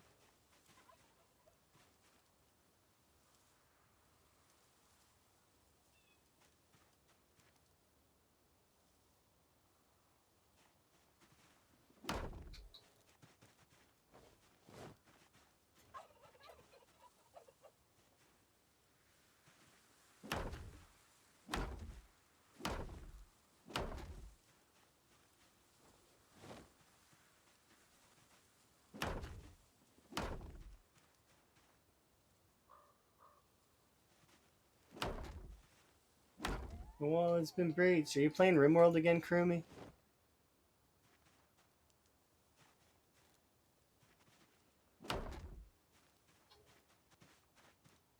RimWorld and Factorio are both amazing games. I do really like them. I wish I could get further in RimWorld. Kind of am not very good when it comes to like the end game of RimWorld.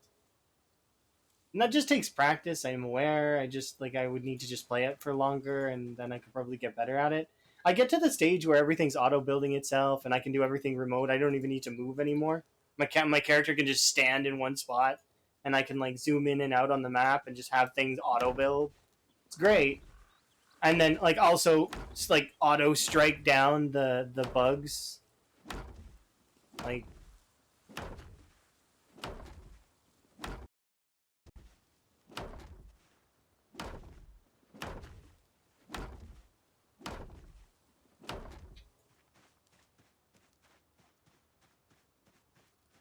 you just let RimWorld run in your background while you play PZ.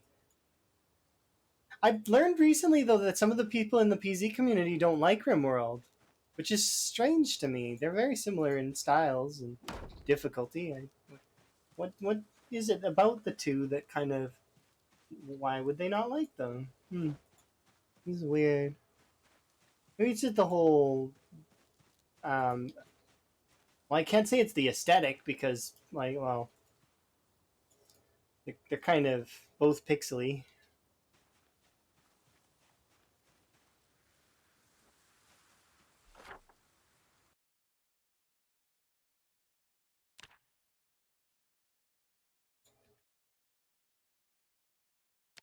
I guess, yeah, the open world part might be the biggest thing.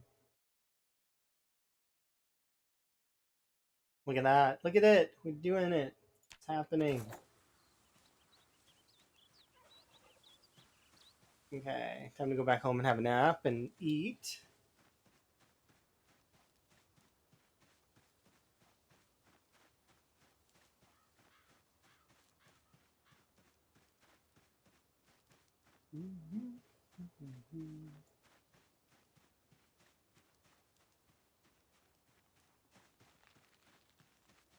How many days in game has it been? Oh, almost 10. Not quite.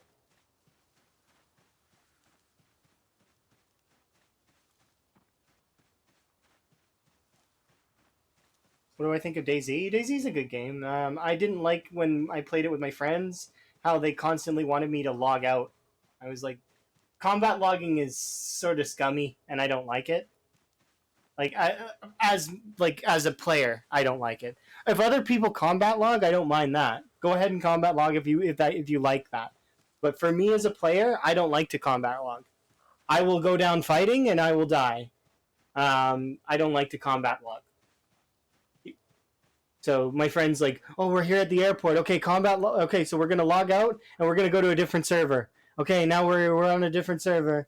It was just like, it's so scummy. I hated it. Now that we've got the best guns in the game, okay, now what? Oh, now we're gonna log out. It just, but why? It was kind of cool. It was a cool. When I was playing DayZ by myself, I had a lot more fun. Um, because what was it? I was killing zombies, and I was playing one time at night. And anyways, I'm wandering around at night, right? And suddenly it's completely dark. I can't see anything. And I was trying to get to the next town, right? The next area, like these houses that I wanted to loot. Anyways, out of nowhere, my screen just goes red and my character falls over. I was like, I was shot by a sniper, like the sniper in the game. It's supposed to be a one hit kill, but my character survived it, and the person that shot me felt bad and came over and blood transfusioned me right on the spot. And then I hung out with those folks for a bit, which was really fun. Killed a bunch of zombies, and then we died in a city, I think, which was kind of fun. But I like DayZ. DayZ's cool when you aren't being scummy.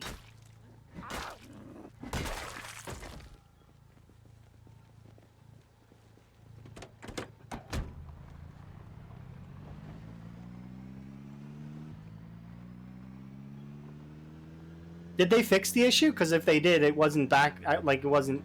They didn't fix it when I was playing, because it was just so scummy. I hated that part of it. It's one of the reasons why I stopped playing, was because I just didn't like that. That was one of the things that you did. They did have pool noodle zombie arms though, similar to playing 7 Days. The zombies were like really pool noodly.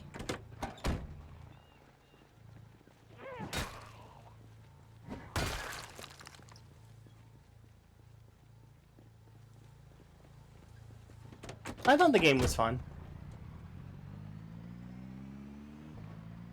But yeah, in terms of, I don't know, just PZ is just such a solid, all-around good game. Like, it just is super, super good. Makes me happy to play it. Makes me happy that I ended up finding that screenshot. Because that screenshot was really what pinned it for me, to made me go look for Lamprey's stream.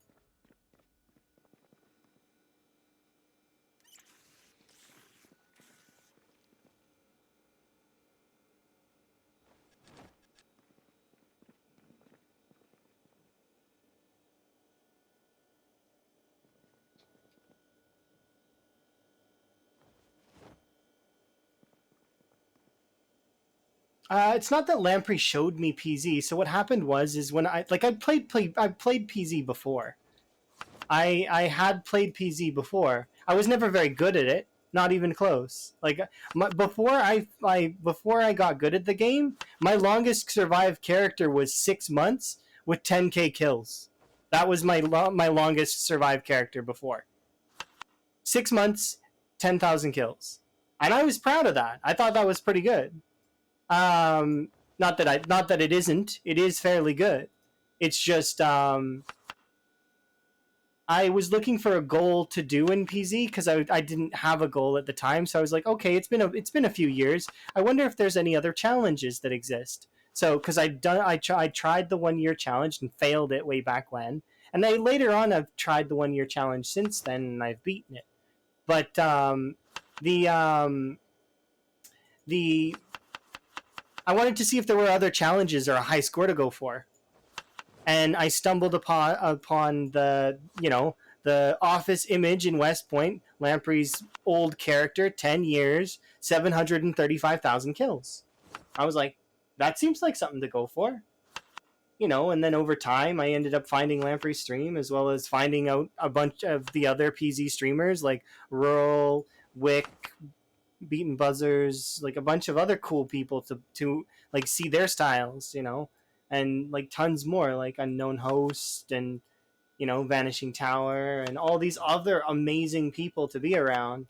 And it's been a fun journey since then, and it's a journey that I'm not done with. I'm still on.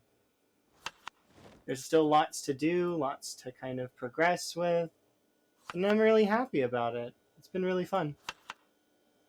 Um,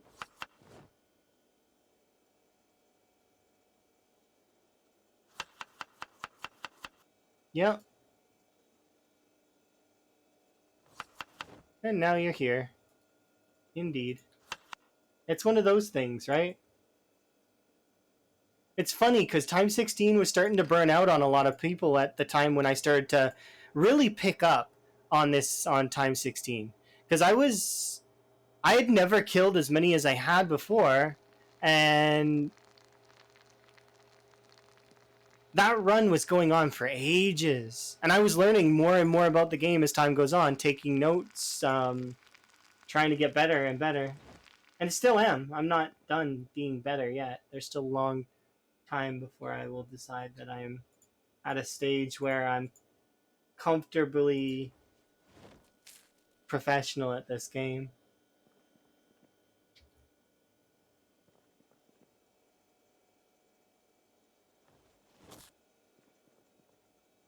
Should be up. Yeah. Nice. So yeah, thank you for the lurk. I'm one of the top marathon. I'm top 4, like top 5, but that's like so. I can see the podium, but it's not a. It's not. I'm like the one of the folks that claps beside the podium.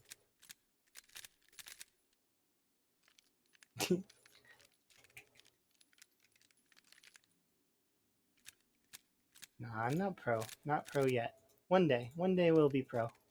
Just gotta keep practicing.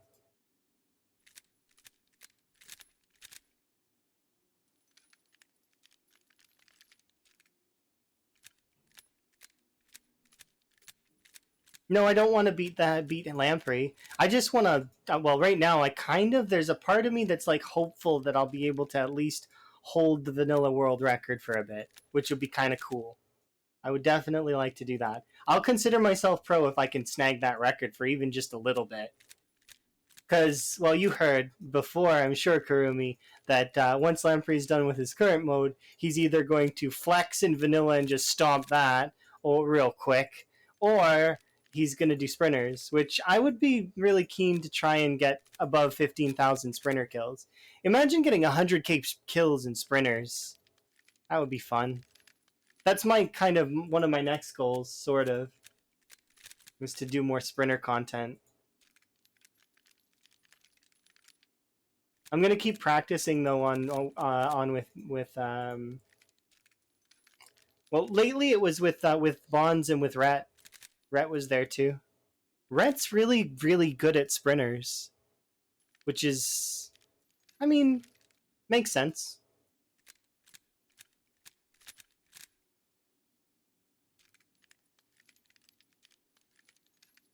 Oh yeah, sprinters is the hardest. It's the hardest way to play the game.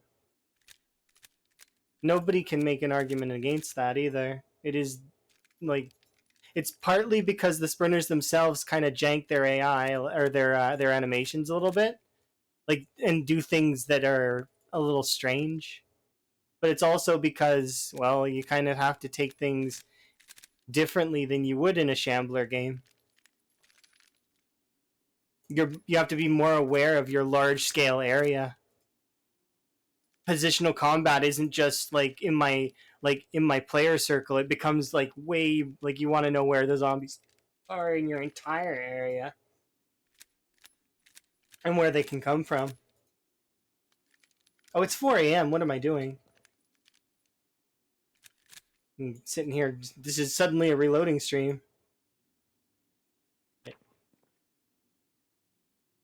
I overdid it. You had me thinking about spinners, which is interesting. It does intrigue me because sprinters is definitely intrigue worthy.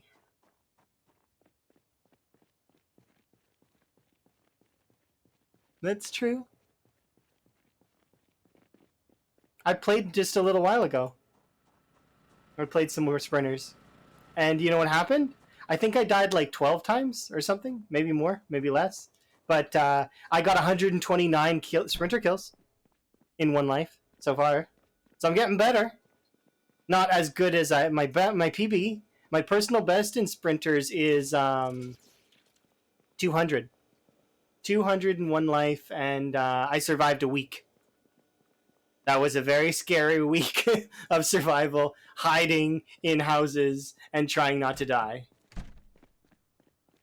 But now that I've got different knowledge in the game, it's I think it'll be easier because I'm gonna be more aggressive about my learning. I'll be trying more things. I'll be dying more, but each death will be a learned death. You know.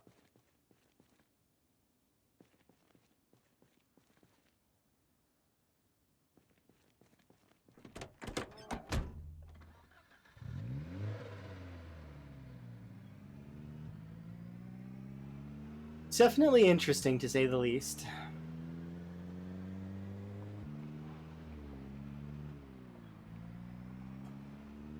How do you think I got good at this game in the first place? I was watching all the VODs, not just the Bonds VODs, but I was watching other people's VODs, the Lamprey VODs. Anytime Rhett would stream or any other PZ streamer would stream, I would take notes on their gameplay styles. And then I actually have notes on most of our community. Like each person has like a page in my notes at least.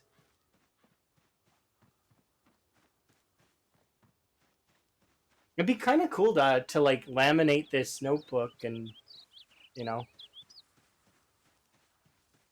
keep it.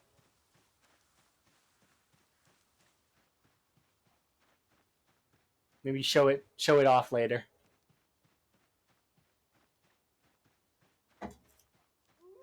It's mostly scribbles though. It's a little embarrassing. I'll promise to not redo it because I don't know. The scribbles make it look nice, kind of like it's unique in that sense. Me crossing out information that I got wrong or that I heard from one person that's incorrect, and then I had to fix from another person, and then later I like would consolidate. Yeah, and then I would tell that person, "Hey, I relearned this," and "Hey, this is how this is," and the transfer of trying to get things right for everybody so that we can all be good at the game together. That's something that's cool about PZ is that everybody wants to be good at the game together as a whole. Well, thank you. Yes, and all we want to see is big numbers and big survival times and or accomplishments. If you do something that you think is really really cool, like hey, I weaved through this big horde and I died at the end, but I weaved through it like for most of it. Like I mean, still that's a huge accomplishment, especially if you're a person that often is just a base dweller, someone who likes base mom or dad. Let the Sims begin. Congratulations.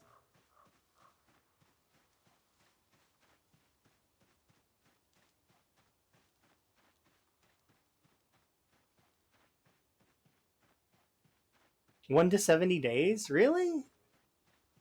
I figured it'd be at least a year, so 360.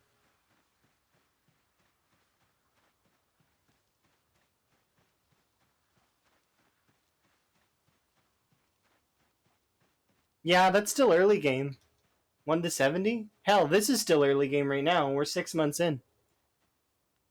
This is still early game to me. Because my character's not max level yet. Like, at least in one weapon skill. Once I'm maxed out in at least one weapon skill, then I'm consider I've hit the mid game.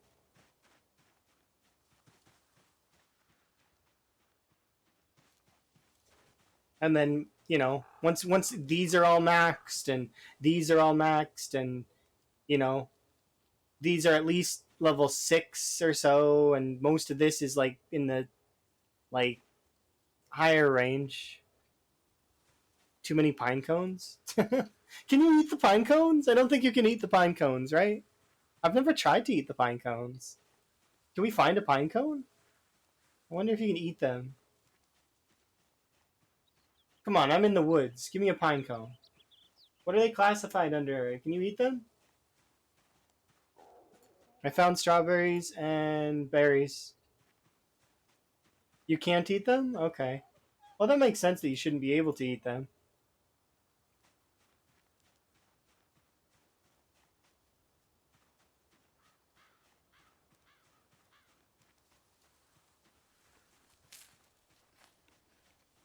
I don't think I've ever tried to eat a pine cone. That's why I was like confused by it.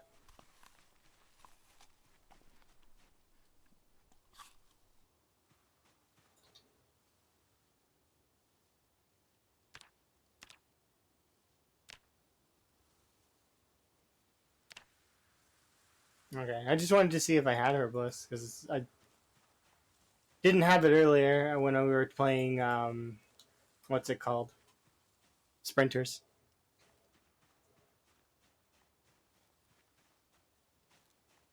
They're sticks, good for a fire. Oh, and by the way, doing 12 hours is not bad. It's good.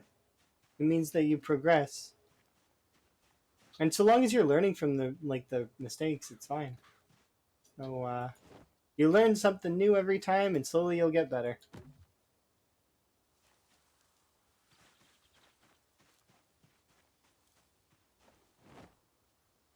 I still need to actually beat a few challenges on stream because I haven't beaten them on stream before. It's on my to dos.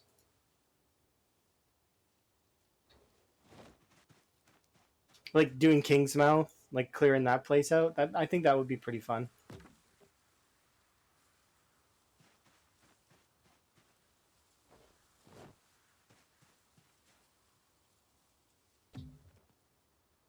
I've played that map before, but I never actually played it while I'm at this skill level. I played it one time, and I lived in the for 3 months. I lived in the lighthouse. Yes, so I have played it. I've never done the movie studio though. I heard that the movie studio has sprinters,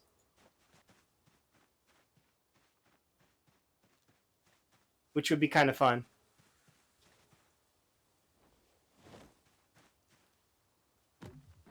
Yeah, I've never done the movie studio, not once. Have you done the movie studio, Kurumi?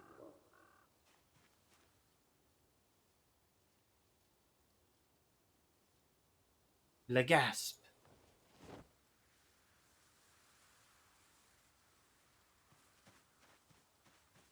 During the day? Backrooms? Oh, Backrooms is on my list too.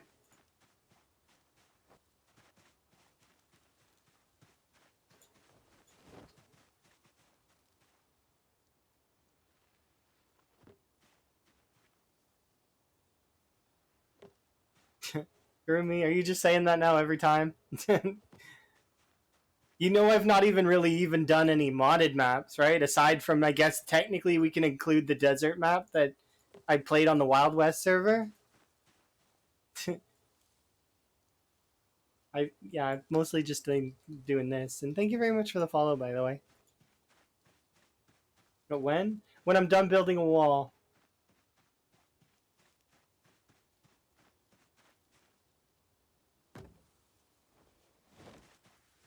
It's like all of these things are on my list, so we'll be doing whatever's next on the list. And what I might do actually is I might throw them in one of those wheels that Duke has, whatever website Duke does that on, because I've seen that he makes little wheels for his like Bean Boozled. Um, Thank you for the wellness check. Do appreciate. Um, we'll do it here in just a sec. But yeah, that's how I'll do it. I've not played any of the modded maps except for the one on the Wild West server. Dancing Zombies mod. Thriller, thriller night. Okay, I'm gonna be right back because I'm gonna wellness check.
Ha! Defeated you, timer, by like almost a full minute this time.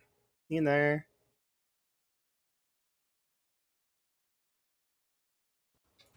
But yeah, I think what I'll probably do is exactly that. I'll do all of the next once we're done with this challenge, I'll I'll put all of the challenges in a big wheel and then have it pick it at random what we do next. And it'll be fun because you never know what we'll get. We could get back rooms, we could get modded maps, we could get movie studio, Kingsmouth. I think there's a here. I've got read off some of them just so that we can get an idea of it. Long blunt. Sure, sounds good. Let's see which page was it on again?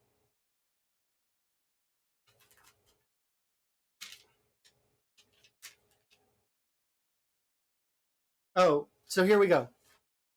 So we could do time. There's time. Well, I would leave these ones off because we did them already. But so I've got times hero zero, or sorry, times 16 0 to hero, pure pure CDDA, no sleep challenge. So you no sleep. King's Mouth, movie studio, all negatives, sprinters, modded maps, uh, backrooms.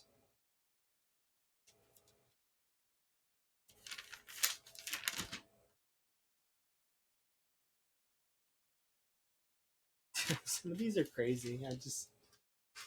But yeah, there's like a lot to pick from. So long blunt still. Thankfully, we're out here in safety, so I don't need to worry too much about using the long blunts at the moment.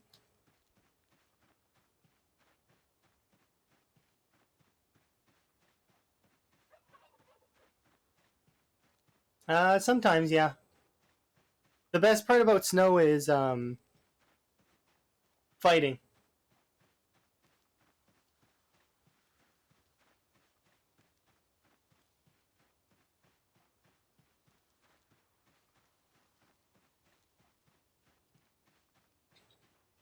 We got quite a lot of trees to chop here, so I'm gonna do that now. This one's running.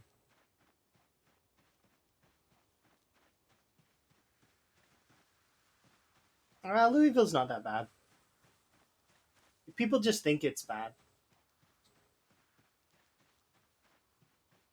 Louisville's actually kind of more chill than a lot of places. Yeah, even on 16 times pop, it's not that bad.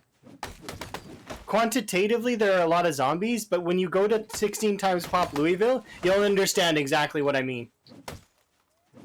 Anyone who's done times 16 pop Louisville would probably agree with me that it takes a long time. There is a lot, but also it's about kind of getting like because there's a lot of fences in Louisville, and that's the biggest problem. For a new player, though, I guess that's true. You love living in Brandenburg. Yeah, I suppose that's true. A new player wouldn't know that. There's just so many fences in Louisville.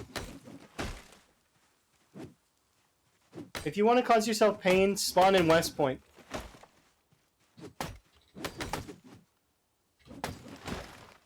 Learning the game in West Point is probably the best, in my opinion. CDDA in Louisville would have you tempted to use fire. And, like, so you'd be tempted to burn zombies.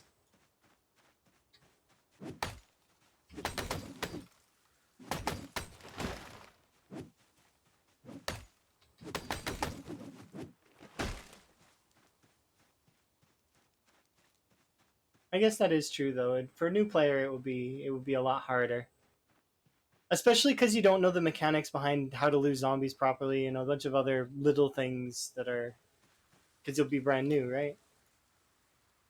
Still don't you wouldn't even know how to feed yourself really or get yourself water or base stuff. That's why starting in builder mode is not terrible. It's because you can at least learn the fundamentals of the game first, and then from there you can kind of build on that. Pun intended. If you want torture, yeah, go ahead. Do whatever you think is best. I'm not telling you how you should play the game because you'll figure that out yourself. That's the best part about a sandbox game is that you're gonna make it the way you want it. There's no wrong way to play.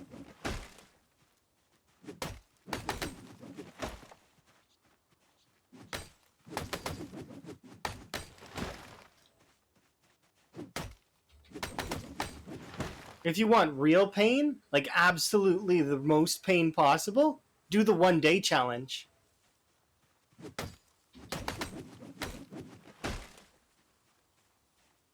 That's the most pain that I can think of. The 1 day challenge is a mod, I think, that you start out infected, and the point of the challenge is to do stuff and then get out before the infection kills you. You have 24 hours.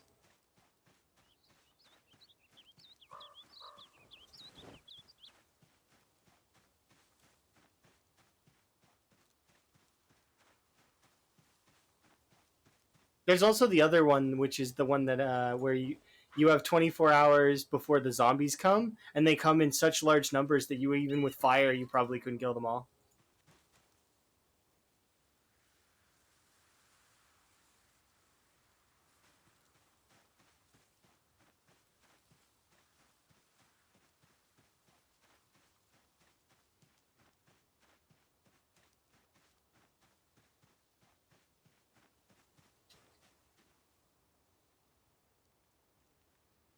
Yeah, your PC literally fights harder than you. Yeah, that's exactly it. That challenge is made to melt a PC. Watch a PC explode. My PC can barely handle times 16.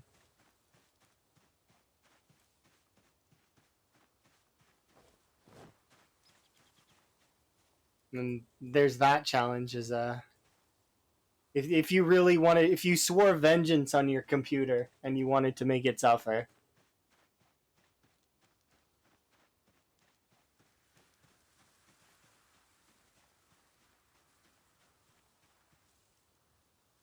you don't want pinpoint hearing, but normal settings and hard as possible.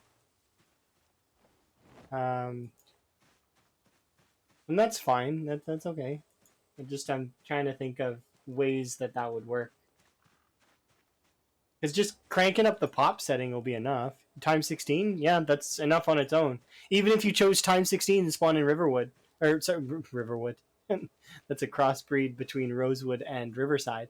But the even if you choose to spawn in Riverside, Riverside's population is like 20K, and if you understand that, like, well, I mean, you wouldn't know actually, but the the cognition is nothing. You can ignore cognition. You just lock the door behind yourself. Could you imagine if cross like the cognition is um, not a setting that does very much unless you're playing sprinters.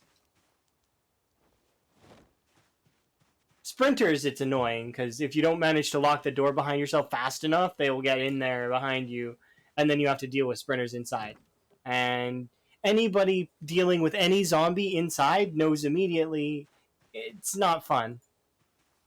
Especially if you upgrade it to, like, okay, let's say juggling a handful of zombies inside, it sucks.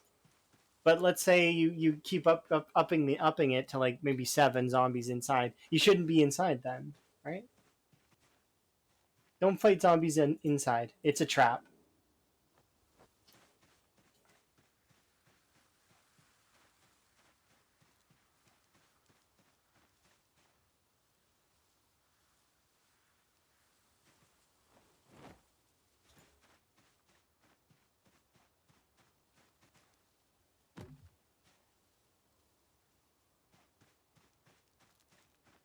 I think, yeah, Riverside is considered one of the easier areas, and even Riverside on time 16 is pain. Like, it is.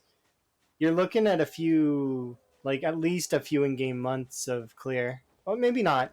Well, I'm assuming you're going 0 to hero, but I suppose I shouldn't because you might not, which is fine. Like it's completely fine to not do 0 to hero.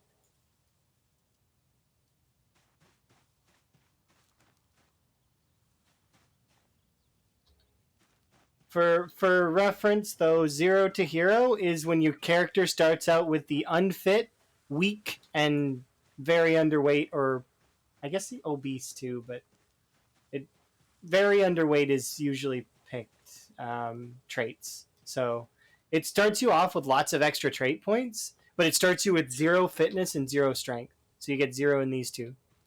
And as a result, your character is not very capable of killing more than a handful of zombies a day until you level up. So your character will be really, really garbage in the beginning. But as time goes on, eventually, as you survive longer, your character just becomes more and more strong. This character was 0 to hero. And I very frequently will do zero to hero unless I'm playing multiplayer.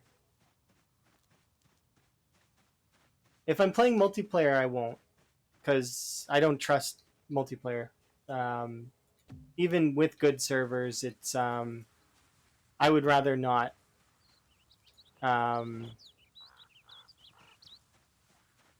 worry about stamina. So out of the two, if you're gonna choose one or the other, strength or athletic, I always athletic. 9-0 is better than 0-9.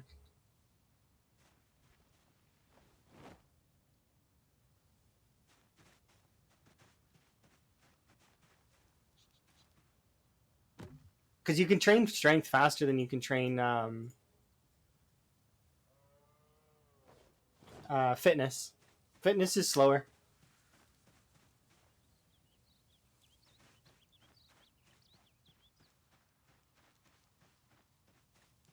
What debuff traits should I have? I mean, it depends. You said you're just starting, so I would give you the beginner build, which is unemployed, keen hearing, wakeful.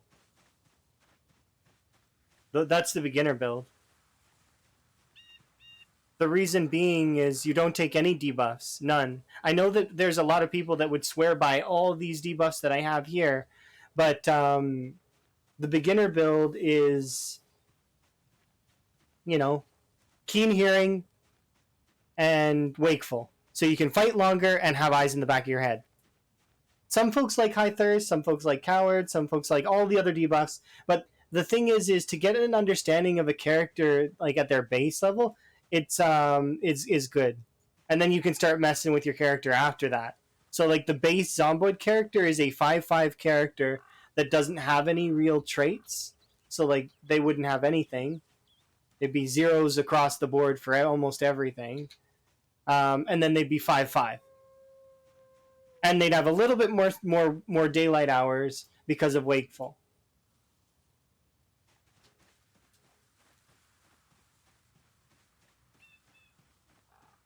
You can't pick panic traits if you have desensitized.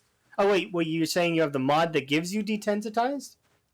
So you're picking the panic traits as a result?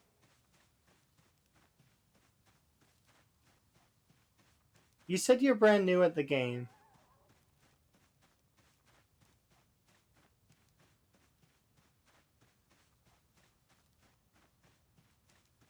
Yeah, I looked at mods.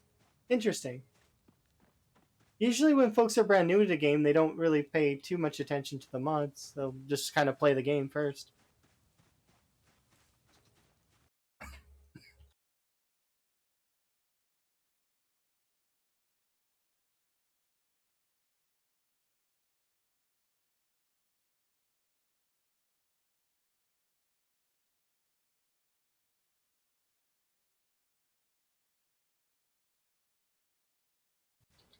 Sorry.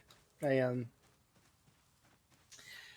sipped my tea, but it then breathed my tea, and I'm gonna tell you right now, it's unpleasant when you breathe liquids. It's not fun. Do not recommend.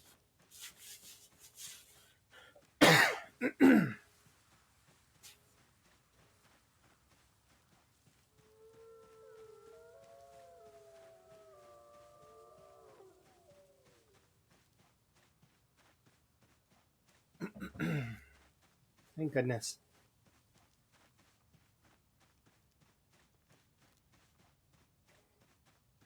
Oh yeah, okay. So you're brand new, but you've watched tons of gameplay. Yeah, you'd probably wouldn't want either of those traits. You wouldn't probably, even though you're gonna get desensitized after a while. Taking Fear of Blood may hamper your early game, so I wouldn't take that. If you want my opinion on the best traits that you can take for negatives, Slow Healer and Conspicuous are really good. Slow Healer is really good because you can. I mean, you're hoping not to take damage. You're gonna take damage. Everybody takes damage. As much as everybody says, "Oh, don't get hit," and that's one of the reasons why they take thin-skinned over things like thick-skinned. Oh, just don't get hit. You're gonna get hit. It's gonna happen. But Slow Healer is still good because healing times are kind of just gradual over time, anyways. So you might as well take it. Conspicuous doesn't work properly. It's free points essentially. So you should definitely take that. There's an argument on slow learner and pacifist, but in my opinion, all it does is extend the length of time the game, like how long it's going to take you to level up your skills. So I like these two, but you don't have to take either of them. Prone to illness is really good, and so is weak stomach. Just don't eat bad food and make sure that you're trying to keep yourself, out of the cold.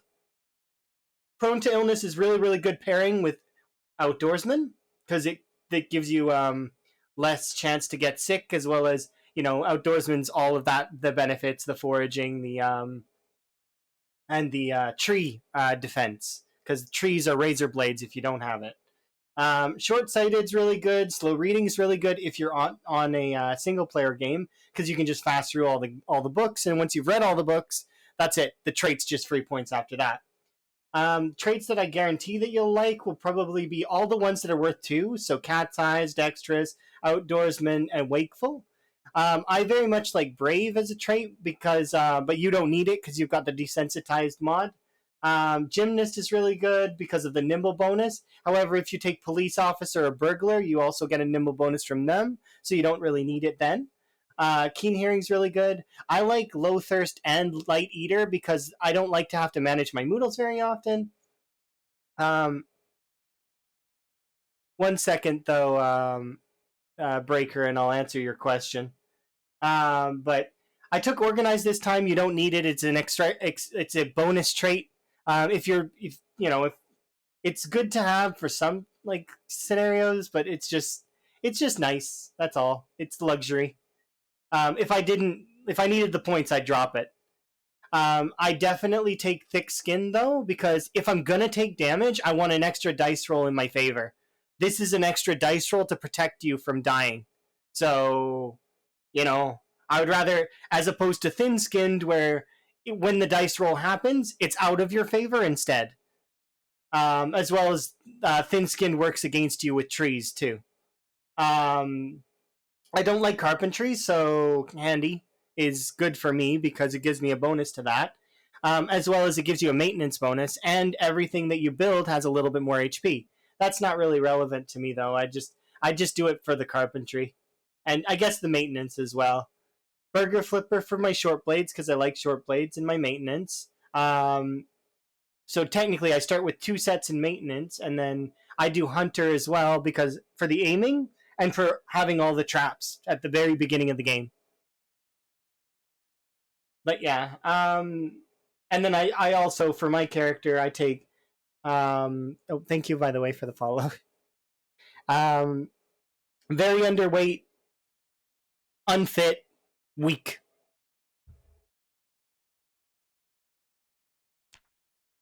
And that's my character build for this character in particular. Um, you're amazing. Thank you very much for the follow. The But it's all subjective. You can actually make cases for literally all of the traits being good in one way or another.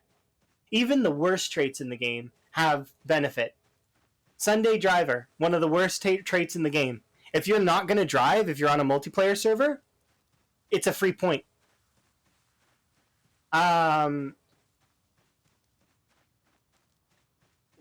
Fear of blood, it's manageable. You just have an extra change of clothes at home and make sure that you're building extra water barrels to wash yourself off frequently. I'm trying to think of other traits that are bad that you disorganized. It actually, disorganized is a good trait for teaching you to not be a hoarder. Inconspicuous, due to the fact that conspicuous doesn't work. Inconspicuous wouldn't really be a good trait, but technically, in the fringe scenario that you're on the second story of a building and you're passing by the building in a crouched fashion, there is a chance that a zombie will not spot you at its max distance. So there are small fringe cases for inconspicuous. If you want the full details on inconspicuous and inconspicuous, go watch the Retnaru video. There's a whole video on YouTube that describes inconspicuous and conspicuous and how they work. But I want to be a hoarder.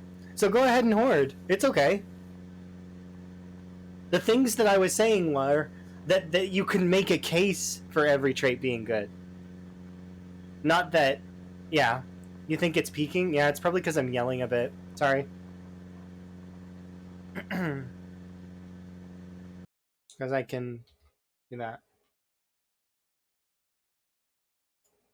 I just don't want to turn it down too much because if I knock the decibels down too much, then I also don't have the pop filter on because it was adding too much weight to the microphone, so it was causing the thing that I have to like sync. Basically, I need to fashion the microphone better. So yeah, sorry about the peaking. I do apologize, or any other issues that might occur. Duct tape. I mean, yeah, I guess duct tape could work.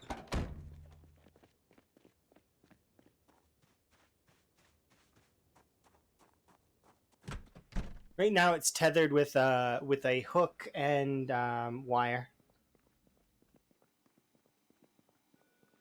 Accessory encumbrance. Yes.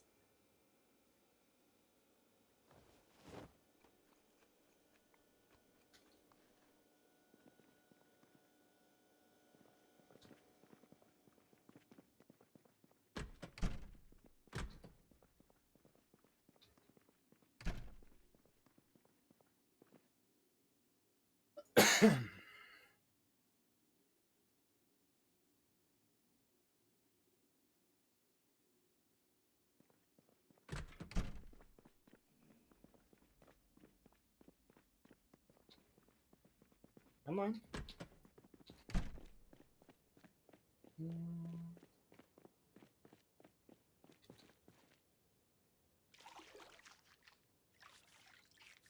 Hello. How are you doing, Tiger Lily? I'm having a good day. You having a good day? How goes your rim worlding? Is it good?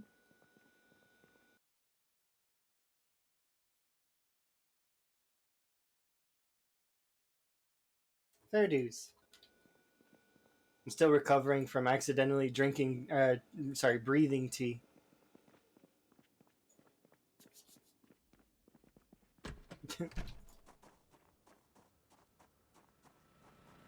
Okay, so I need to check my crops really quick and then we'll head out. I'll go wear the blue clothes for a bit.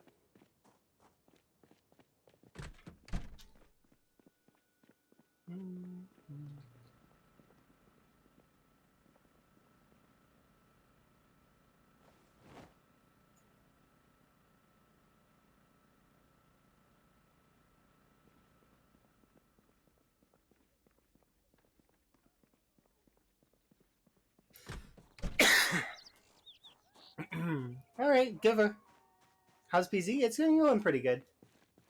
Still just trying to not be we were talking about traits and stuff, and we've been talking about a lot of different things today. Been interesting. Different challenge ideas.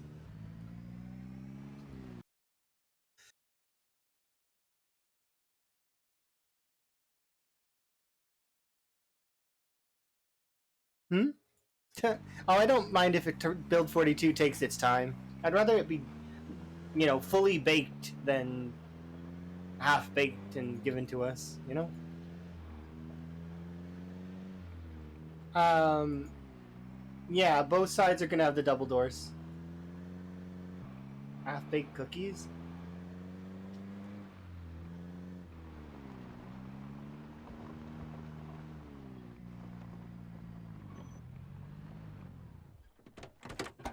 The melty ones in the middle.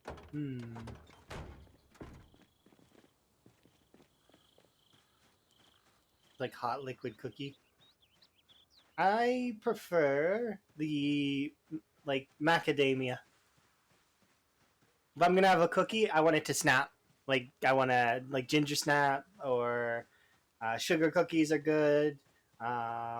Chocolate chips, the like really good.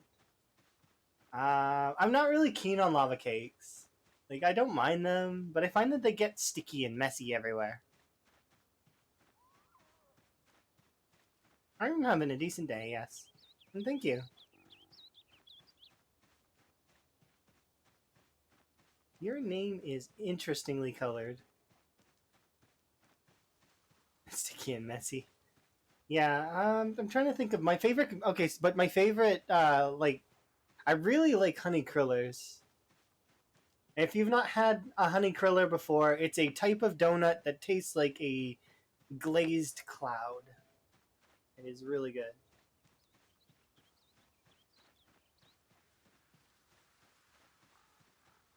What other things do I like? I don't know. I like lots of things. You're a donut connoisseur. Are you? You've had them all. I don't know if I've had them all. I've had lots of types of donuts. Not all of them though.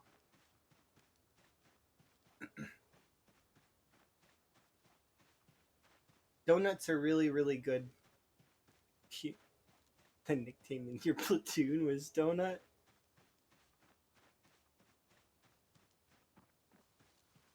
I want to imagine you as a mechanic now in your platoon, and that you like fixed everything all the time.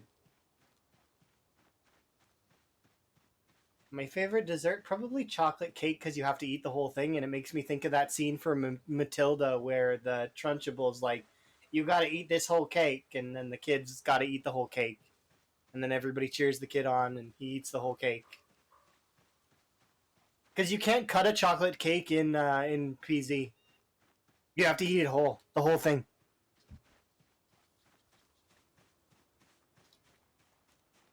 But I guess the pies are good too early game.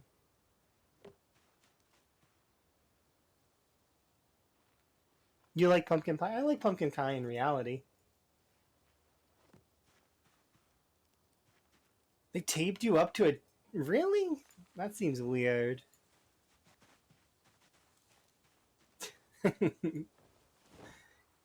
It's in on a whole box of donuts.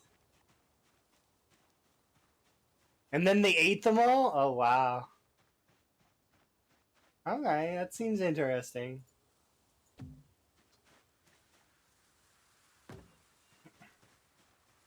I bet you they're probably somewhere in your own Discord, yeah?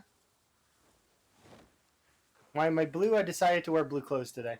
Am I not allowed to change my outfit? See,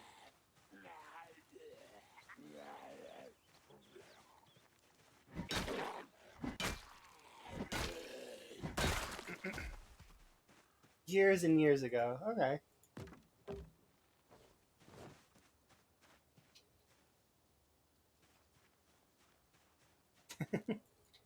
There's no real reason to change your outfit. It's just I decided to be blue. That's all. There's no benefits to this particular outfit in PZ. But it kind of matches Mega Man, I guess. I love Shuffle.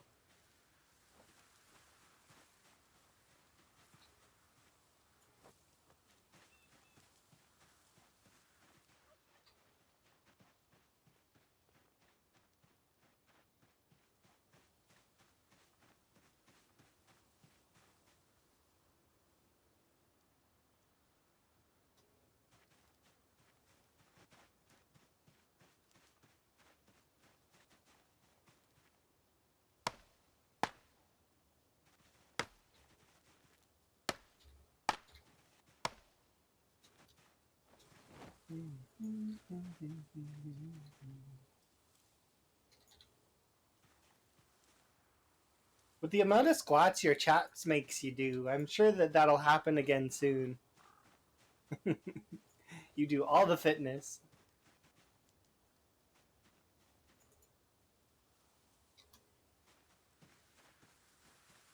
It's good to stay fit, though.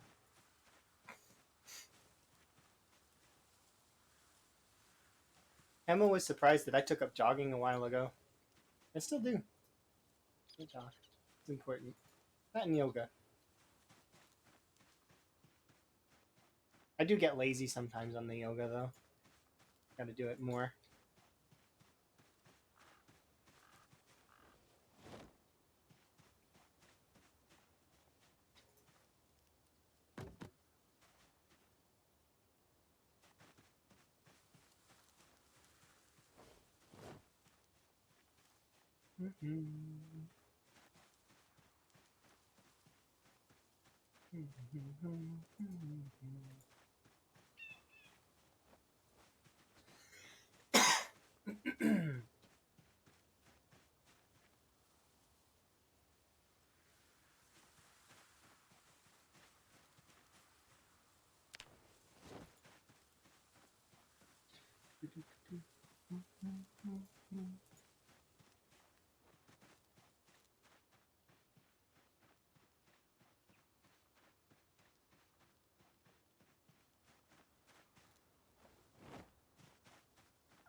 Okay, so we're gonna want to chop trees over here.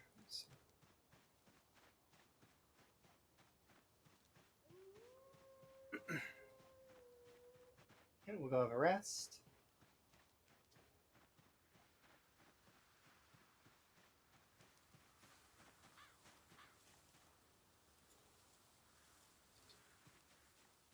Did I bring food?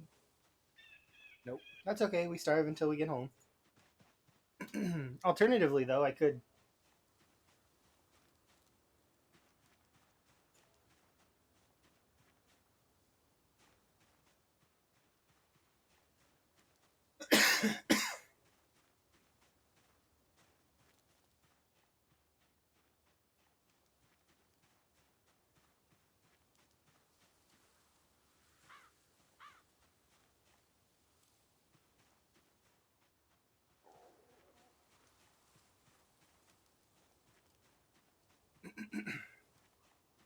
There we go. That's what I needed.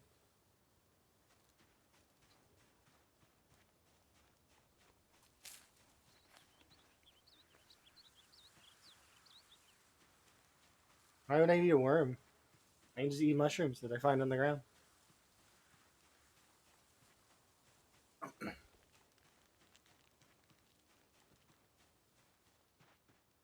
That mushroom was fine to eat because I have the herbalist.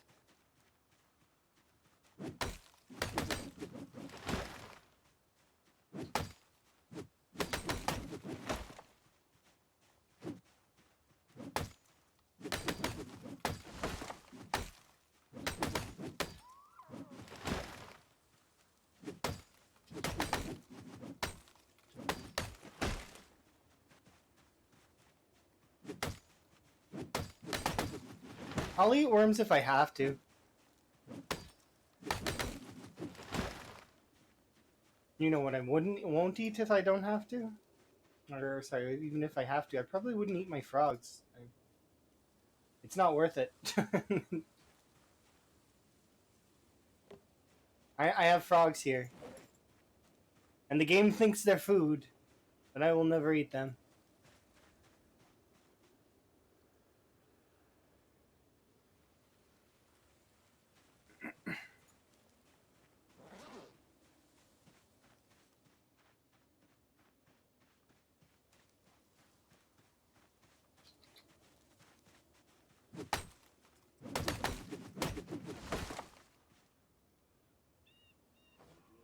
Yeah, that's pretty much how I think about it too.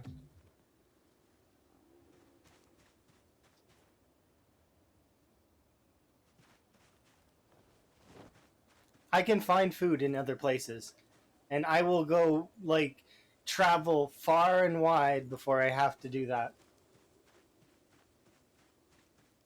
I didn't even loot like I looted most of Dixie, but there's actually I think still like one or two things that might still have food over in Dixie. So, but now you want to level 7. Level 7 foraging, and then wait for a rainy day.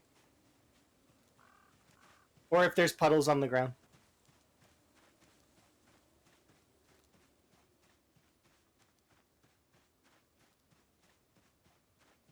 I mean, you can have PZ in French. There's actually some really skilled folks that play PZ that are French. Like Animal and Tancred Terror.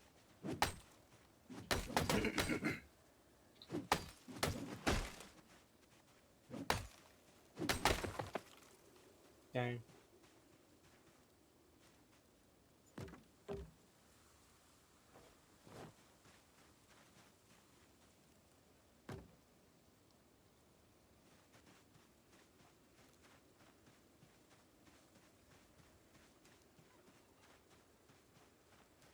That's the cool part about PZ is there's actually a large portion of community that are in like different countries that play the game too. It's like a unified thing, everybody working together to take down the zombies.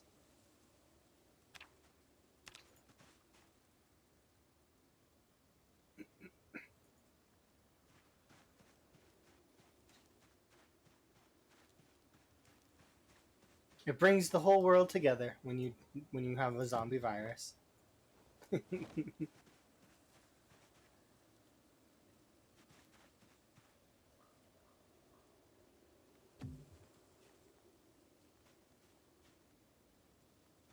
That is a sad truth about our world, though. Sad truth is that those kinds of crises are a reason to unify.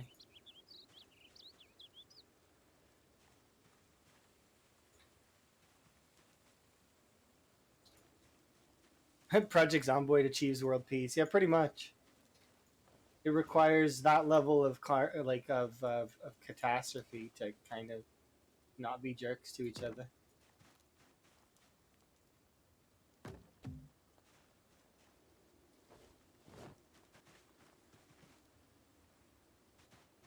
I tried to pick up the log that was behind me, but I'd moved, so it caused an error.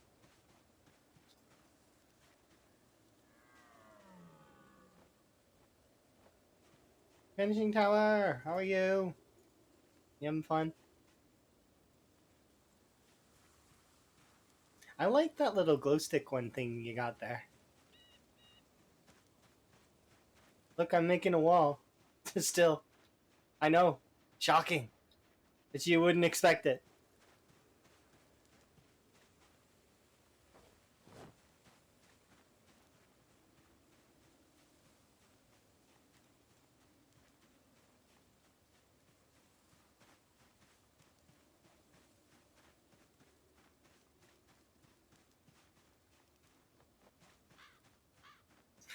You're just as shocked as everyone else. Yeah. A wall? No way. Shocking.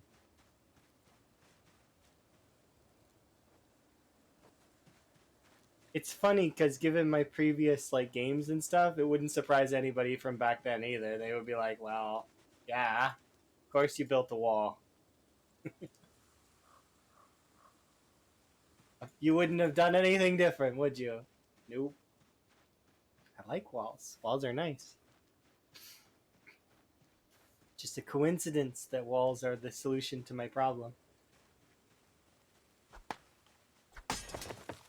Aw, come on. You could have survived a little longer than that.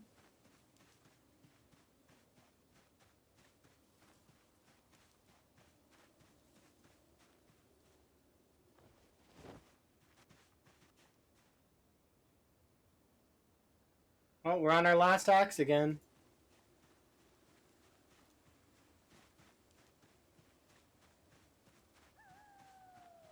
We've been on the last axe a lot lately.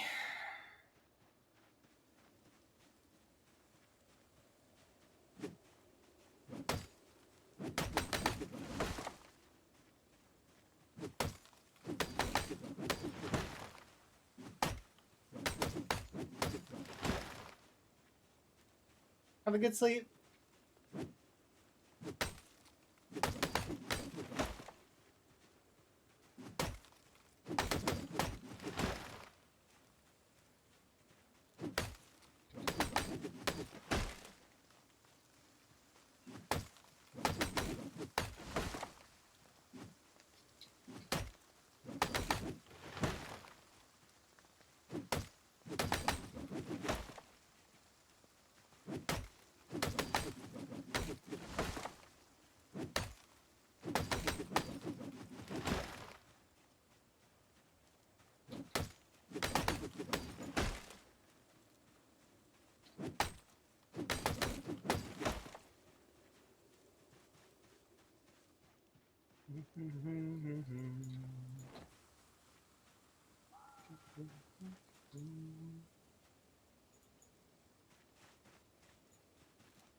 Oh, Vanishing Tower. I wanted to ask you something, but trying to remember what it was.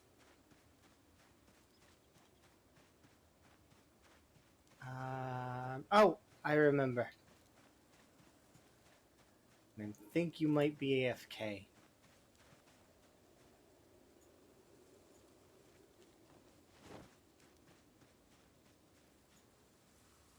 Oh, it was good that if you did you ever play D&D? No, no, it's fine. You be distracted if you need to be distracted, and you can think of me afterwards. But I was just curious if you've ever. You seem like the kind of person that would totally like run a campaign and do D&D. Because Otto was saying that well, he was interested in D&D, and I totally could see you, Duke, and like doing a D&D thing. Like you, like it'd be interesting. I was just wondering if you guys had ever thought about doing something like that before.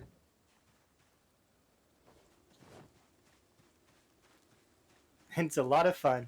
Yes, I figured you had because it. If you hadn't, I would have been surprised. Like I was, like, it seems like, yeah, World of Darkness. Oh, that's fair.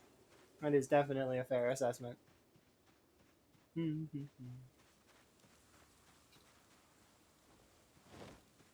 Tabletops is always are always fun though.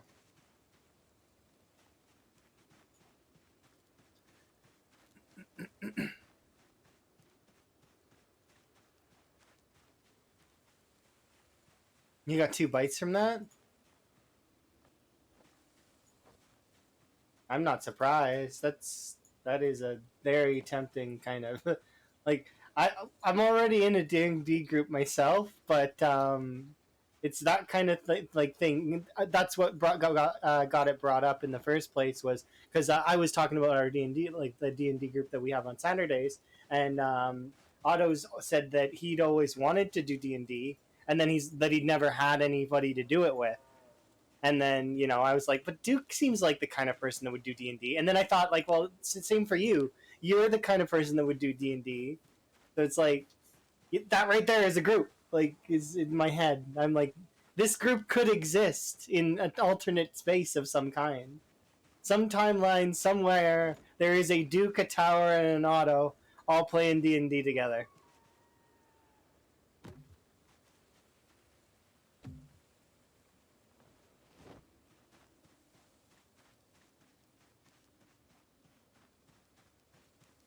It just seems likely, right? Because like it's yeah, just because you guys already play games together and do that kind of like fun games like here we go, like 7 days and such. Zomboid sometimes.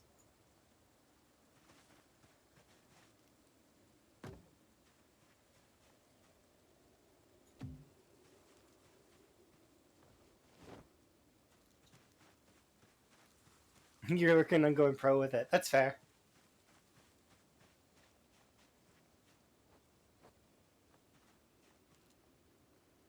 The last the I was enjoying board games that we were doing because we were trying to start up a board game night a long time ago before as well. And we played a bunch of different board games. Like we were playing we played Zombicide and I can't remember what other ones we were playing, but there was quite a few.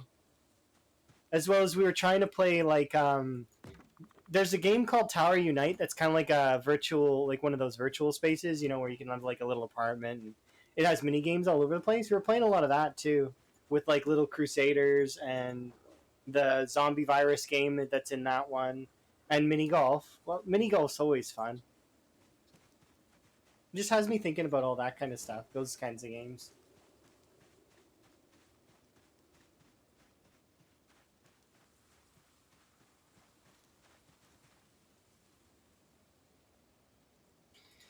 Time to move, garbage can.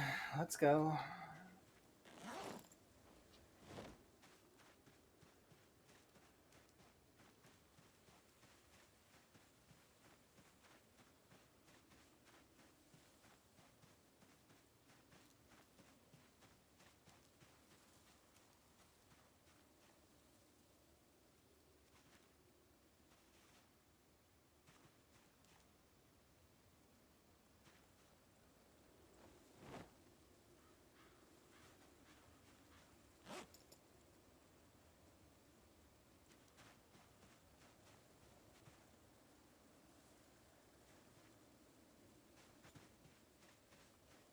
Sounds like Overwatch. Right this way, trash can. Oh my god.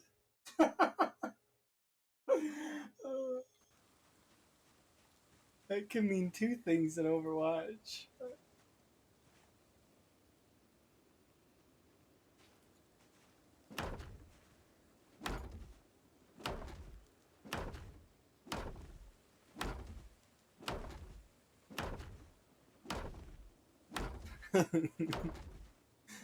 uh, Either you get it or you don't get it. That's how this goes. I'm not gonna explain myself. Uh,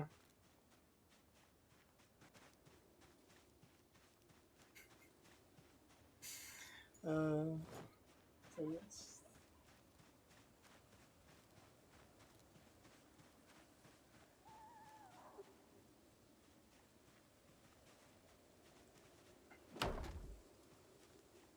Why are you making your base so big? Well, you see, I've decided that the entire world is my base, and therefore I should make everything like part of it. This is how this works now. Everything is part of my base, so I'm just asserting my dominance on the map.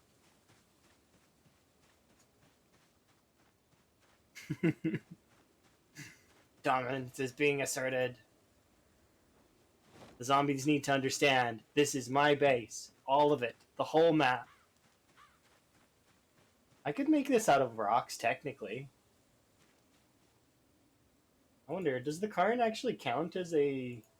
How many rocks would it take to make an entire wall out of Karns? The Karn is something I can make, right? I don't have any rocks on my person. That's something that's in vanilla right now, right? What is it under again? I forget. Karns don't block movement? Aww. Well, it doesn't always have to block movement. I actually don't know. Is the Karn something that can count as a... Because door frames don't block movement either.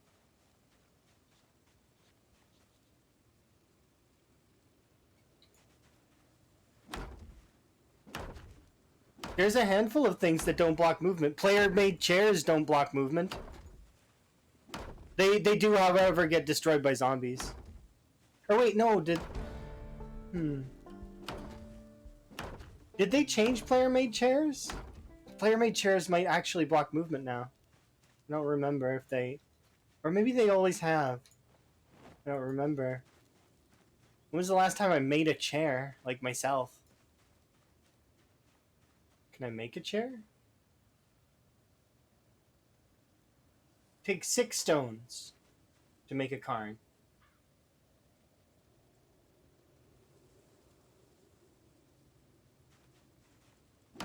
No, chairs do block movement. Okay, well...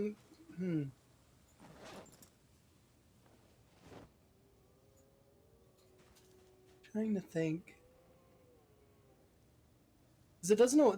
Well, door frames definitely don't block movement, and they still count.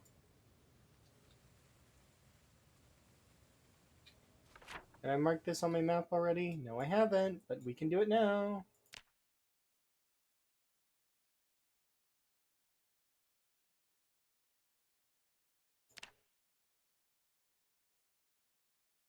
I don't have OCD.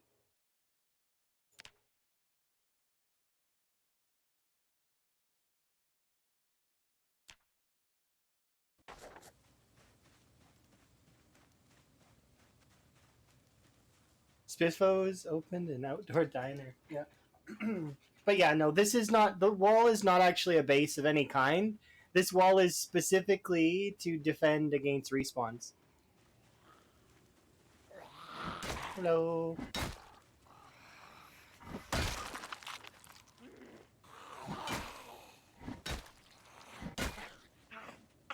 Yeah, I wasn't making fun of anybody. I'm just teasing jovially.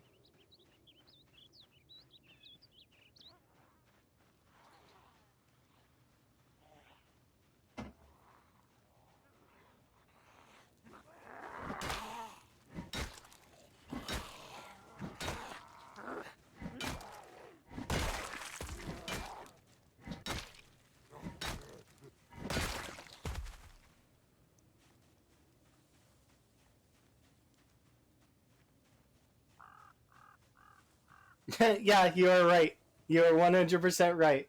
You don't need to shut off respawns or by building a giant wall. You can just shut them off. That's how that works.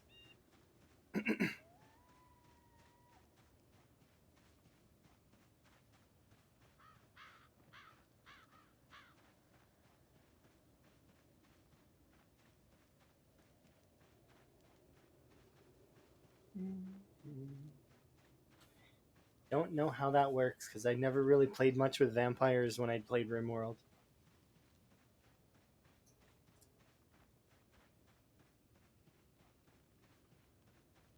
When I played RimWorld, I was just the last thing I did on RimWorld was I started a playthrough where my character was a robot person. Like they had a bunch of little robots.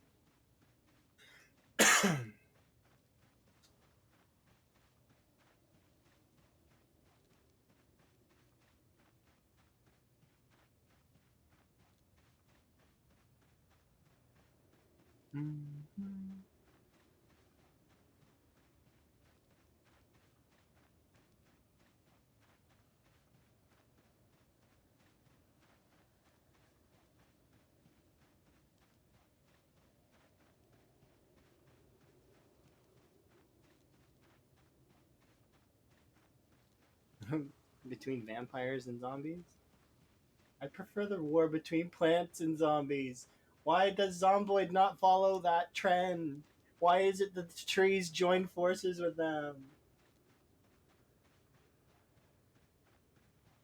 In Zomboid, they overpowered the trees, and the trees became their allies.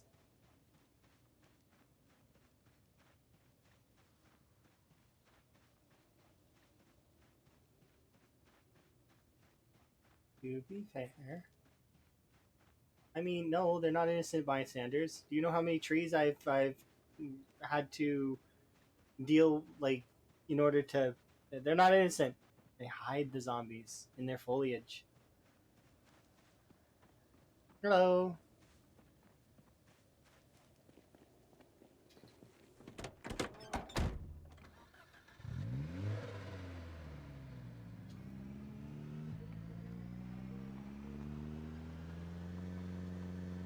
Could you imagine zombies passing through a hedge? People would use that as like defense. I mean, you kind of can use it as base defense against sprinters. Pry up a bunch of hedges and use them to slow down the zombies so that if they attack your base.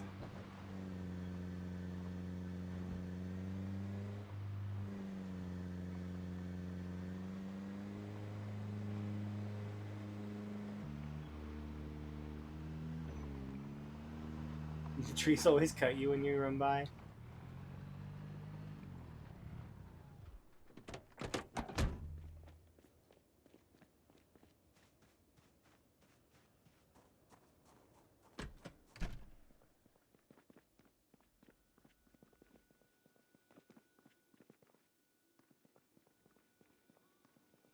I'm losing weight. My goodness. Okay, we'll undo that now by eating all the food.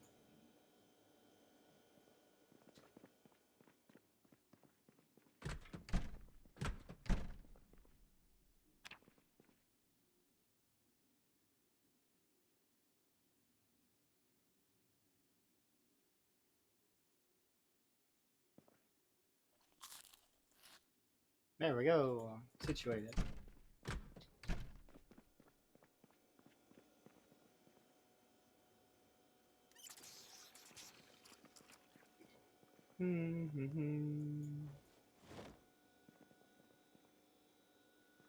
The bed has grown too big for that room. I mean, you're not wrong. I don't like that the bed is in that room.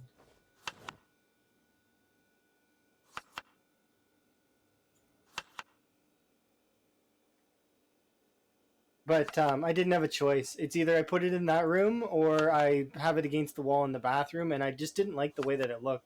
Last time I had a sledgehammer, I could just knock out the walls, but nah, I didn't like the way that it was looking. And I think we are at a stage where I could, in theory, move over to the clothing store, but why would I bother? We're established here, and that's good enough for now until we move into the bank. So that's kind of the goal later. Like not now, not for a while, but I plan to move into into the West Point Bank.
Is the bank secure enough for hordes? What are you talking about?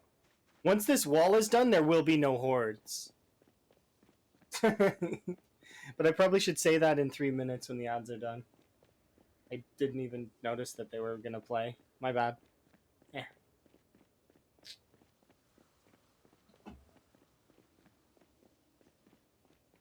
Somebody can maybe remind me in a couple minutes to say it again.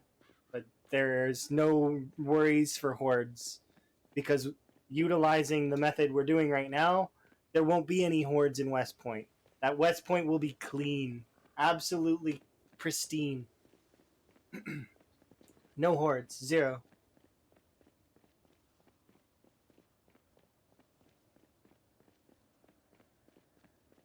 I will wipe that city out.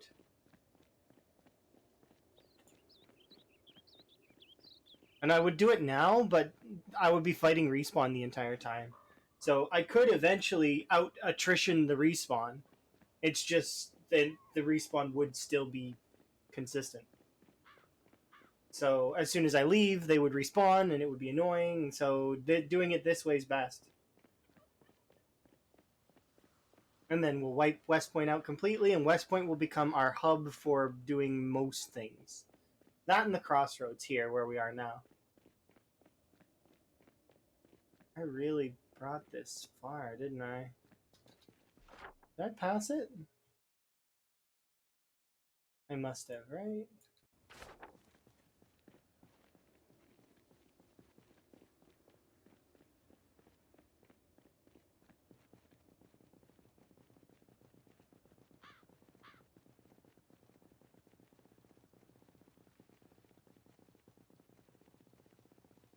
Ah, it's right here.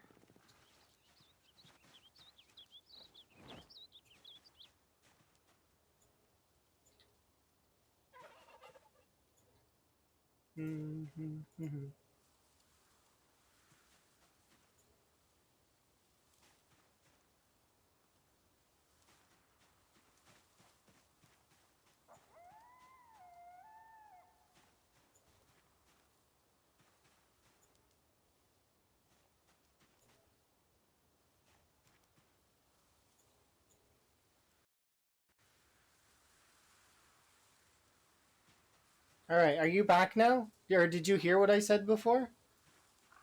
There won't be any hordes. That's why. It will be secure because there won't be any zombies in West Point. Even though respawns are on, the large wall that I'm constructing will counter respawns. So there won't be any respawns in West Point. All of West Point will be eradicated as soon as I'm done building this wall. Well, not immediately. I have to go in and clean it. But, there, like, that's the thing, right? Once I'm done with the wall and cleaning West Point out, there won't be respawns. Even though respawns are on. The gigantic wall will prevent the AI director from being able to enter the town, and thus there will not be any respawns. The reason it works that way is because while I'm not around the wall, so while I'm around the wall, the zombies have animations and everything. But when I leave the wall, like I go into West Point and I'm going to be living in the bank, I'll be here in the bank and in this area. So the player square, the active player square, is usually only like it's smaller than a cell. You can actually consider it like kind of like that. If you were standing in the middle of the cell, it's smaller than the cell. Um, so we'll be here, and the wall. The only danger is that as I'm walking in this area over here, I might activate this part of the wall, and thus the zombies could punch a hole in here. If that's the case, I'm gonna try not to be on this side of the town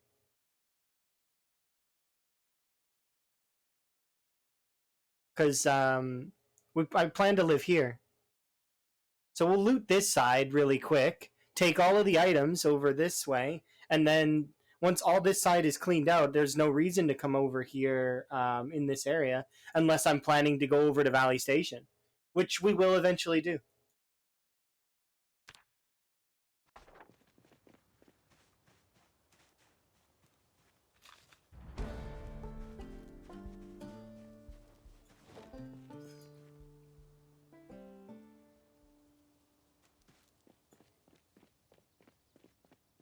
Because I do have a score to settle with Louisville. Louisville's killed two of my characters, kind of. It's a little bit my own fault that those characters died, but still, technically speaking, Louisville did down them. So, me and Louisville have things to finish. So I might do the same thing in Louisville. You didn't know that that's how respawns work? I didn't either until I started doing this playthrough, and then I started playing around with like door frames and other such things.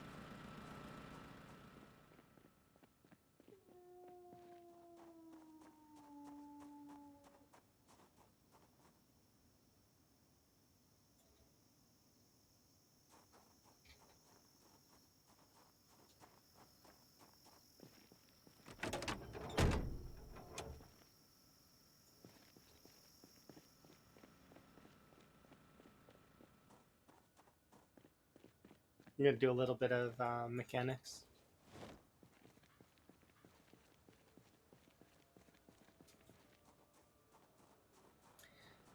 Just a smidgen more of mechanics, so that we can keep leveling it.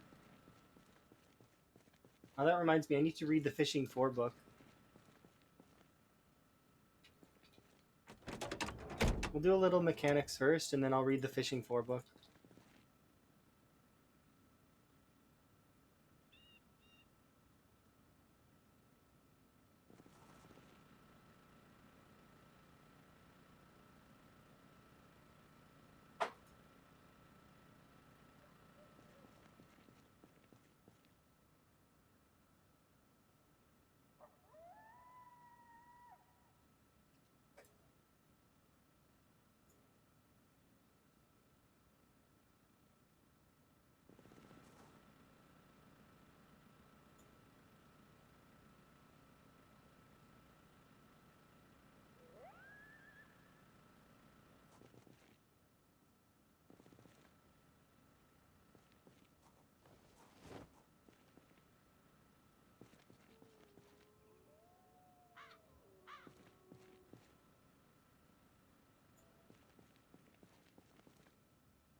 Is it a mod you're just doing? No, no, it's not. Those are manual actually, and they're wrong right now because I haven't updated them in a little while.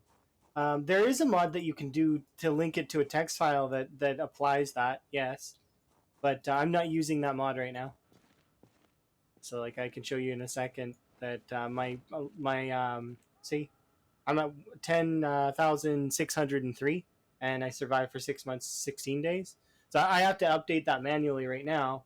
But there is a mod that exists called it's M355's Twitch stats, or you can call, or it's messes is what it's called, um, Twitch stats, and what it does is it loads this information into a text file that you can then use in streaming software to display your kill count, and it'll update very frequently.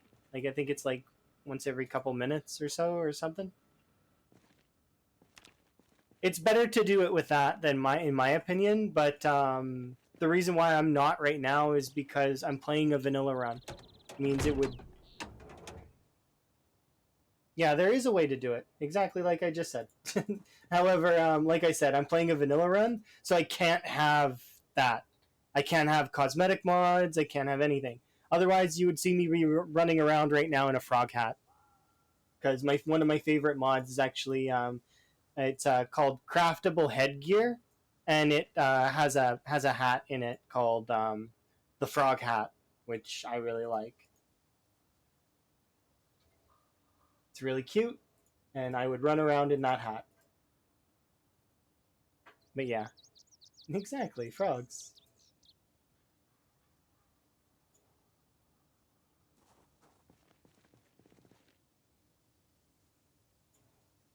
So right now I'm just going to continue to finish off these last two cars. Once I'm done with these two cars, we'll read the fishing book, even if it takes the next day, just to finish it off. And then from there, we are doing really well. I'm ahead of where I want to be on the wall right now. I'm really happy about that. I didn't know if we would progress that quickly because I knew we were running out of axes. So I'm like, I'm happy we found those couple axes. I am a little bit concerned though. Oh, thank you very much for the follow. Because West Point shouldn't be sieging the wall so soon. So the fact that there was about 300 zombies on the intercept between me and West Point is a little concerning. But in saying that, I'm actually kind of okay if they siege the wall early, because that'll hopefully give us more axes to work with.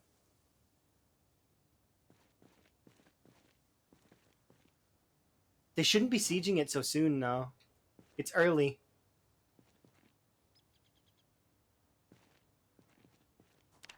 What I mean by that, by the way, is as I go over to West Point and bug them for axes, zombies are going to follow me back. Those zombies are then going to get stuck in the cells before the wall, and Meta will slowly pull them over towards the wall, because that's just how it works. Like it will eventually have enough meta, and then they'll migrate around the cells that they're in, and then meta will pull them a little bit more, because that's just standard. So eventually they'll bother my wall a little bit. It won't be that bad though, because especially when I plan to move away from the parts of the wall that I am, because we're going to be taking a new route as soon as I make the third cell happen.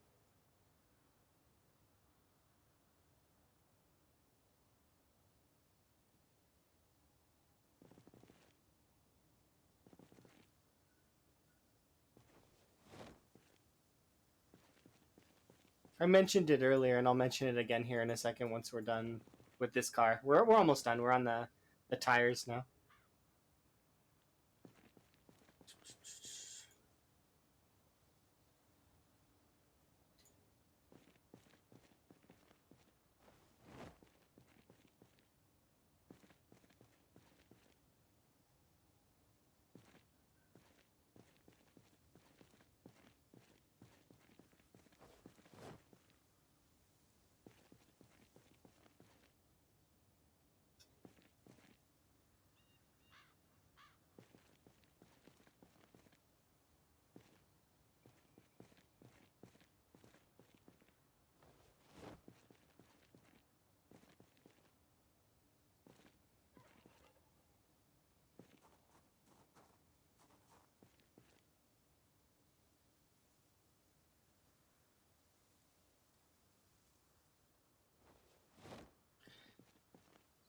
All right. How are we for mechanics now? Nice. Decent chunk of XP there.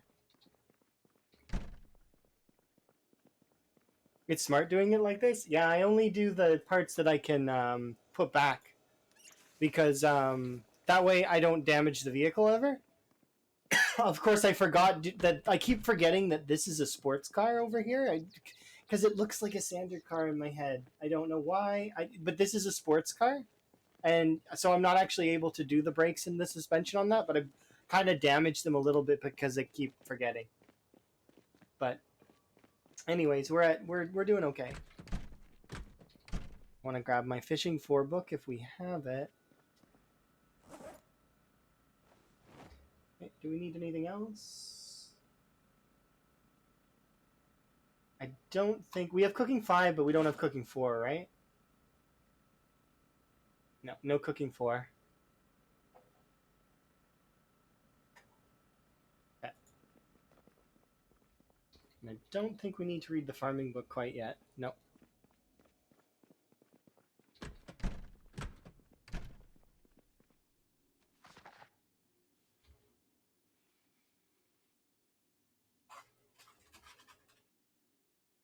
It's once every day, but there's like a timer, so you can actually accidentally go into the timer a little bit, and when you do that, it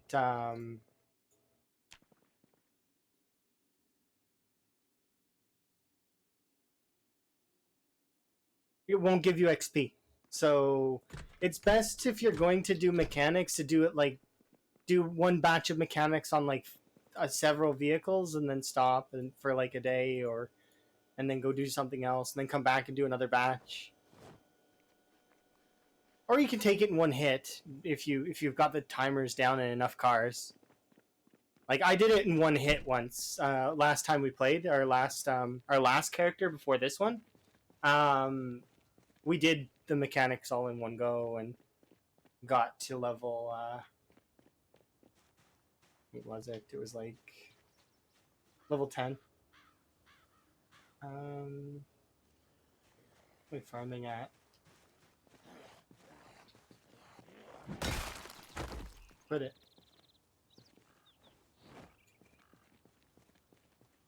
I'm trying to look at my farming.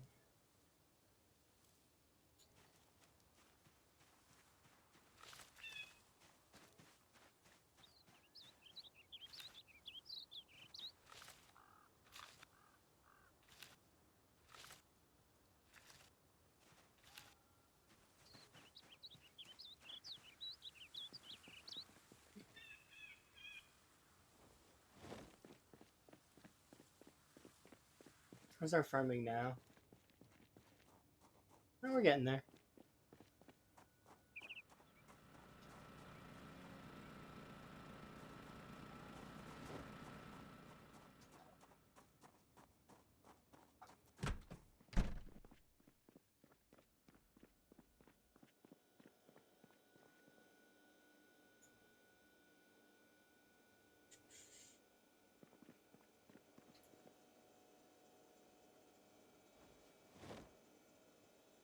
Empty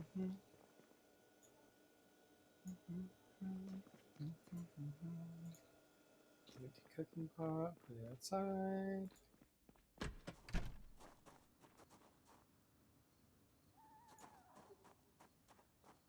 You afraid you're gonna die during the winter? You won't, so long as you've prepared. If you've started your game in the summer, you should have easily enough food. If you've been preparing. So like, get perishable food and save it, and utilize the infinite food methods, and then learn how to do the infinite food methods really well. So like, if you can get your fishing up to like level 6, as well as so like by reading the books, or if you could learn how to do the trapping and get the farming started and stuff like this. Yeah, I started this playthrough in winter, but it doesn't matter. You can like you'll figure it out. I started this playthrough in winter, naked, on with my house on fire, with the glass shard in my groin, and sick. Zero fitness, zero strength. It's so like it's you learn the systems in the game of how to feed yourself, and then from there, once basic needs are accomplished, then you can start doing the luxury stuff, like going for generators, getting a car, upgrading your backpack to the big backpack, and then sort of starting to take a foothold in areas that are more dangerous. But be ready when you take those footholds that you're going to have to fight for it.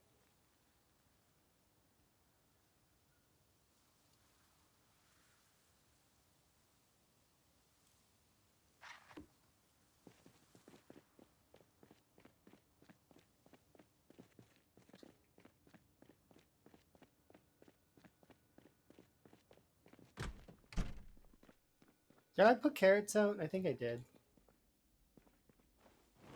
So I need to actually go check on those and replace them.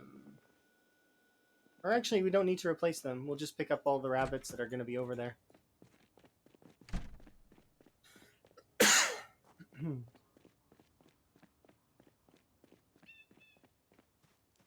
There should be.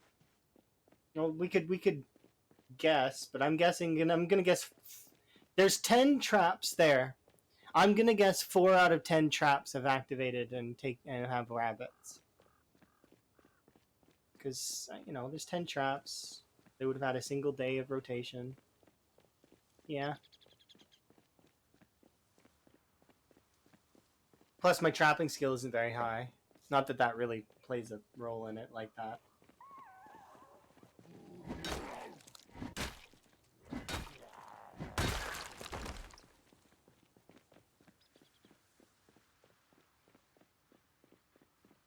It's 100 tiles. Well, it's not exactly 100 tiles. I didn't measure this time, but it's got to be 100 tiles away for rabbit traps.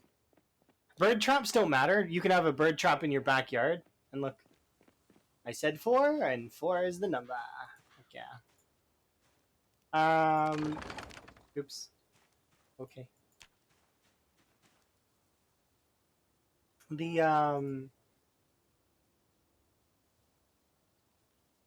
But yeah, it's got to be 100 traps or 100 tiles away. The wiki says 75, but I think somebody who was who goes in the code read that it's actually 100.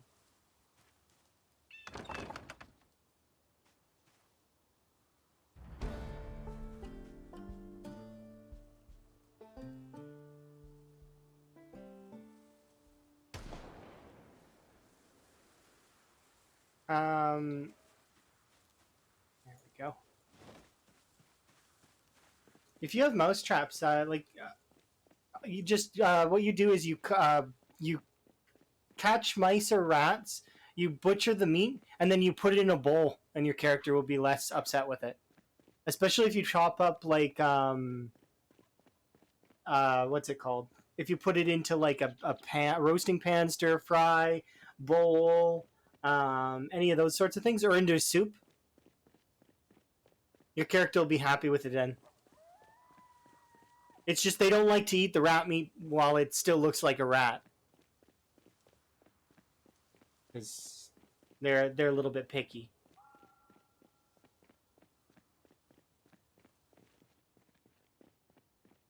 PZ characters are very picky.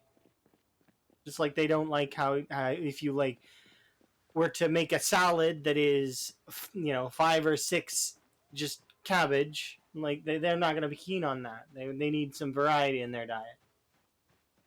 They're going to be grumpy, angry.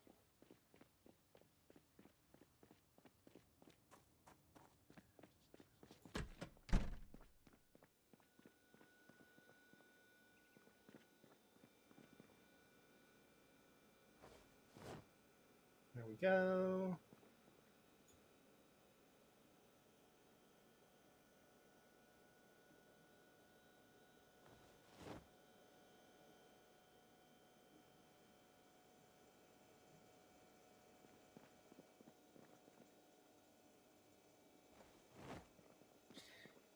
How's my weight doing? Perfect as always. Nice. All right. Have some food.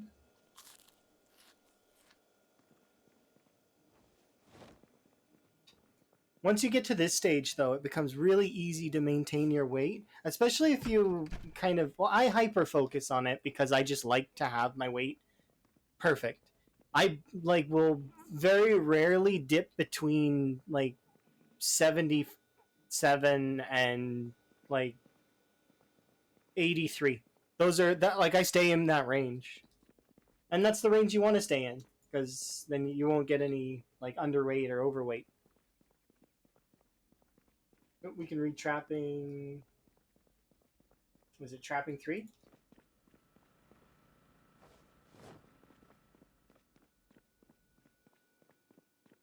I'm gonna have a rest before we do that.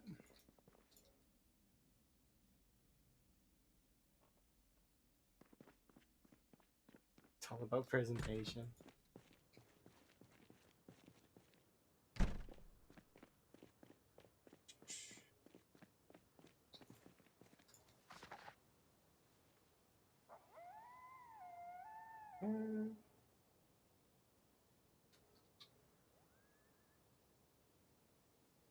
Just trying to get this reading out of the way.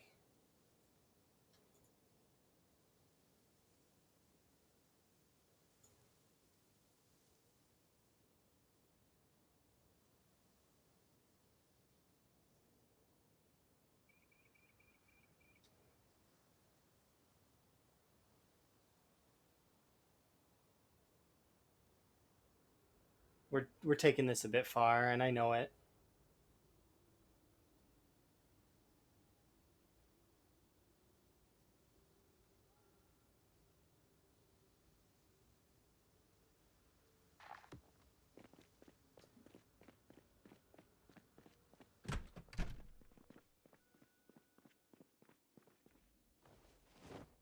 Goodbye, books that I don't need anymore.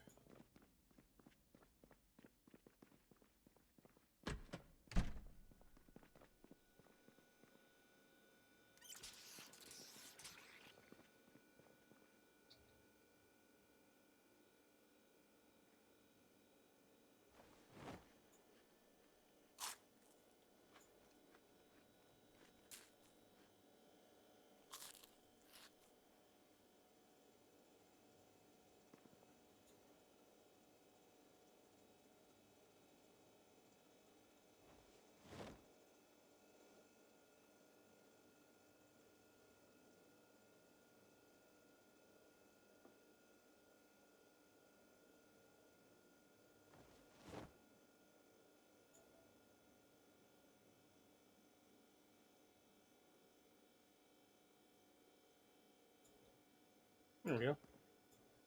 Good enough.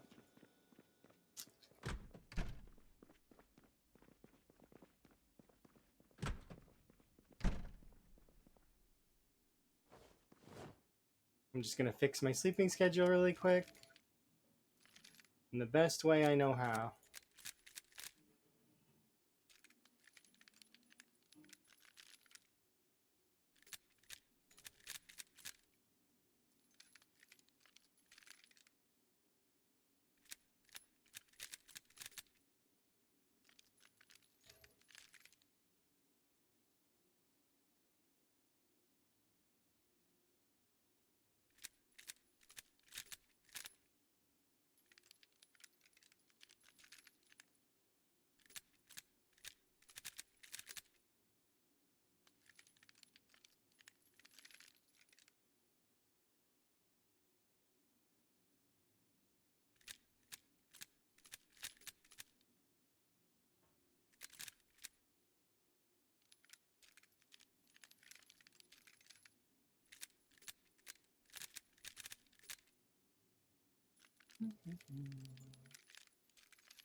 It's a good way to fix my sleeping schedule and still get EXP, although XP for reloading. uh, that's a funny joke.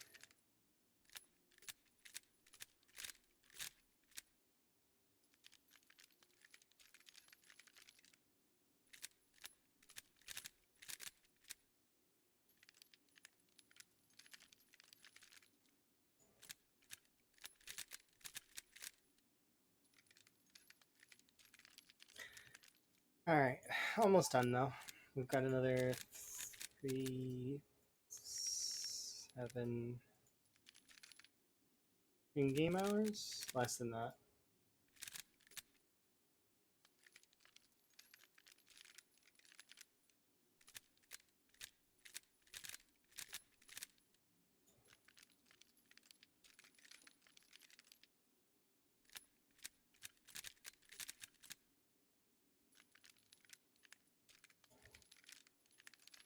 I don't care that you're sad right now. We'll fix that tomorrow morning. I don't want to be outside while we're tired. Especially this level of tired.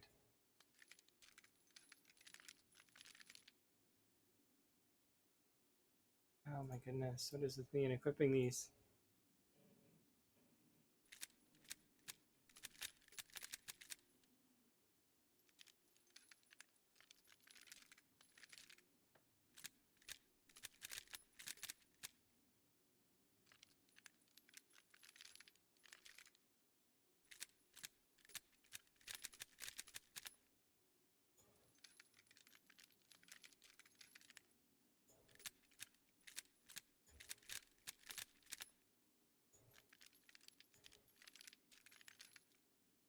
Okay, last batch. Put them in there.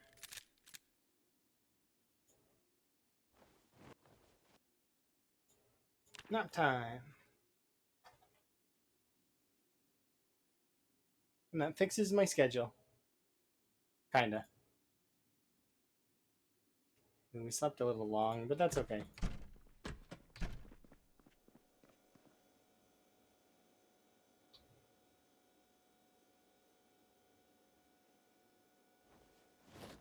One, two, three,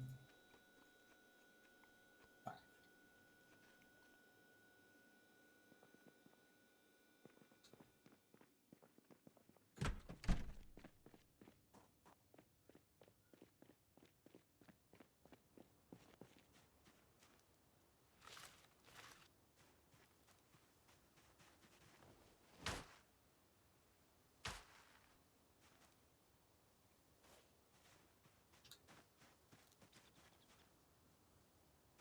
Strawberry seeds are really good once they get going, because like they're not the best in terms of total seeds, because you get a lot more from like radishes and potatoes, because potatoes are just superior, especially because these get diseased very quickly.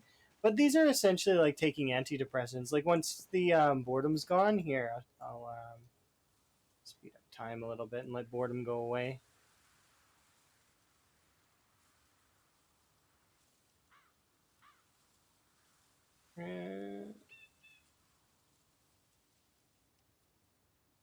Boredom's gone. Okay. But if I take these 9 strawberries right now, radishes are good for fast and large amounts of seeds. So once radishes seed, they give you like a ton of seeds, but they give you no benefit to your hunger at all, and you can't use them to and they you can't use them for trapping. Radishes are a garnish for food to make it taste better and make your character happier because of the food diversity. That's what I use radishes for.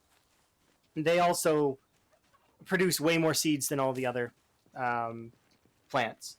The best plant is the potato. Like, if you want my opinion, S tier plant right here. This is the best plant. Not only do you not really need to keep it in the fridge, like because it lasts for a long time out of the fridge. When you put it in the fridge, it lasts for an eternity. This it like it only requires a couple seeds to plant, uh, and it'll yield way more seeds than it needs once it's seeding. Like this is the best plant in the game. Um, and then I would put carrots and cabbages on the next level of that. So carrots and cabbages would go A tier. I actually would no, I don't water these. Why would I water them? They nature can do that. I don't water any of the crops ever. Nature can water them, and if nature can't handle that, then well, I mean, I feel bad for the crops then. Or like if I leave the area and don't come back and the crops are all dead, like I'll just plant new ones. That's fine. They're passive. They'll come back on their own. I don't like you see the amount of carrots and stuff I have, right? I have 116, 52 tomatoes. Like it's just you'll and I'm just one player. I don't need an endless supply of produce. The biggest reason why I plant them so big like this is to level my farming, but also because it's just quick. Like a quick 12 plot is not bad, and it'll sustain a player for basically an infinitum. Hoarder. Yes, I am. I'm hoarding totally. Yep. You caught me. Can't help it. Need everything. All of the things.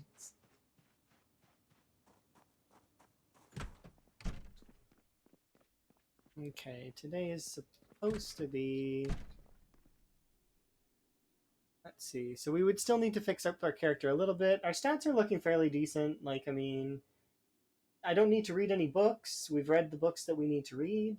Let's edit the. We didn't kill that much today, but we were focused on the wall. That's why. 605 and 19. 3 hours. Not bad. And how far along on the wall are we? Not bad, not bad at all. When we get to this part of the cell, that's when I'm going to cut through the tree line here, and then we're going to be starting to go, like I mentioned this earlier, we're going to be driving along this road here instead, going like this. Now, it seems longer and would waste more fuel, but it keeps me away from these cells, so the zombies will not attack these cells, kind of keeping them intact so that like I don't have to keep as close an eye on that part of the wall. I'm still going to trace the wall once and make sure that the zombies don't destroy it because I want to like make sure it's intact. And plus, we also have to do this part of the wall still as well over here. So it's going to stretch from there all the way over to here, approximately. Like it's probably I will go vertically and see where the river is, and so that I can line it up with the river. But that is it for me for right now. We've made some good progress. Alrighty. I am going to see who we can host. We can go hang out with somebody. Because, really. I mean, it's interesting. That's where the power lines go, right? So I think it's neat. Let's see.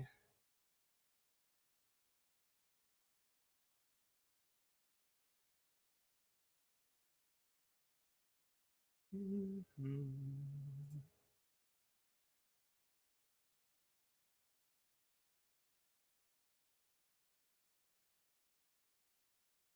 Yeah, I'm gonna end for the time being because I've got stuff that I gotta do today. But I will be back tomorrow, so don't worry. we'll get some more stuff done tomorrow. Just like looking through to see who we can host because there are quite a few folks we can host. I think. Um,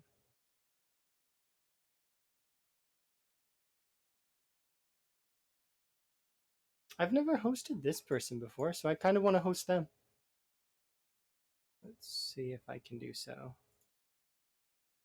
Just need to copy the name and they're doing a burn is what it looks like. So you guys can go enjoy that. All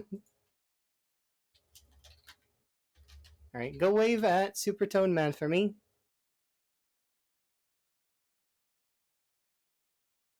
They have follower only chat on, so but you know that's okay. It's fine. You can just kind of like wave if you can, or you don't have to follow them if you don't want to. It's up to you guys. Anyways, ta for now.